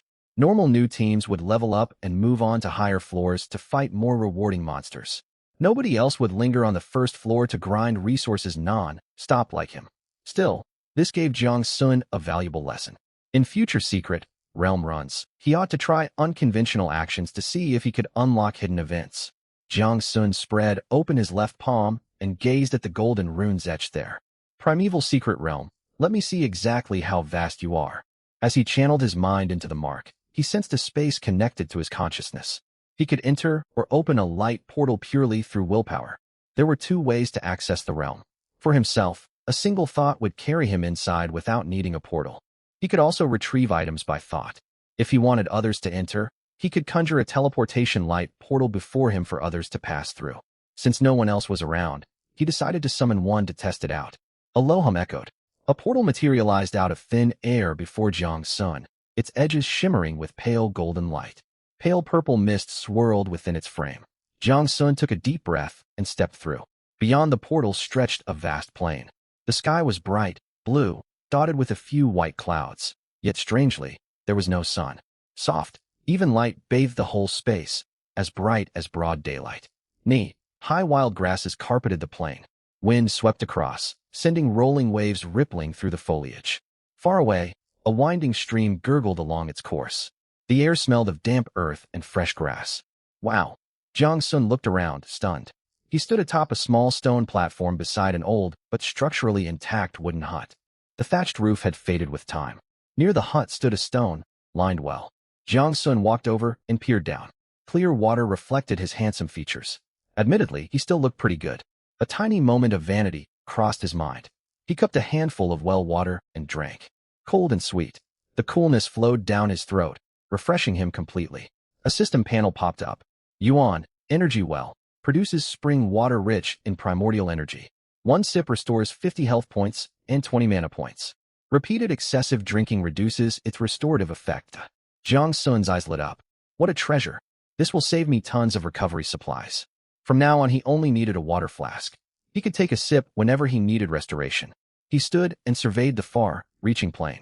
This place was enormous, many times larger than the first floor of the public First Sprout's secret realm. Behind the hut rose a spiral staircase. At its end hung a teleportation portal. Did this primeval version of the secret realm also have 5 floors? Jiang Sun shook well water off his hands. I'll take a tour and explore first. He spent more than half an hour traversing all 5 floors. The more he saw, the more astonished he grew, and a grin kept tugging at his lips. The first floor was a broad, fertile plain with soft black soil. Streams wound across the land, making it a natural farmland. The second floor held dense towering forests. Small creatures darted among the trees. Deep within stood a ruined stone beast pen. Though dilapidated, its frame remained intact and could be repaired for use. The third floor was a winding stream valley, its current swifter and deeper than that on the first floor, ending in a small waterfall. Shaded ferns and moss covered the rocky valley walls, and the air hummed with damp plant, scented breath. The fourth floor was a sprawling network of caves. Exposed or veins of iron and copper jutted from the rock walls, alongside glimmering veins of silvery ore. Iron and copper saw wide application, needed for low-grade gear and refined for high-grade equipment as well. Jiang Sun had no idea what that silvery ore might be. The fifth floor was a massive domed hall. Circular, over 1,000 meters across, far bigger than the public version's fifth floor. At the dome's center was a crystal, the core control hub for the entire primeval secret realm. Beneath the crystal stood a waist, high dark, greenstone steel carved with 2 characters, "Gather Yuan." Fine dense patterns covered its surface. Simply standing nearby filled one's mind with clarity. Jiang Sun lingered before the steel. He could feel his inner vital energy circulating far more smoothly. Could this aid cultivation? When his fingers brushed the steel, system information unfolded. Gather Yuan steel draws in loose primordial energy to raise energy concentration on the 5th floor. Practicing here grants a 70% boost to cultivation speed for first-order practitioners. The amplification diminishes as one's rank rises. Whoa, truly amazing. So it really does boost cultivation. From the hall's edge, he gazed outward. For luminous bubbles floated in the void, each showing scenes from the 4 lower floors. When he laid his hand on the central crystal, a holographic map unfolded before him. It displayed the full 3-dimensional layout of all 5 floors, resource distributions, and even real-time monster positions, laid bare in full detail. Standing in the domed 5th floor hall, Jiang Sun stared at the sight, his head spinning. I've struck it rich. Truly struck it rich. A complete private secret realm. 5 whole floors. Farmable land, space for animal husbandry, mining grounds, and a place to cultivate. Plus a well-producing spirit, infused spring water every day. This was far more than a secret realm. It was his personal domain. No wonder Uncle Ashen called this a great karmic opportunity, Jiang Sun murmured. Other people's secret realms were good only for planting or only for mining. His had everything. Uncle Ashing had spoken nothing but truth. He exited the primeval secret realm and returned to the public realm 5th floor domed hall. The earth, armored dragon turtle's corpse had vanished after its refresh. The hall stood empty, save for himself. He had cleared all 5 floors and obtained the primeval secret realm. Time to go find Uncle Ashing. Besides, it had been days since he tapped his younger sister Jiang Xiaoxiao on the head. His fingers were itching to do it again. He passed through the 5th floor portal and descended toward the 2nd floor. Uncle Ashing still lay beneath the old locust tree, holding half a crab claw and humming an unknown tune. Seeing Jiang Sun emerge from the passage, he lazily lifted his eyelids. Yo, you're back? Judging by your look, you succeeded? Jiang Sun broke into a grin, sat down beside him, and held out his left hand. The golden runes on his palm glowed faintly in the firelight. I made it. Uncle Ashing studied the markings for a long while, then nodded. The primeval secret realm, I never thought you would actually obtain it. Uncle Ashing, did you know about this place all along? I guess something like it might exist, but I could not be certain. Uncle Ashing bit into crab meat and chewed. Before First Sprout became a public secret realm, no one knew who owned it. Yet secret realms do not simply pop out of nowhere. Each one is a fragment of a shattered world or a preserved moment in time. Guanlon preserves them, whether to honor history or remember lost races. Would Guanlon really be that benevolent? Who can say? Uncle Ashing smiled. Am I not also a remnant from a shattered world? I do not know why I have persisted for so long, nor how much time has actually passed. Jiang Sun thought about it. He decided not to dwell on puzzles too heavy for his limited brain capacity. Uncle Ashing tossed crab bones into the bonfire and clapped his hands clean. Very well. You have cleared the secret realm and claimed your great opportunity. Make good use of your secret realm. It will serve as a powerful foundation for your future growth as a strong practitioner. Jiang Sun sat cross-legged, staring at the bonfire in deep thought. Truly, the First Sprout Root secret realm gave him enormous advantages for future development. It's time for me to head back. I've been inside for several days. Mom will be worried. That is true. Your mother raised you and your sister all by herself. It has not been easy. Jiang Sun turned to Uncle Ashing. I plan to develop in the surface towns later. Uncle Ashing nodded without replying. He was little more than a phantom, uncertain even of his own existence. By the way, Uncle Ashing, have you heard of the Void Spirit Tower? Uncle Ashing's eyes narrowed. I know of it. An inter-race arena for ranked battles. Back when my world still existed, the Void Spirit Tower also appeared after Guanlon descended. I once reached gold tier at rank 8. Why? Are you thinking of challenging it? I've heard talk. It sounds interesting, and I've long coveted the skills obtainable there. Interesting. Uncle Ashing let out a short laugh. It is far more than merely interesting. Though deaths within the tower are illusory, the pain is completely real. Once you feel a wolf claw crush your skull, you will never forget it. Jiang Sun blinked in surprise. You fought there? Uncle Ashing gave no direct answer, merely smiled and held his hands out toward the fire for warmth. I fought a few matches in my youth, lost far more than I won. Later, as my world neared its end, I no longer had time for such contests. A hint of regret lingered in his tone. Naturally, how could a man whose whole world had shattered not carry regrets? Jiang Sun watched his expression. He suspected the old man was holding back the full truth. Still, he chose not to press further. There was no need to reopen old wounds. It occurred to him that his barbecue-related hidden event trigger had drawn this old man out in the first place. If he left, and the secret realm reset next time, would he still see Uncle Ashing? Their bond was shallow, yet they had shared several pleasant barbecue sessions. The thought of never seeing this scruffy old man again left him feeling hollow. He stood up and brushed dust off his trousers. Uncle Ashing, come with me. Step outside this secret realm and see my world. Uncle Ashing fell silent. His gaze drifted toward the old locust tree, distant and far-reaching. Firelight painted half his wrinkled face in brightness, half in shadow. After a long pause, he shook his head. I will not go. This is my home. What would I do out there?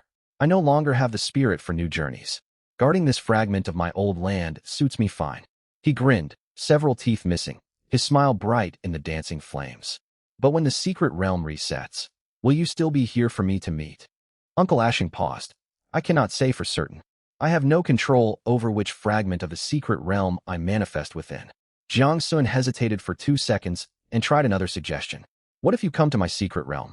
That is the true primeval origin. Logically, that ought to be your real home. Jiang Sun was practically trying to persuade the old man to move. It is not impossible. I will go through and test whether I can enter.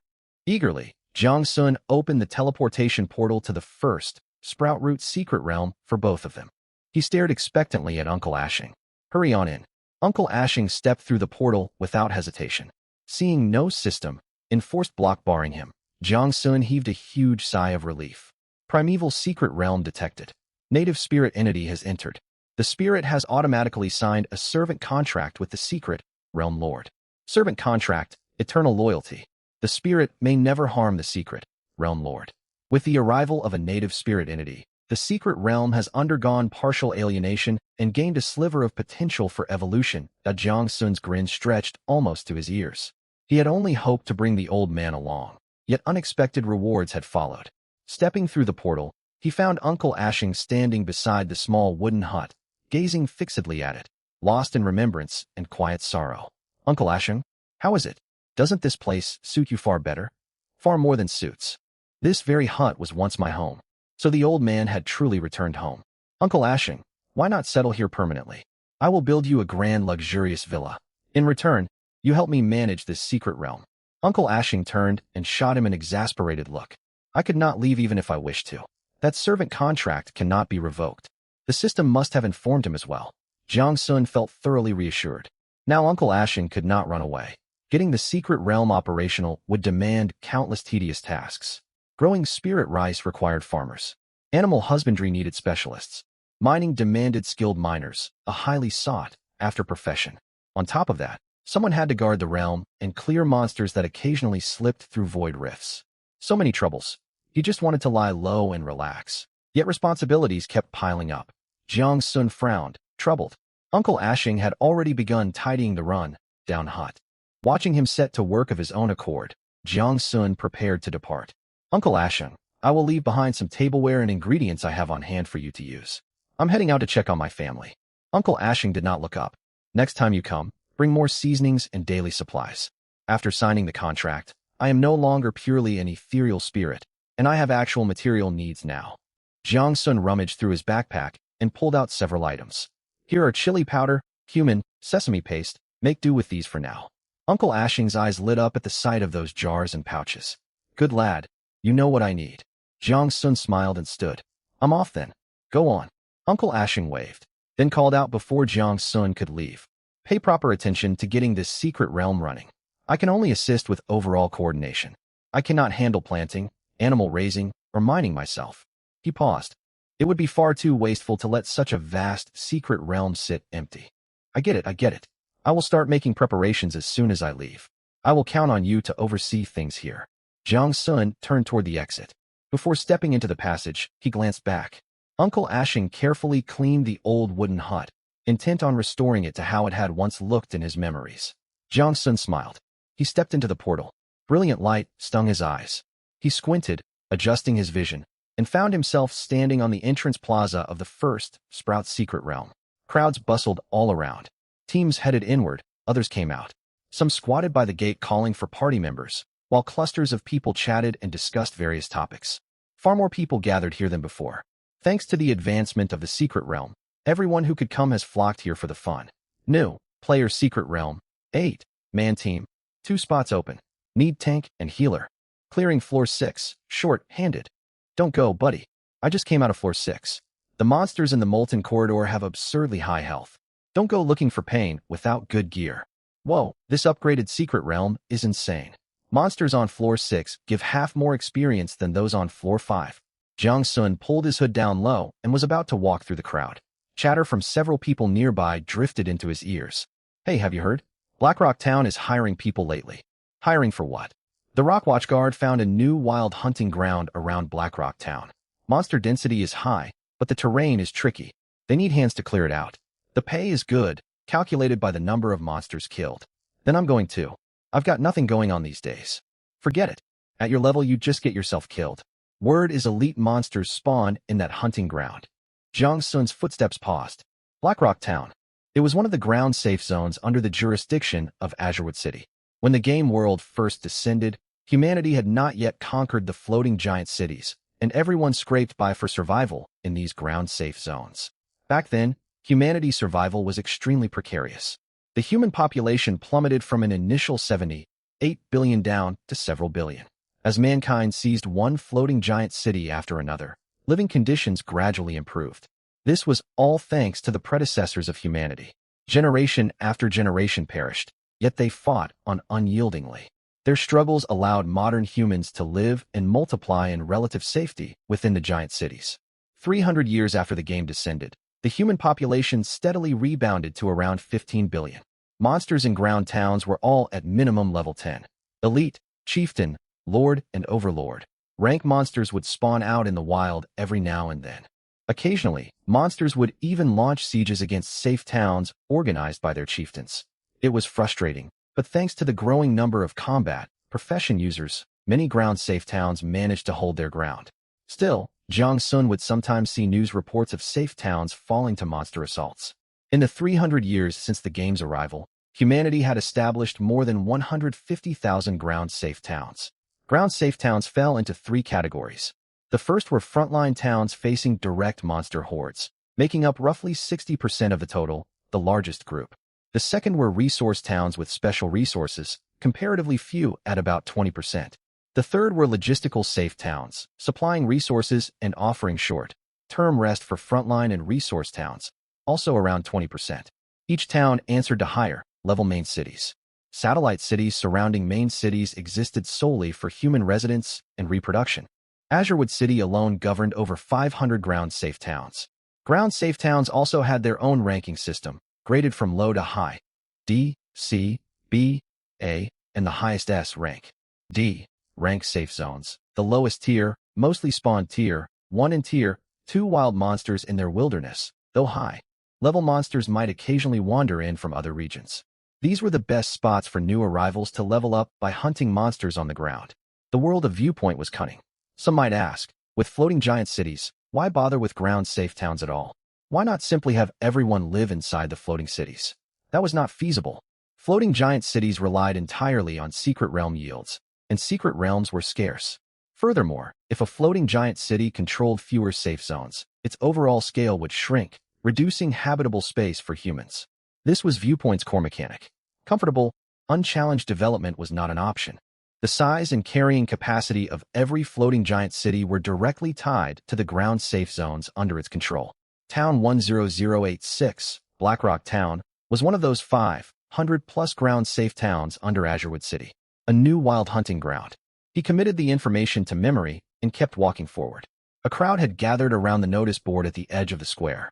He squeezed over for a glance. It was a fresh notice posted by the Spirit Pivot Pavilion, reporting performance records from the Void Spirit Tower. Void Spirit Tower, Human Faction Rankings Weekly Tier Statistics, Azurewood City Division.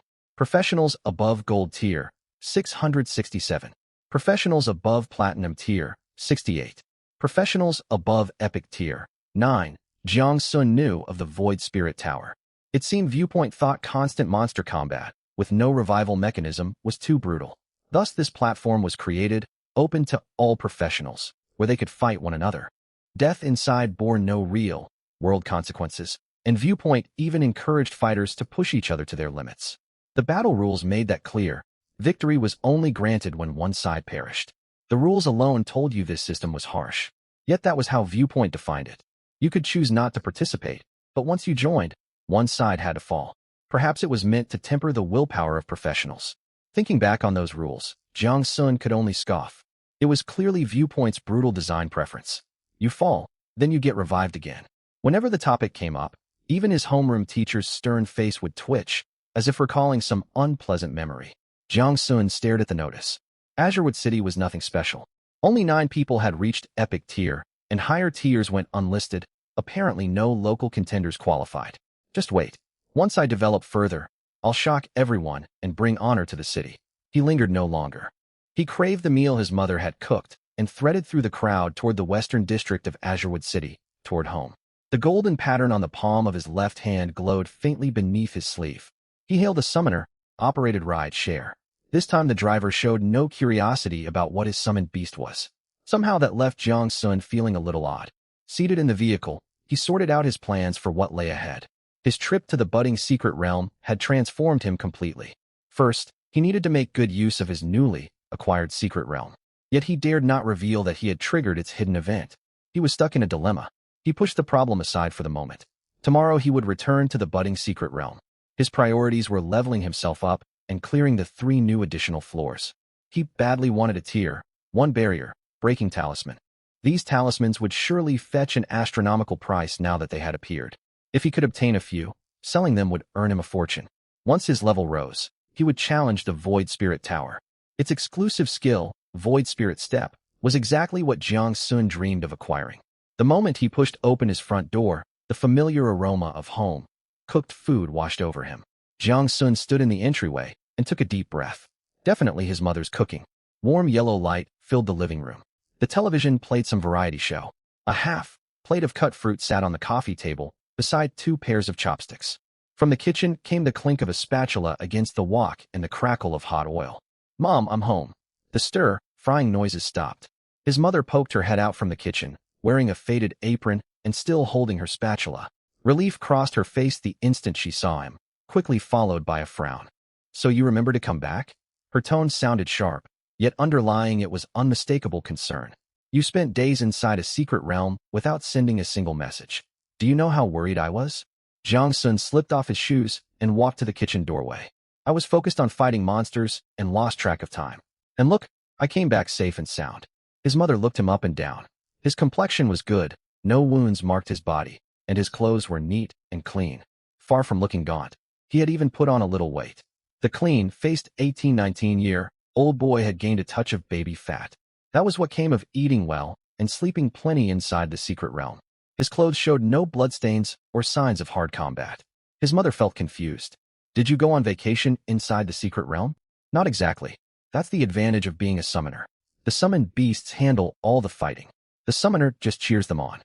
You never take anything seriously, even at your age." His mother huffed and turned back to her wok. "Wash your hands for dinner. Only the last soup is left." Jiang Sun acknowledged her, and walked toward the living room. A small figure curled up on the sofa, absorbed in her phone, its screen flickering with bright colors. Hearing footsteps, she did not lift her head, mumbling lazily. "Well, look who's home, the great summoner." Her tone was flippant and teasing. This kid was getting bolder by the day. He needed to establish his authority as an older brother. He flicked her forehead with his finger. There. That felt satisfying. It had been too long since he'd done that. Familiar pressure, familiar sound. Pure comfort. Ouch. What was that for, you jerk? Mom. Brother flicked me again. His mother was busy cooking, the noise in the kitchen drowning out her complaint. She paid no attention. Jiang Sun plopped down beside her, the sofa sinking under his weight. What are you so absorbed in? None of your business. Jiang Xiao rolled her eyes, hugging her phone to her chest, then looked up at him, her eyes darting about. You were in the secret realm for days, right? How many levels did you gain? Jiang Sun kept his expression neutral. 0. Jiang Zhao's eyes lit up. She looked ready to gloat. I knew it. I just knew it. She sat bolt upright cross-legged on the sofa, pointing a finger at him. What can a summoner even do? Your starting summoned beast must be bad. It won't listen to you, right? You can't kill monsters, can you?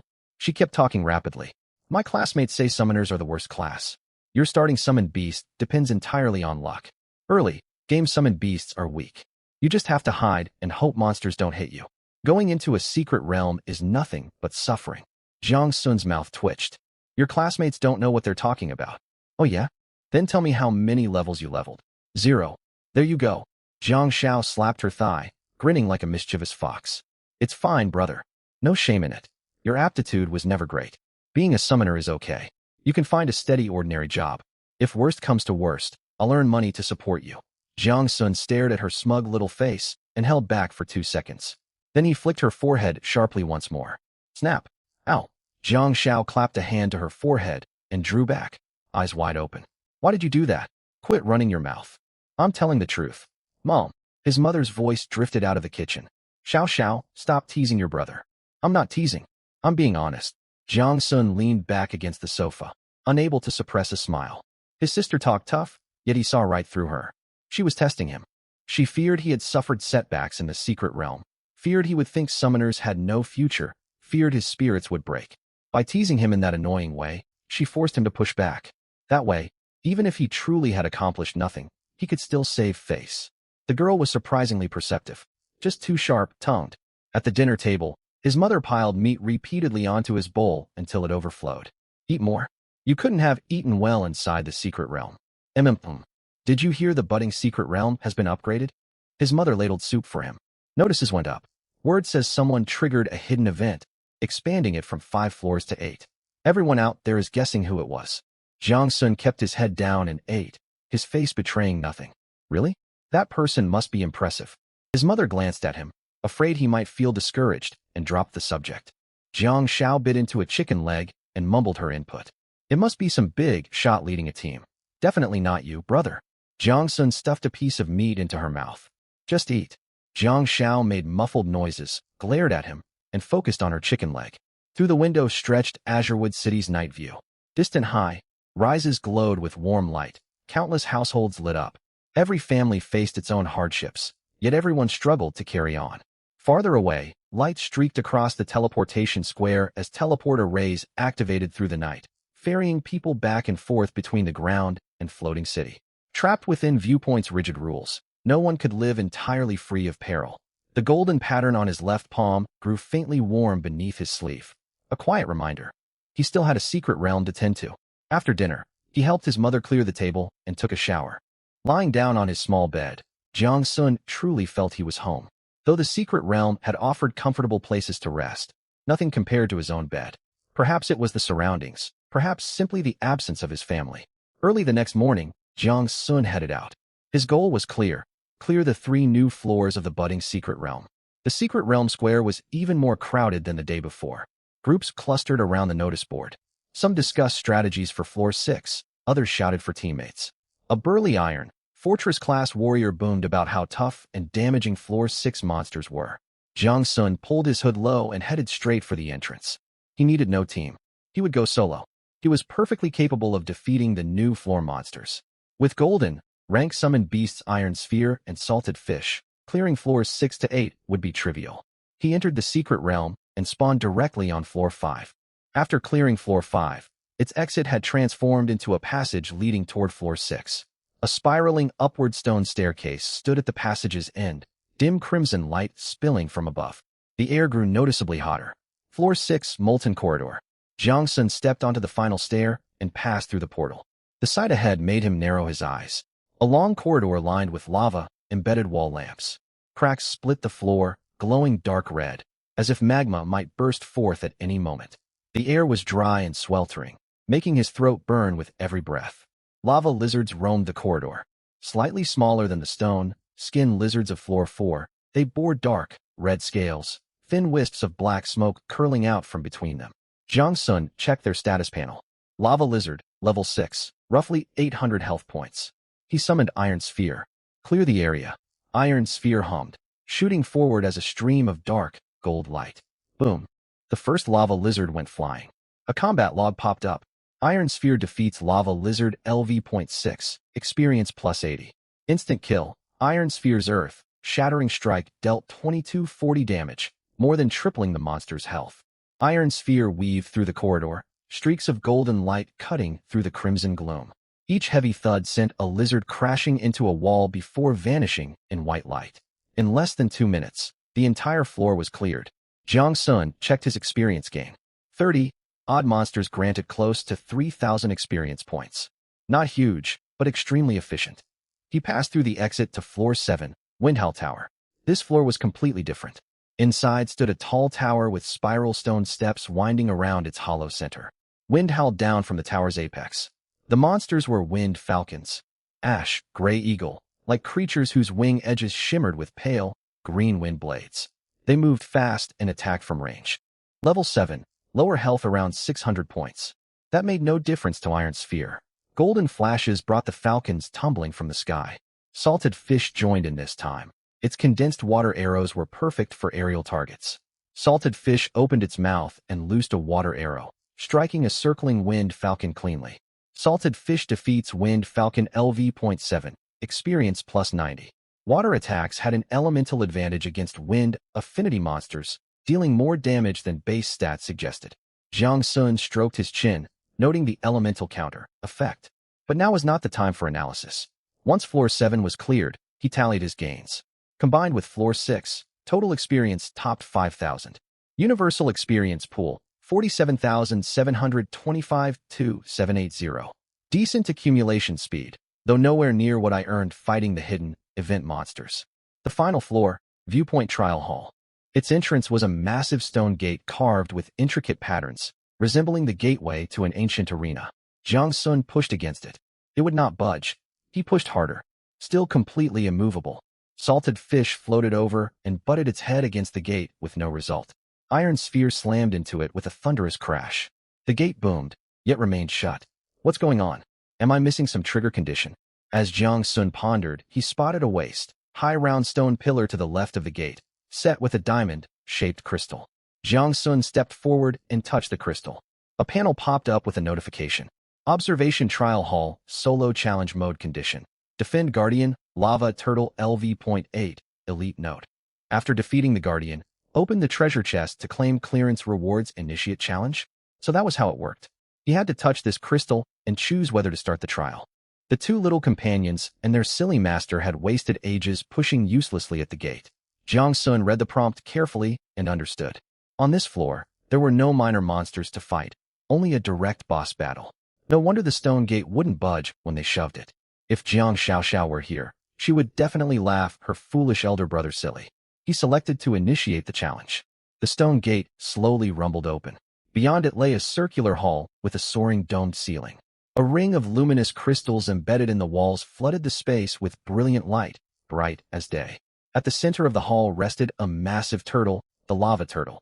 It was slightly smaller than the armored earth turtle from the 5th floor. Its carapace was dark crimson. Molten liquid resembling magma trickled from the cracks between its shell plates. Its 4 thick limbs pressed against the stone floor, heating the slabs beneath them until they glowed faintly red. Did this thing really crawl out of a magma pool? The temperature here was absurdly high. As a carbon-based life form, how had it not roasted to death? Its head was tucked inside its shell, sound asleep. Jiang Sun checked its stat panel. Lava Turtle LV.8, Elite HP, 12,000 attack, 120 defense, 80 skills, Flame Jet, Shell Retreat Health Regeneration, 12,000 HP, 120 attack, 80 defense. For an average rookie party, this boss would be a massive hurdle. A strike of 120 attack could take down fragile professions of mortal rank in 2 hits. To Jiang Sun, however, it was nothing remarkable. Iron Sphere boasted 800 defense. The Lava Turtle's 120 attack could not even scratch its armor. Salted Fish had 240 defense, which the attack also failed to penetrate. This boss was nothing more than a stationary punching bag. Iron Sphere move out. Iron Sphere transformed into a streak of golden light and charged forward. Shaking Mountain Heavy Strike, 2,240 damage. Sparks burst across the Lava Turtle's shell. It stretched its head out of its carapace, let out a low roar, and unleashed a jet of flame straight toward Iron Sphere. The fire washed over Iron Sphere with barely any effect, easily absorbed. Jiang Sun nearly laughed out loud. "You're not all that tough, old turtle." Iron Sphere landed another heavy blow. A third strike, a fourth. The Lava Turtle's health bar plummeted rapidly. It activated Shell Retreat once midway, regenerating 50 HP per second for 10 seconds, recovering a total of 500 HP. Iron Sphere's single hammer strike dealt 2,240 damage. That 500 recovered HP made almost no difference. In less than 20 seconds, the Lava Turtle's health hit 0. The enormous turtle's form dissolved into white light, leaving a treasure chest upon the stone ground. Jiang Sun walked over and opened it. Inside rested a pale yellow talisman the size of a palm, etched with intricate runes that shimmered faintly. Obtained item. First, Rank Barrier Breaking Talisman. First, Rank Barrier Breaking Talisman, I rank advancement auxiliary item effect. Reduces the difficulty of a first rank advancement quest. The talisman is not consumed if the quest ends in failure. Jiang Sun picked up the talisman and turned it over in his hands twice. Success. He had not expected to obtain this barrier-breaking talisman on his first clear. He had assumed he would need to run the trial multiple times before it dropped. Luck was on his side. He stowed the talisman in his backpack and exited the secret realm, stretching lazily in the plaza. Fledgling secret realm, farewell. Thank you for all the gains you've brought me. Well, Jiang Sun considered himself someone who knew how to show gratitude. Back home, Jiang Sun sat on the bed in his room, staring at the Universal Experience pool on his panel. Universal Experience points, 52,780. The number looked sizable at first glance, yet it vanished far too quickly once put to use. Promoting Iron Sphere from Gold Tier to the next rank required 100,000 experience points. Salted Fish needed another 100,000 as well. Advancing his Vitality Source skill to Bronze Tier cost 10,000. Leveling up also demanded experience. Worse still, he was only level 1. He possessed no cultivation art and could not attempt rank advancement. He needed to raise his level first. He opened his panel and gazed at the level 1 marking, taking a deep breath. It was time to grow stronger. This man who dreamed of becoming the greatest summoner could not rely solely on his summoned beasts. He himself needed power too. After sorting out his thoughts, he mentally tallied the numbers. According to the rules of the Realm of Observation, how much experience did it take to climb from level 1 to level 9? He ran the calculation through his mind. Roughly 50,000 experience points. Truth be told, Jiang Sun's experience acquisition rate already outstripped nearly all professions below first rank by a wide margin. Even so, his universal experience was still stretched thin. It was no wonder so many people failed to break through to first rank. The experience requirements were staggering.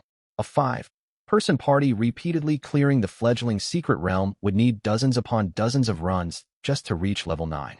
On top of that, defeating monsters more than 3 levels lower than oneself yielded 0 experience. If the fledgling secret realm had not unlocked those extra 3 layers after clearing, most challengers would have been trapped permanently at level 8. Go hunt monsters on the surface? That was a deadly gamble.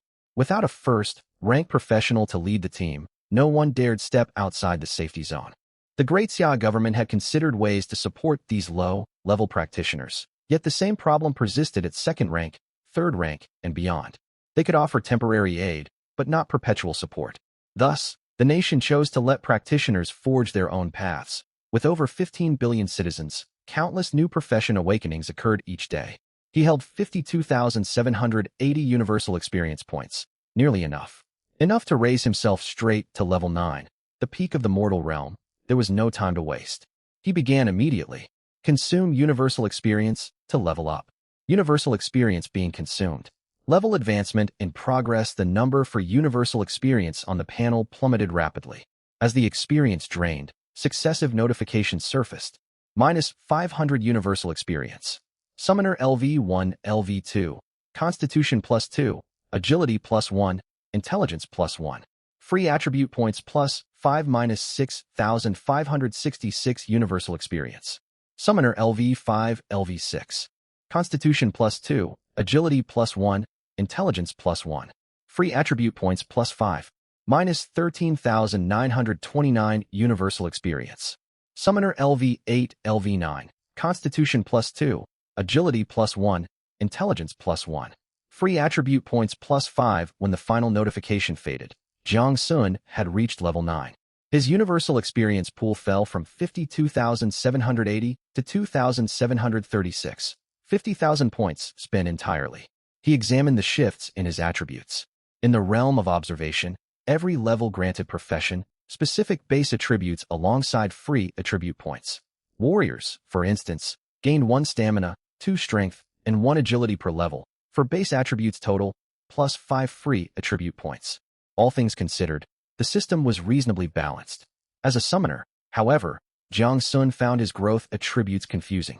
Each level granted him 2 constitution, 1 agility, and 1 intelligence. What was the logic here? Was the summoner meant to act as a tank? Upon reflection, it made sense.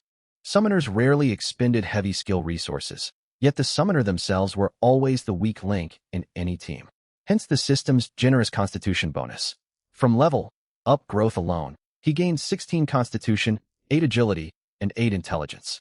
He had accumulated 40 free attribute points. He decided to hold on to them for now. He planned to visit the Summoners Guild to inquire about cultivation arts and first rank advancement.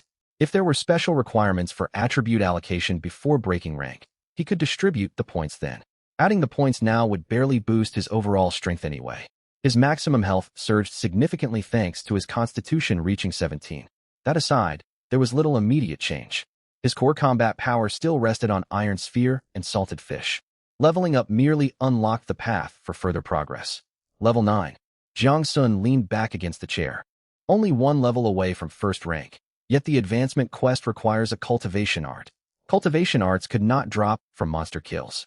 They had to be obtained from the professional guilds. Every profession possessed its own guild, and summoners were no exception. Summoners were a niche profession within Great Xia's system, but official institutions still existed for them. The Origin Academy also distributed basic cultivation arts, though the process involved tedious reservations and long queues. The guild would be far faster. He set off at once. Heavenly Crafts Avenue housed all professional guilds within every floating city, and Greenwood City was no different. The exact location of the avenue varied across megacities. In Greenwood City, Heavenly Crafts Avenue sat on the boundary between the Western Old Quarter and the Central District. When Jiang Sun stood before the Summoners Guild entrance, he nearly thought he had arrived at the wrong place. No grand entrance, no gleaming signage. It was simply an old 3-story building with faded gray exterior walls. A wooden plaque hung by the door bearing the words Greenwood City Summoners Guild, its paint peeling in places. Compared to the imposing 5-story Warriors Guild building next door, this place looked incredibly shabby. Had the Summoners Guild always fallen on such hard times? Your savior has arrived. Come welcome me. Jiang Sun strode inside with unbridled confidence and pushed open the door. The hall was modest, roughly 50 to 60 square meters. A middle-aged woman with glasses sat at the front desk, buried in documents. Several young summoners sat on benches chatting quietly. They spoke in hushed tones, clearly discussing something they preferred to keep private. Curious, Jiang Sun slipped behind them to listen. Hey, have you heard? Our summoner contribution rewards keep dropping. It won't be long before the Summoners Guild gets downgraded again. I know, right? Greenwood City has hundreds of summoners, but not a single one managed to awaken a high-grade combat summoned beast. The realm of observation's mechanics feel like they're working against us summoners. Random summons are one thing, but why do we only get non-combat creatures? My summoned beast is a burrowing scale beast. It can't fight worth a lick, but it's decent at mining. I spend every day working as a miner in resource secret realms. You're luckier than me. At least you have a use. I summoned a rolled leaf slug. It's as long as an adult's arm, yet completely useless. I don't know what to do. I'm so stressed. Jiang Sun stifled laughter. They really were a group of unfortunate companions. He stopped eavesdropping and walked to the front desk, striking a confident pose. Hello, I've come to collect a basic cultivation art. The middle-aged woman lifted her gaze and glanced over him. What's your level? Level 9. Your talent grade? Grade B. The woman nodded and slid a form across the desk. Fill this out, then head to the second floor to see the vice president for assessment. Assessment? That's right. The woman adjusted her glasses. The guild registers every cultivation art issued. You must prove you possess the capability to wield one. Higher grade arts are allocated based on demonstrated strength. If anyone could just walk in and claim one, the guild would run out of resources in no time. Jiang Sun took the form without argument, filled it out quickly, and headed upstairs. The second floor was more spacious, featuring a small training arena. Near the edge of the grounds stood a gray-haired middle-aged man in a worn robe, hands behind his back as he stared at a scroll mounted on the wall. He turned at the sound of footsteps. Here for a cultivation art? That's correct. The man sized Jiang Sun up. Level 9, grade B talent. Not many new applicants lately. You're the third summoner to request an art this year. He smiled, though the expression carried a hint of weariness. I'm Zhao Taizhan, vice president of the Greenwood City Summoners Guild. What category of cultivation art are you seeking? Jiang Sun blinked in surprise. There are different categories? Naturally. Zhao Taizhan sat at a table and poured himself a cup of tea. 3 types exist: offensive, defensive, and balanced. Offensive arts boost summoned beast attack power. Defensive arts improve summoned beast survivability. Balanced arts offer moderate bonuses to both sides, without excelling in either. I would recommend balanced for steady, early progress. Jiang Sun considered for a moment. Didn't you mention an assessment first? Arts are distributed according to demonstrated strength. Zhao Taizhan raised an eyebrow, looking intrigued. Fair enough. A young lady from the Warriors Guild borrowed this arena today. Would you care to spar with her? Practical combat is the most accurate assessment. A Warriors Guild member? Indeed. She's also a new level 9 practitioner. She comes here every few days asking for sparring matches, hoping to learn how to fight different professions. Zhao Taizhan shook his head with a chuckle. Quite competitive, that girl. Just as he finished speaking, a clear voice rang out from the doorway. Uncle Zhao, I'm here. A girl with a high ponytail marched inside. A thin sword hung at her waist, and she wore lightweight armor, looking sharp and capable. She spotted Jiang Sun standing in the arena and paused. Oh, a new face. Zhao Taizhan smiled and made introductions. This is Jiang Sun. He's here to claim a cultivation art. You're both level 9. Why not have a spar to gauge his strength? Go easy on him, though don't injure him. The girl's eyes lit up, locking straight onto Jiang Sun. You chose to become a summoner? I doubt you've learned how harsh this world can be yet. She bared her small canine teeth, eyeing Jiang Sun challengingly.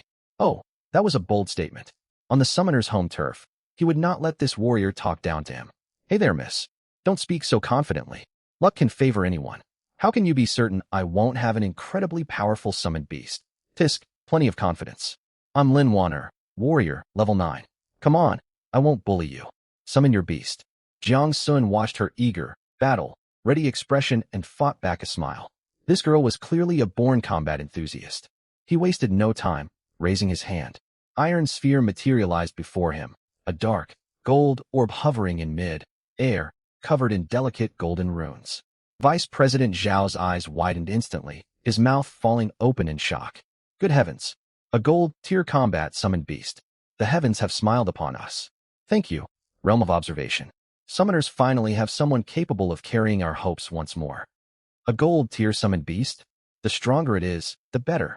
Lin Wanner remained filled with fighting spirit, yet she grew noticeably more cautious. I'm attacking now. Let me see what your summoned beast is made of. She shot forward like an arrow, moving at blistering speed. Her thin sword thrust straight toward Iron Sphere, the blade cutting through the air with a sharp whistle. Clang. Iron Sphere did not dodge. There was no need. With 800 defense, raw stats alone outmatched this young girl. When raw numbers win the day, complicated tactics are unnecessary. Charge straight ahead. That was the Iron Sphere's simple mindset. The sword tip struck Iron Sphere's surface, ringing with clear metallic resonance. Iron Sphere did not shift an inch. Not a single scratch marked its exterior. Lin Wanner froze. She had not unleashed her full strength, yet this strike carried 70% of her power. It should have elicited some reaction from an ordinary level 9 summoned beast. This Iron Sphere had not even wobbled. Before she could process what happened, Iron Sphere moved. Dark, Gold light flashed. An iron sphere crashed into her chest. Boom.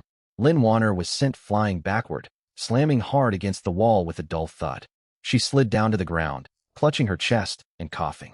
What on earth? She lifted her head, staring at Iron Sphere in disbelief. The sphere had moved far too fast for her to react. Zhao Taizhan stood to the side holding his teacup, grinning widely, his gaze fixed firmly on the floating dark, gold orb. Lin Wanner pushed herself to her feet, brushing dust off her clothes, and gripped her sword again, unwilling to concede.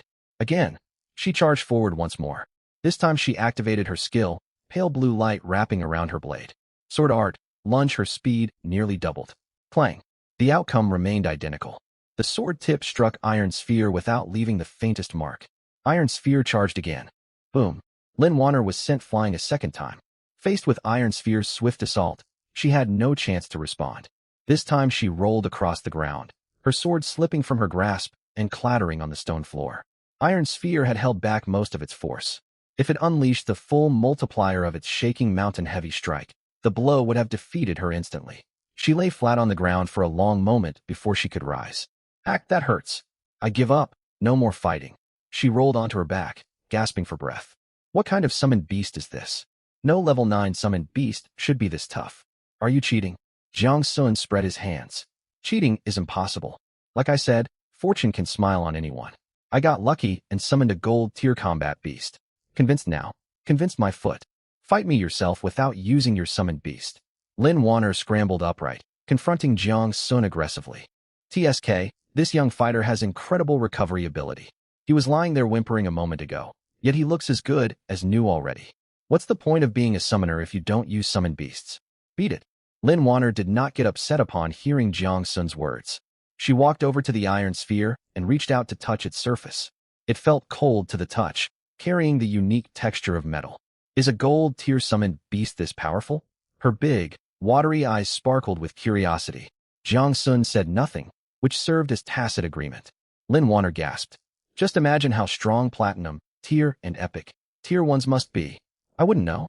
How about you come and experience it when I summon an Epic Tier beast someday? Oomph, you're just boasting. You should count your blessings just to summon a gold tier creature. Don't go daydreaming about Epic Tier 1s. Lin Wanner stroked the cool surface of the Iron Sphere, filled with envy. She suddenly grabbed Jiang Sun's wrist. Take me along with you later. I'm a warrior, and I can act as your frontline tank. Or come with me to the Warriors Guild. With your strength, they'll definitely assign you a high-grade cultivation manual. Jiang Sun's mouth twitched as he pulled his wrist free. Do I look like someone who lacks a frontline tank? Let go first. Not until you promise to take me.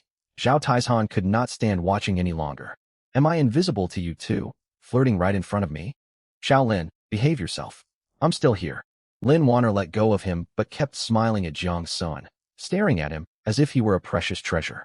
Zhao Taizhan stepped forward and took hold of Jiang Sun's hand, examining him closely, just like someone sizing up a promising newcomer. So you're Jiang Sun. From now on, our Summoners Guild will be counting on you. You have no idea how tough we've had it these years. Our occupational contribution rating keeps dropping, and we're barely hanging on. Jiang Sun's heart skipped a beat. He knew summoners faced hardships, but he never imagined things were this dire. Earlier, he'd overheard conversations at the gate and refused to believe it, yet it turned out to be true.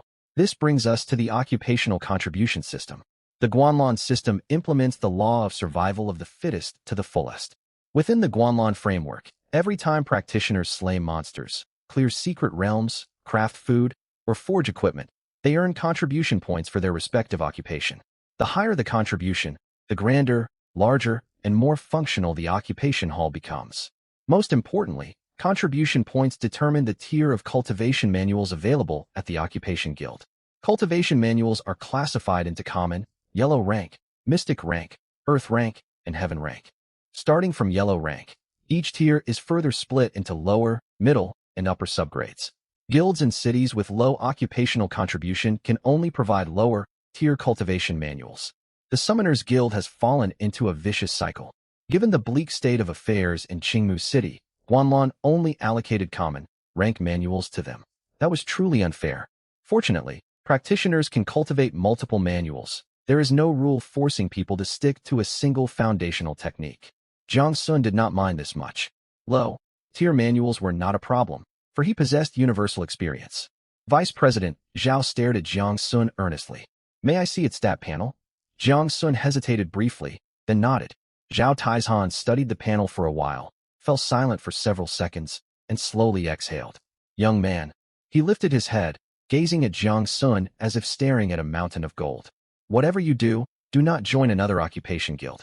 I will message the guild president right away and ask him to apply for yellow rank manuals available in higher tier main cities for you. Huh? Can people switch to other occupation guilds? Of course.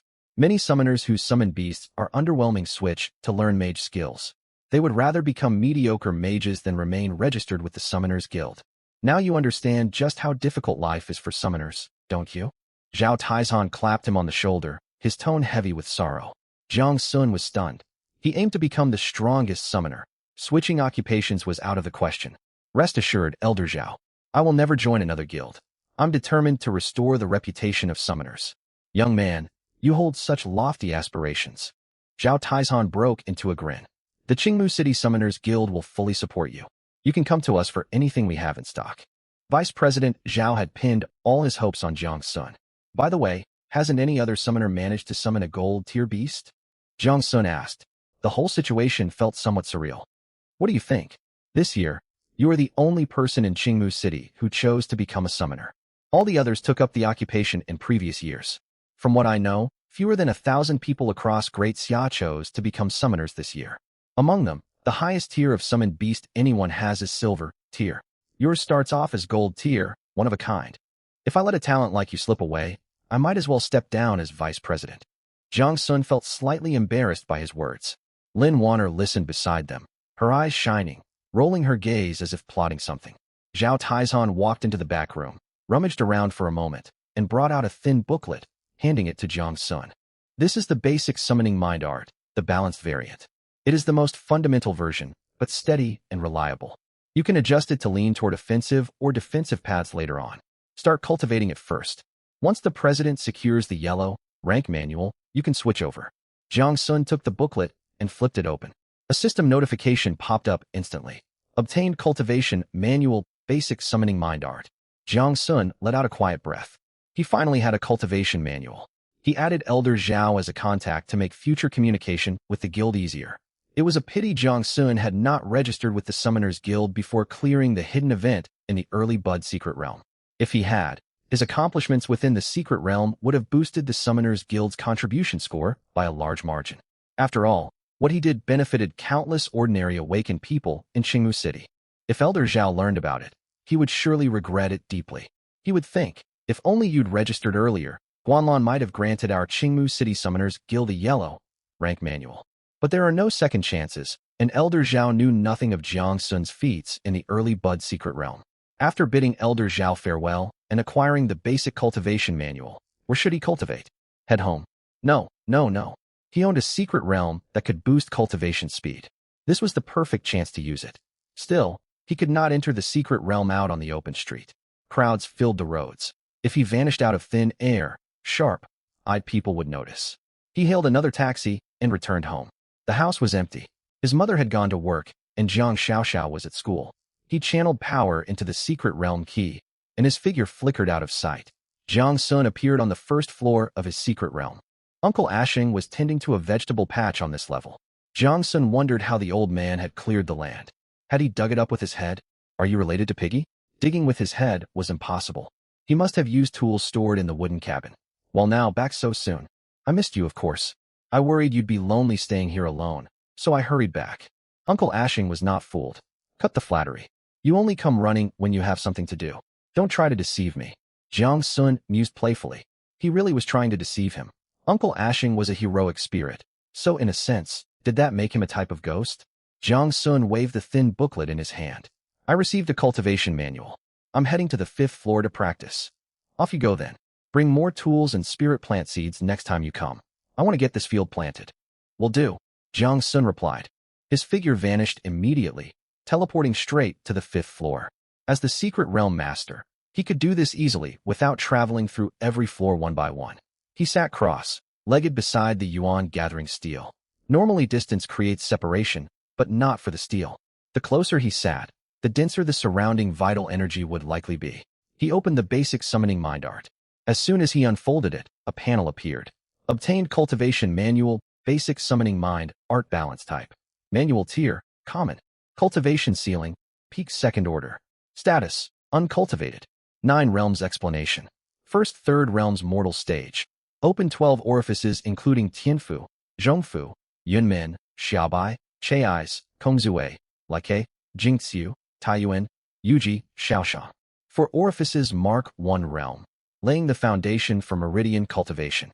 Reaching peak 3rd realm unlocks qualification to break through to First Order. 4th 6th realms First Order. Fully open the lung meridian of hand, Tying. Peak 6th realm unlocks qualification to break through to Second Order. 7th 8th realms Second Order. Fully open the triple energizer meridian of hand, Xiaoyang. 9th realms Second Order. Fully open the heart meridian of hand, Xiaoyin. Peak 9th realm equals peak Second Order. Current progress, 0/9. Jiang Sun read the entire manual carefully from start to finish. Unfortunately, he barely understood a word. It was like a kindergarten child staring at a missile trajectory calculation formula, utterly confused. Come on, it could not be this hard. He was a transmigrator after all. How could he fail to comprehend the lowest tier manual? But confusion was not a problem. The system could teach it directly. He selected the Learn option on the system menu. The manual turned into a stream of light and flowed into his mind. A system prompt appeared right away. You have learned the Cultivation Manual, Basic Summoning Mind Art. Once learning finished, Jiang Sun flipped through the booklet again. This time, everything made sense. Truly miraculous. The system was incredibly reliable. He gradually grasped what cultivation manuals were all about as he read. They were far more than simple stat boosters. They functioned like converters. By cultivating a manual, you harness a power known as vital energy, the fundamental force of this world. All other powers evolve from vital energy. Beyond permanent stat boosts, cultivation manuals convert vital energy into extra health points and mana points. The volume of your vital energy reserve determined how much extra health and mana you could generate. It was akin to carrying permanent extra health and mana potions. Different manuals granted different fixed stat bonuses. Some boosted strength, others constitution to enhance different abilities. Warrior manuals leaned toward attack power. Ironwall manuals prioritized health points. Summoner manuals favored mana and vitality. Higher tier manuals provided greater stat bonuses and superior conversion efficiency. Even among summoner manuals, a yellow rank manual boasted far better conversion ratios than a common rank 1. For example, 100 vital energy might convert into 1,000 extra health points with a common manual, while a yellow rank manual could turn the same amount into 2,000 extra health points. That was a massive gap. No wonder everyone chases high-tier manuals, Jiang Sun muttered. Identical vital energy yields twice as much power for others. How can anyone compete? He kept reading. The passive effects of manuals were equally vital.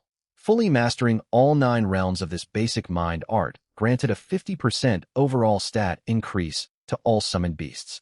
At first glance, it seemed modest, but upon rechecking the description, Jiang Sun realized this multiplier stacked after other bonuses. Rather than adding flat values like ordinary summoned beast enhancements, that changed everything. Base stats plus skill amplifications multiplied by the manual bonus created exponential growth. Manuals also unlocked unique abilities, such as improved energy conversion rates and exclusive skills. Such benefits could not be measured merely by numbers. He would discover more details slowly over time. Time to start cultivating. He closed his eyes, sat properly, and formed hand seals following the manual's instructions. He meditated for a while. Nothing happened. He could not sense any energy flowing inside his body. He tried once more. Still no response. What's going on? He opened his eyes and looked around. After learning the manual, he could clearly perceive vital energy all around him. Why could he not absorb it following the manual's guidance? Could cultivation really be this slow? The manual never mentioned innate talent or comprehension aptitude. Perhaps the low tier of the manual was to blame? It was not entirely fruitless. Jiang Sun sensed a tiny wisp of vital energy entering his body. At this pace, however, it would take him 1 or 2 months just to open the first orifice. Opening 4 orifices would take another 3 to 4 months after that. This was simply too slow. Jiang Sun's mouth twitched. He did not have that much time to spare. Even if he had the time, he could not sit motionless for months on end. Thankfully, he had universal experience. However, after raising his level to 9, his stock of experience was low. He was unsure if it could push the manual to the first realm. He opened the Universal Experience pool panel. Universal Experience. 2736, he chose to channel Universal Experience into advancing his manual realm. Universal Experience -500. Basic Summoning Mind Art. From uninitiated to first realm. Summon beasts overall stats times 5% Universal Experience -1000. Basic Summoning Mind Art. From first realm to second realm. Summon beasts overall stats times 10%. Constitution +5, a total of 1500 experience, shot him straight from uninitiated to second realm in an instant. Jiang Sun felt his orifices tingle, as if new chambers had opened within them. Warm currents circulated through his body, spreading from his chest and carving stable energy pathways following fixed routes. The first realm unlocked one energy circuit, the second opened two more. At its core, cultivating a manual meant carving energy circuits within your body. Only open circuits allowed vital energy to flow. Only flowing vital energy let the manual take effect. The more circuits you formed, the more vital energy you could channel, and the stronger your bonuses became. Jiang Sun exhaled and opened his eyes. He glanced down at his hands. With these orifices and circuits unlocked, Jiang Sun could now store absorbed vital energy within the orifices. He wanted to advance further, yet his universal experience was exhausted. Ugh, I need to farm more experience again. Where should he grind? The strongest monsters inside his initial secret realm were level 8. Fighting them now would incur experience penalties. Should he head to the surface towns? Truth be told, he was reluctant to go before breaking through to First Order. It was far too dangerous. For his own safety, Jiang Sun planned to return to the novice trial secret realm. He wished he had not leveled up. If he had stayed level 1, he could repeatedly clear the trial secret realm and steadily farm universal experience. There was no going back now. He had already reached level 9. He had no choice but to endure the experience penalty and grind the third floor of the early Bud secret realm. There was a silver lining, though. He might collect more first-order barrier, breaking talismans to sell for money. 3 days passed inside the secret realm, and Jiang Sun grew restless. The strongest monsters here were only level 8. Killing them granted barely any experience. His universal experience pool crawled from 1236 to just over 1800. His manual was stuck at second realm, and his level remained frozen at 9. The threshold to first order stood right in front of him, yet he could not cross it. Should he travel to a surface town? He hesitated. He read countless posts online, growing more anxious the more he learned. Surface towns were divided into several categories: vanguard towns, logistics towns, and resource towns. Vanguard towns were the most dangerous, bordering monster territories and frequently facing monster sieges. Logistics towns were safer, positioned further back with fewer monsters. After browsing forums for a long time, Jiang Sun settled on a place called Qingmu Logistics Town. It was one of the logistics towns under Qingmu City, designated AE-17, home to over 20,000 residents. The town itself was small, yet relatively safe. Most surrounding monsters were levels 10 to 15. Occasionally level 20 wandering beasts appeared, but a squad of rock guard troopers was stationed there permanently.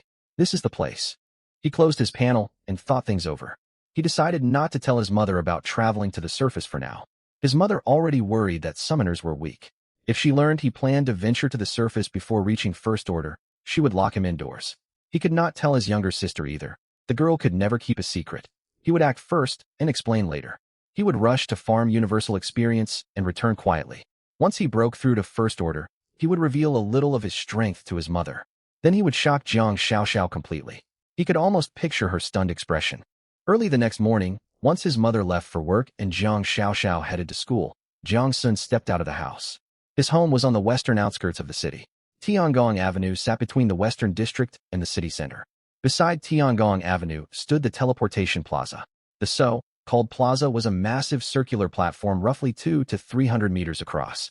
Complex patterns were etched in concentric circles at its center, forming a giant formation.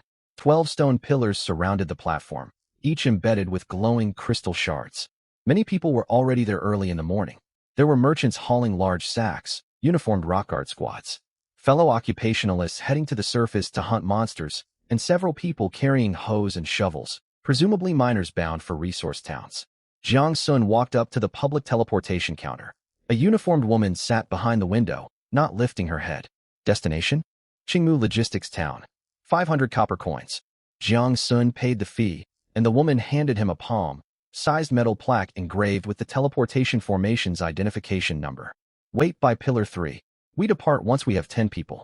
Jiang Sun took the token and walked over to the third stone pillar to wait. After roughly 10 minutes, the group was complete. An administrator walked over, collected all the metal tokens one by one, and counted the heads. All right, step inside the teleportation array and don't move a muscle. The 10 people entered the array and stood at its center. The administrator operated the control crystal beside them. Buzz. Patterns beneath their feet lit up.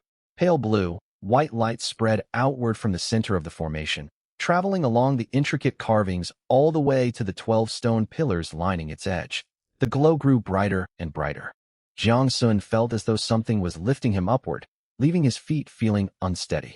In the next instant, a flash of white light blinded him.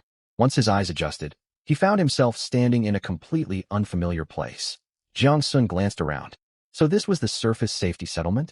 The teleportation array shared a similar layout to the one in Qingmu City, a circular platform ringed by 12 stone pillars. Yet the surrounding architecture could not have been more different. Most buildings in Qingmu City were constructed from stone, neatly arranged with a hint of modern styling. Here, structures were wildly varied. Some were built from timber, others stacked stone, welded sheet metal, and several were repurposed shipping containers. They varied wildly in height and color, clearly erected privately by residents with no unified urban planning whatsoever. The streets were wide enough, but paved with flagstones cracked in many places, weeds sprouting through the fissures. Plenty of people wandered the streets. There were warriors clad in leather armor with blades at their waists, mages carrying staffs, street vendors carrying shoulder poles, and several shirtless men squatting by the roadside chatting as they smoked. The whole scene resembled an ancient town tourist district, yet far less tidy and well kept. A medley of scents hung in the air: roasted meat, sweat, dust, and an indistinct, unpleasant odor. This smell is overwhelming. Jiang Sun wrinkled his nose. He headed down the main street, observing the shops lining both sides. There were weapon shops, armor stores, potion vendors, general stores, and several establishments bearing signs reading materials wanted. A row of gleaming swords and blades hung outside the weapon shop, looking rather intimidating. Jiang Sun stepped closer to inspect them, and a system panel popped up.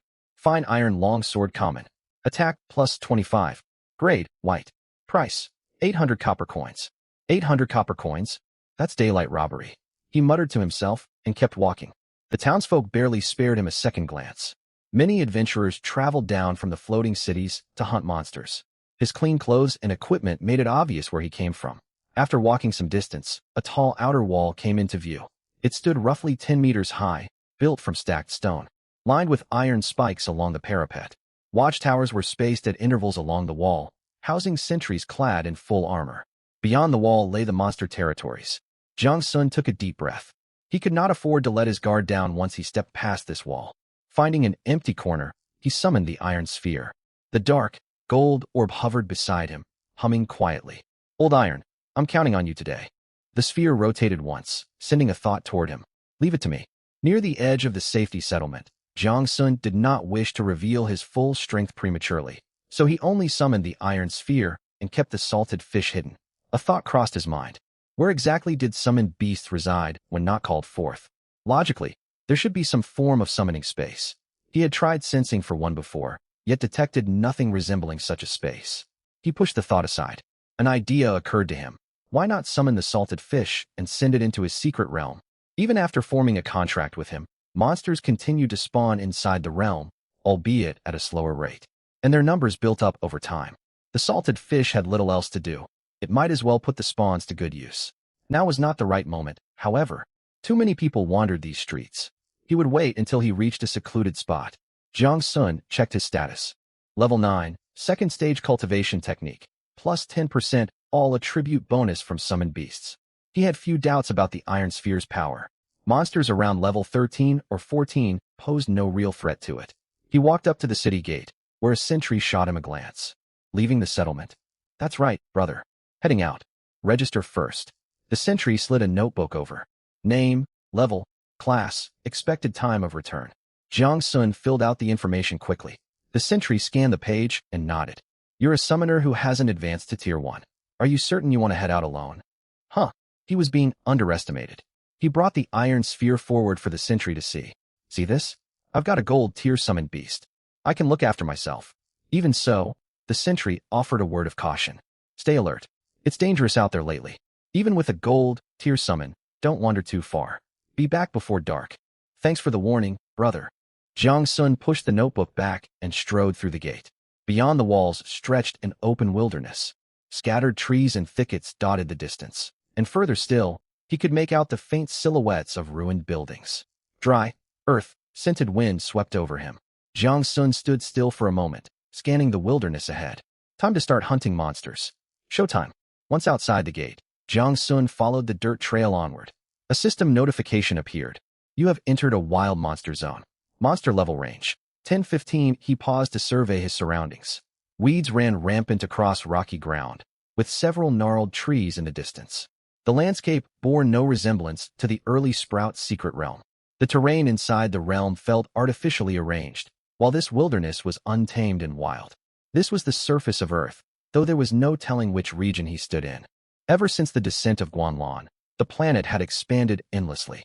To this day, humanity had no idea how vast Earth had grown, as no expedition had ever reached its boundaries. A rustling sound echoed from the undergrowth to his left. A large taupe wild boar emerged, curved fangs protruding from its jaw. It scraped the ground with its front hooves, ready to attack. Having caught his scent, the beast fixed its small eyes firmly on Jiang Sun the moment it stepped out of the grass. He checked its stats through the system. Iron, Tusk Boar LV.12 HP, 3200 attack, 180 defense, 60 EXP, 340. He really ought to learn the scouting skill soon. He recalled the public skill library contained such an ability.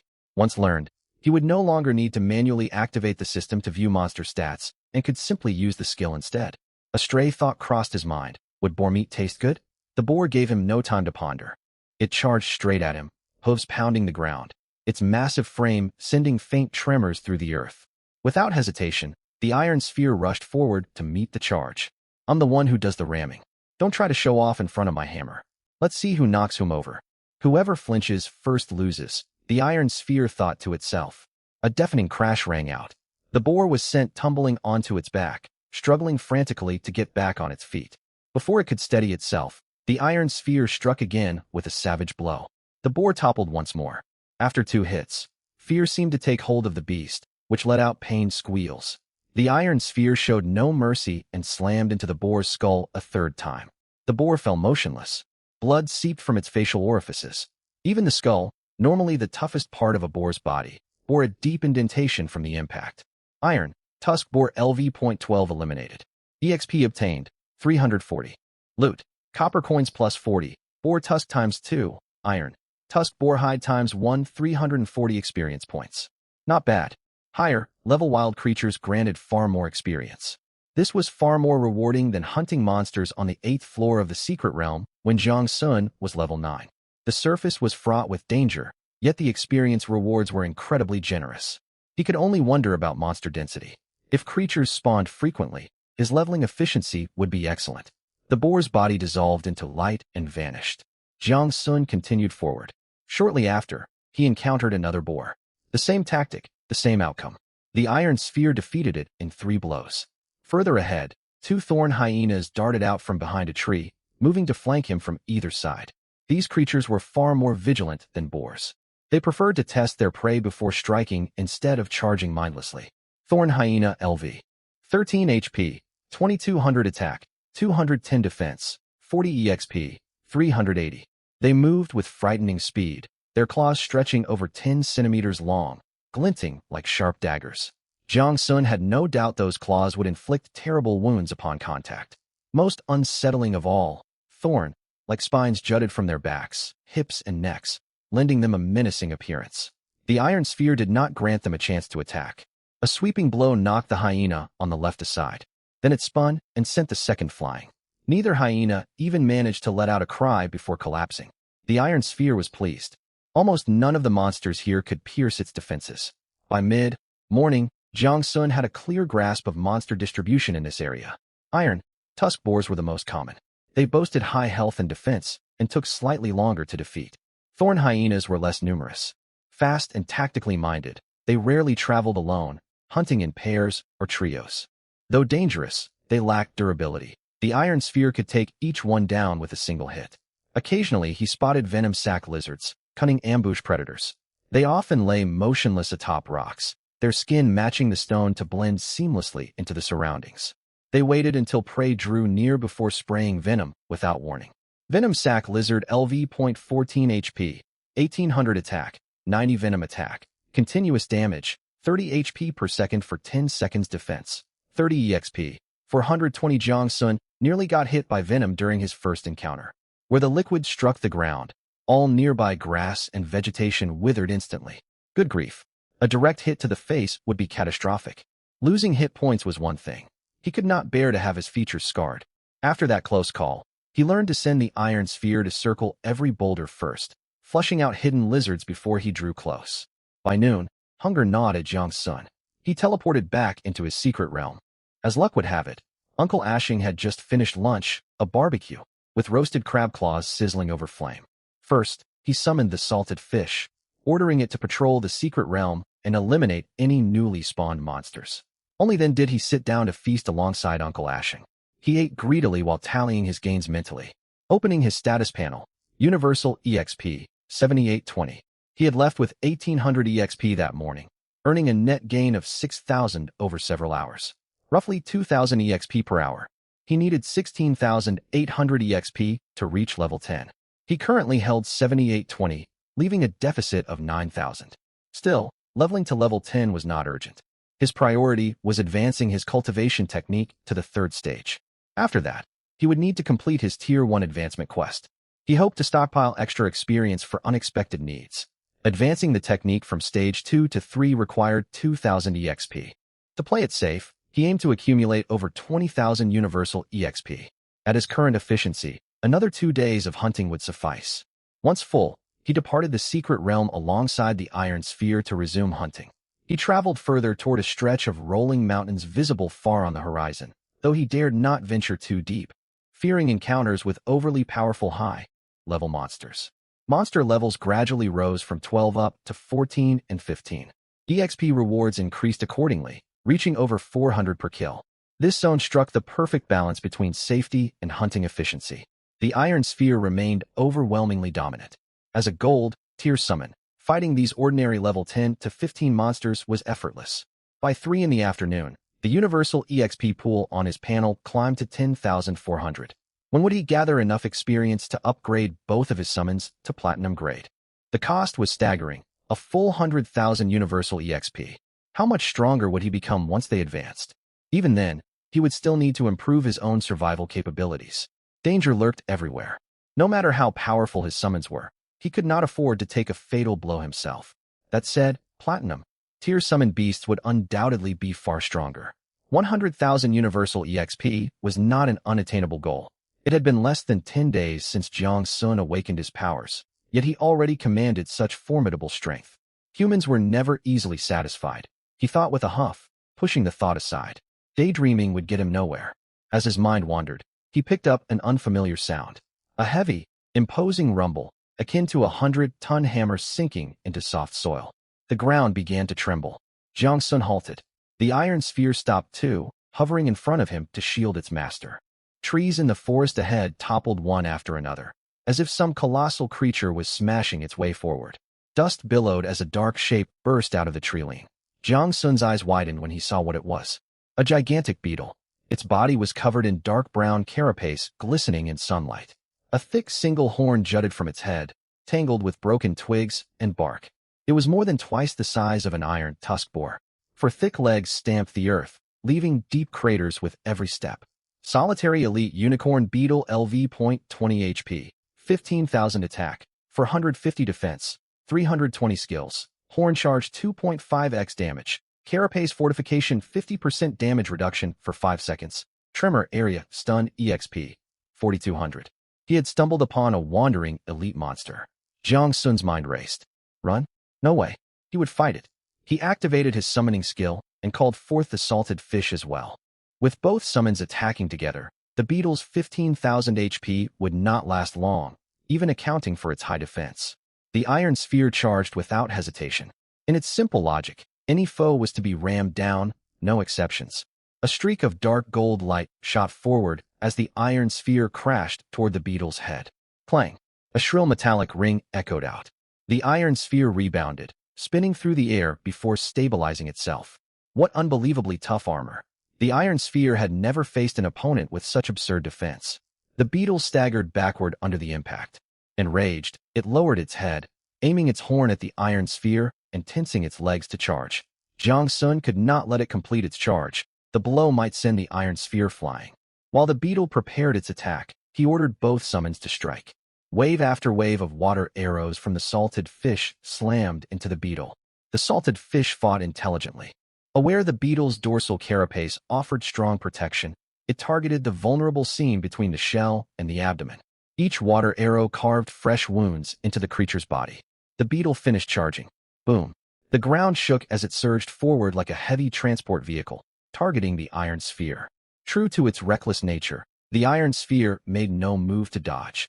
Jiang Sun sighed. Boldness had its place in battle, yet tactics mattered too. There was no need to absorb unavoidable blows head-on. He sent a mental command, urging the iron sphere to move. Reluctantly, it darted left, narrowly evading the beetle's charge.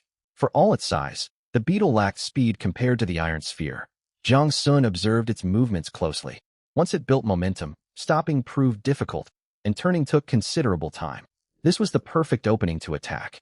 The iron sphere rained heavy blows onto the beetle's back. The salted fish targeted vulnerable weak points on the creature's lower body. The beetle let out a sharp screech from the pain, attempting to turn and attack the iron sphere. Its turning speed was far too slow. By the time it twisted its head, the iron sphere had circled to the opposite side. Heavy crushing strikes landed repeatedly on its carapace. The shell split open, viscous bodily fluid spraying outward. The unicorn beetle's massive body crashed to the ground, sending another tremor through the earth. Its legs twitched several times before falling still. Solitary Elite Unicorn Beetle LV.20 eliminated. EXP obtained, 4200. Loot, copper coins plus 300, Unicorn Carapace times 1, Elite Core times 1. Jiang Sun sank onto the ground, gasping heavily. His heart thundered so loudly he could hear it in his ears. If the beetle had reached him before the iron sphere halted its charge, he glanced at his status panel. HP, 4495. Even the iron sphere, with nearly 900 defense, lost 730 HP from a direct hit. A single blow would have inflicted catastrophic damage on his far less resilient body. The surface was truly unforgiving. He must never grow overconfident. He only had one life, with no second chances. Jiang Sun reminded himself sternly. Out here on the surface, a single mistake against a level 20 wandering elite could lead to severe injury. Thankfully, his life source granted passive regeneration, recovering 28 HP each second. Yet that rate was starting to feel insufficient. Only 280 HP every 10 seconds, 1680 HP per minute. In 1 minute, he could be defeated dozens of times over. He needed far more universal EXP to learn and upgrade defensive survival skills. Still, progress could not be rushed. No one could achieve everything overnight. He remained seated for a long while until his heartbeat steadied, then stood and checked his EXP pool. Universal EXP, 14600. Starting at 10,400, the elite monster added another 4,200. A worthwhile gain. Though difficult to defeat, elite monsters granted massive experience, equivalent to roughly 10 level 15 ordinary creatures. He decided to call it a day. His main goal was advancing his cultivation technique, and he now held sufficient experience. He would return once he advanced to Tier 1, when he would stand on firmer ground. He reached the settlement gates as dusk fell. Entering the town, he headed for the teleportation platform and paid the transit fee. A flash of teleportation light appeared, and Jiang Sun returned to Qingmu City. Stepping out of the teleportation square, he glanced toward his home. One glance was all it took to tell something terrible had happened. Bright searchlights blazed in the west of the city, illuminating half the sky. Beneath the lights, thick plumes of smoke and flames billowed from multiple locations. Jiang Sun had spent 10 years in this world after transmigrating, and he had never witnessed an attack inside a floating city. He had only seen news reports of monster assaults on other floating metropolises. Floating cities were protected by powerful energy barriers that ordinary monsters could not breach. Could someone be sabotaging the city? His home lay in the West District. So did his mother's workplace and his younger sister's school. Please, let everyone be safe. Panic surged through Jiang Sun. This was the main thoroughfare leading to the old residential zone in the West District. When Jiang Sun arrived, the entire road had been sealed off.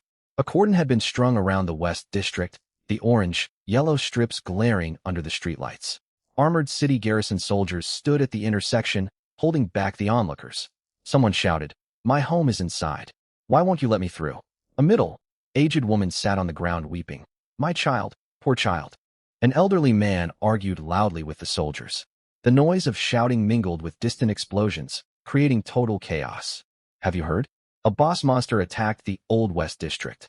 Casualties are massive." "Yeah." The Panzer Guard reached the scene first, but their fight against the monster devastated a huge area. "I thought Wei Yu, the leader of the Panzer Guard, wasn't in the city?" "No one knows. Probably one of their centurions led the response." "How did that boss get into the city?" "Qingmu City hasn't suffered an internal attack in years. It's those infamous cults, no doubt.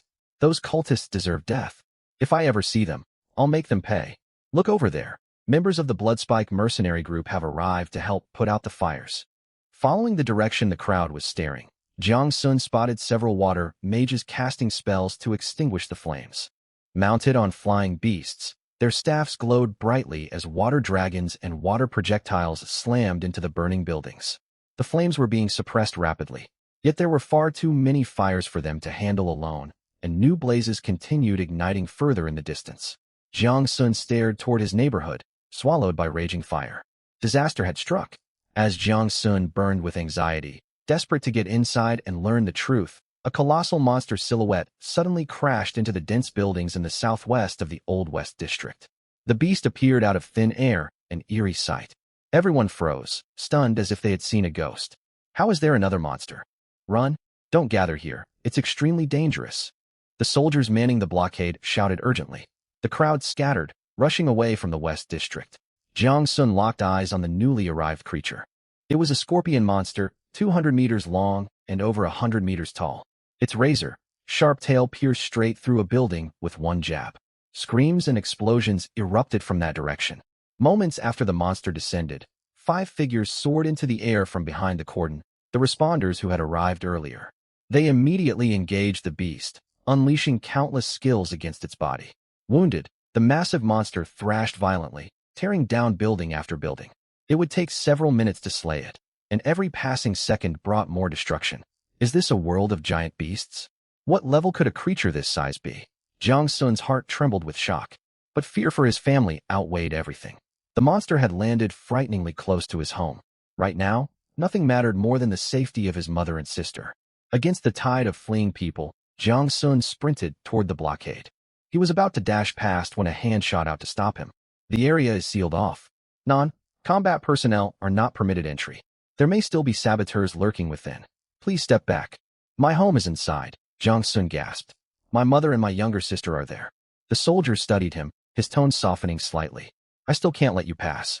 Haven't you seen a second monster just appeared? Charging in would be suicidal." Watching Jiang Sun's frantic expression, the soldier offered a few comforting words. "Rescue teams are already on site.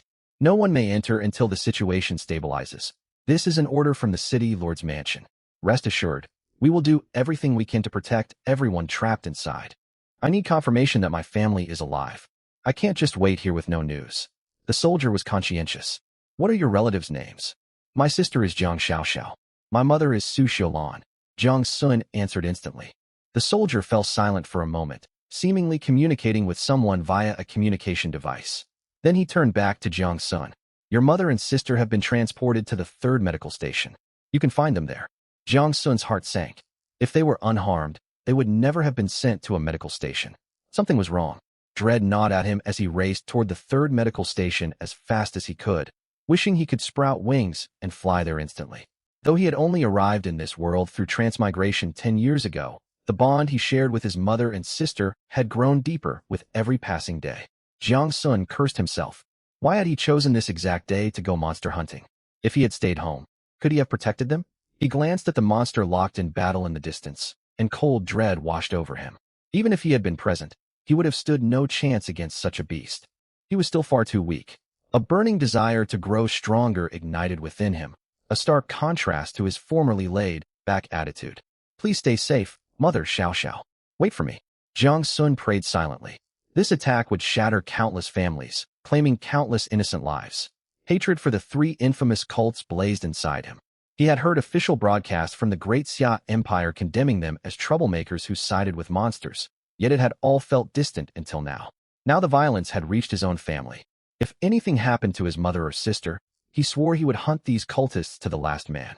The Abyss Cult, the Blood Moon Cult, and the Black Lotus Society, the three most wanted cult organizations across the Great Xia Empire. The Abyss Cult was the most mysterious and dangerous. Its followers worshipped the will of the Abyss, believing human resistance was futile. They claimed only the annihilation of humanity would bring forth the sacred descent of the Abyss. These fanatics constantly sabotaged society. They infiltrated ordinary citizens, administrators, and adventurer guilds, making them nearly impossible to root out. The Blood Moon Cult was a group of brutal lunatics who worshipped the Blood Moon God. They regularly carried out massacres and sacrifices, assassinating human elites and prodigies, a constant source of rage for the Great Xia Empire. The Black Lotus Society was the most cunning. They trafficked people, dealt in slaves, and manufactured contraband. These calculating criminals created unknown forbidden artifacts that repeatedly brought catastrophe to human territories. Jiang Sun had only read about these factions before, never expecting to cross paths with them so directly. Lost in these thoughts as he hurried toward the medical station, he rounded a street corner without slowing down. At that exact moment, a figure darted out from the opposite side. Neither of them had time to react, hidden from each other's line of sight. Bang! The two crashed forcefully into one another. As a mage, Jiang Sun possessed low-strength attributes. The collision left him dizzy. He stumbled backward and landed hard on the ground. The other person fared similarly, sliding farther back before also sitting heavily on the pavement. They were equally shaken. Rubbing his throbbing head and chest, Jiang Sun looked up. The figure was a young woman. She wore a dark gray jacket, her hair messy and her face smudged with ash, as though she had just fled the fire zone. Instead of standing immediately after falling, she flinched backward. Her reaction was not that of someone hit by accident, but of a person caught red-handed. Could the impact have stunned her? Unlikely. Both were awakened professionals strengthened by the system, capable of enduring such a blow.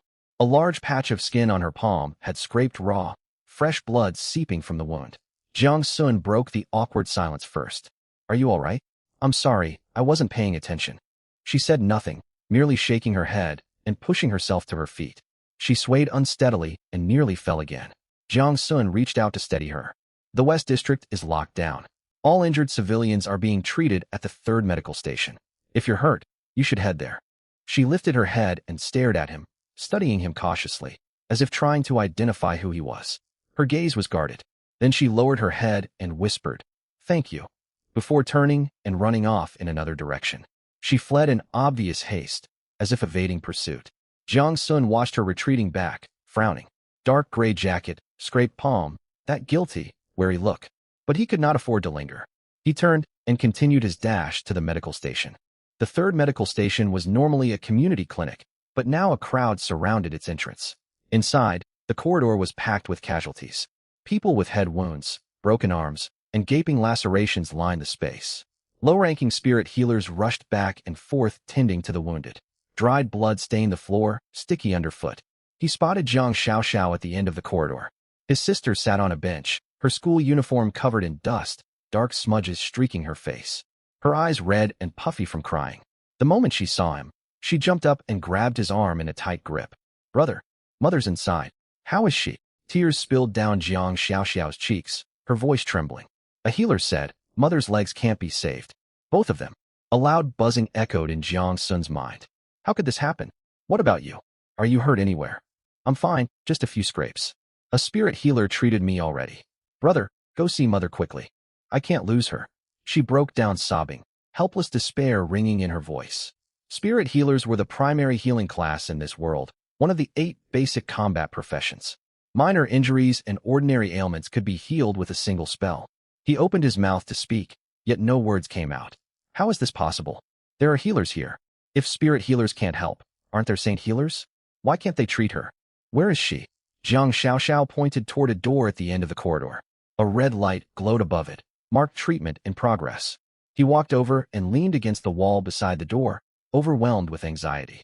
The corridor echoed with the footsteps of rushing healers, cries and shouts filling the air. He stood there for a long while. Eventually, the door swung open. A healer wearing plain white mage robes stepped out. Exhaustion etched across her face from witnessing countless tragedies. Who is the family member of Su Xiaolan? I am. Jiang Sun straightened up.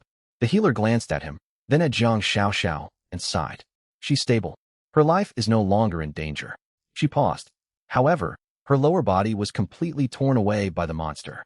Without an epic, tier, or higher healing spell, or some extraordinary heaven, tier treasure, she hesitated, reluctant to deliver the harsh truth. She will never walk again. We can only seal her wounds with our current abilities. Practitioners capable of casting epic healing magic reside mostly in the Divine City. No one of that caliber is stationed in Qingmu City or other major floating cities. I'm truly sorry. Jiang Sun clutched the hem of his clothes, staring blankly as he absorbed the words. The healer gently patted his shoulder and walked away. Jiang Xiaoxiao began to weep quietly. Jiang Sun remained motionless for a long time, his mind numb. He and his sister stepped into the ward. Their mother lay unconscious, her familiar face drained pale from massive blood loss. Jiang Sun spoke softly to comfort Jiang Xiaoxiao. Don't worry. I will find high-rank healers to restore mother's legs. I promise you that. Gone was Xiaoxiao's usual liveliness. Now she was just a vulnerable child clinging to hope for her mother's recovery. Tell me everything that happened to you too. From Xiaoxiao's account, Jiang Sun learned the full story. Misfortune had struck without warning. The attack began at dusk. His mother had just picked Xiaoxiao up from school, and they were heading home when chaos erupted. Explosions sounded everywhere, flames erupting across the district. An iron-armored rhinoceros monster materialized out of nowhere in the old residential zone. By cruel luck, it appeared only a short distance away from them. To shield Xiaoxiao, their mother was attacked by minions summoned by the rhinoceros, who bit off both her legs. The Panshir Guard arrived soon afterward, slaying the monster and transporting the two to this medical station. Guilt crashed over Jiang Sun.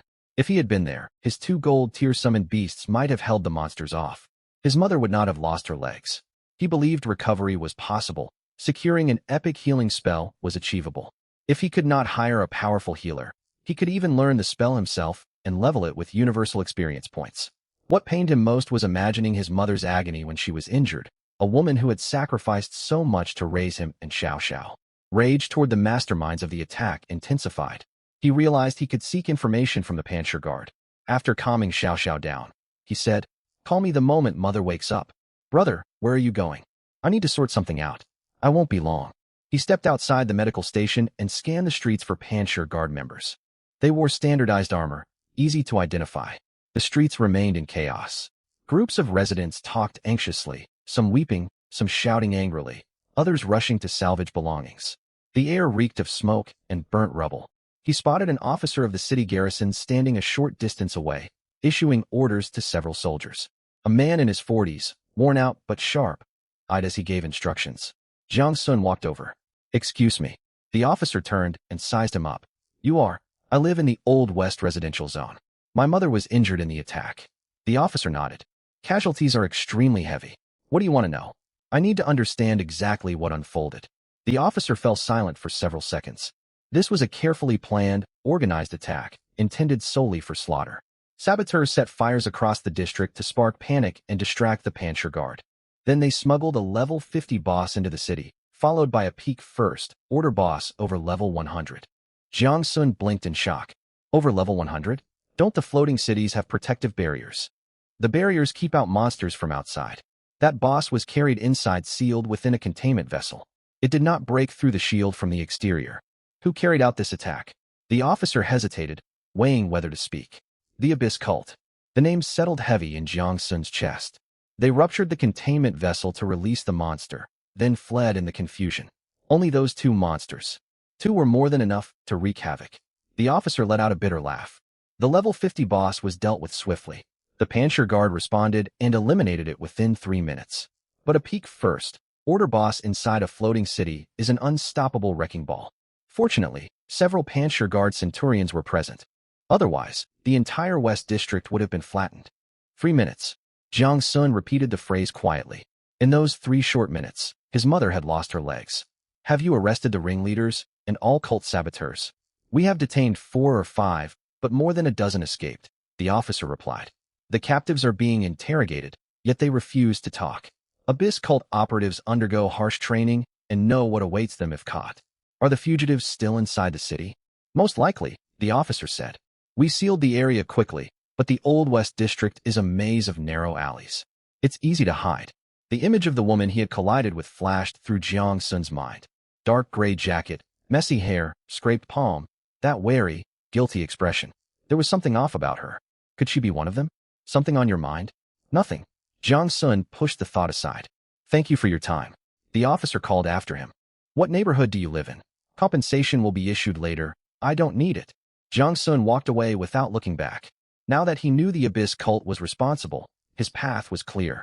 From this day forward, he would stand against the cult. Fanatics? He would show them what true ruthlessness looked like. He wandered the streets of the West District. Familiar neighborhoods lay in ruins. Half collapsed buildings jutted with broken steel and rubble. Deep gashes scarred the pavement, as if raked by massive claws. Dust and ash hung thick in the air, and shattered glass crunched under his feet. Staring at the devastated landscape, Jiang Sun could not comprehend the cult's motives. For 300 years, ever since the game world merged with reality, countless pioneers had fought to secure humanity's survival. Yet some people chose to hinder them and sow destruction. He stood before the wreckage for a long time.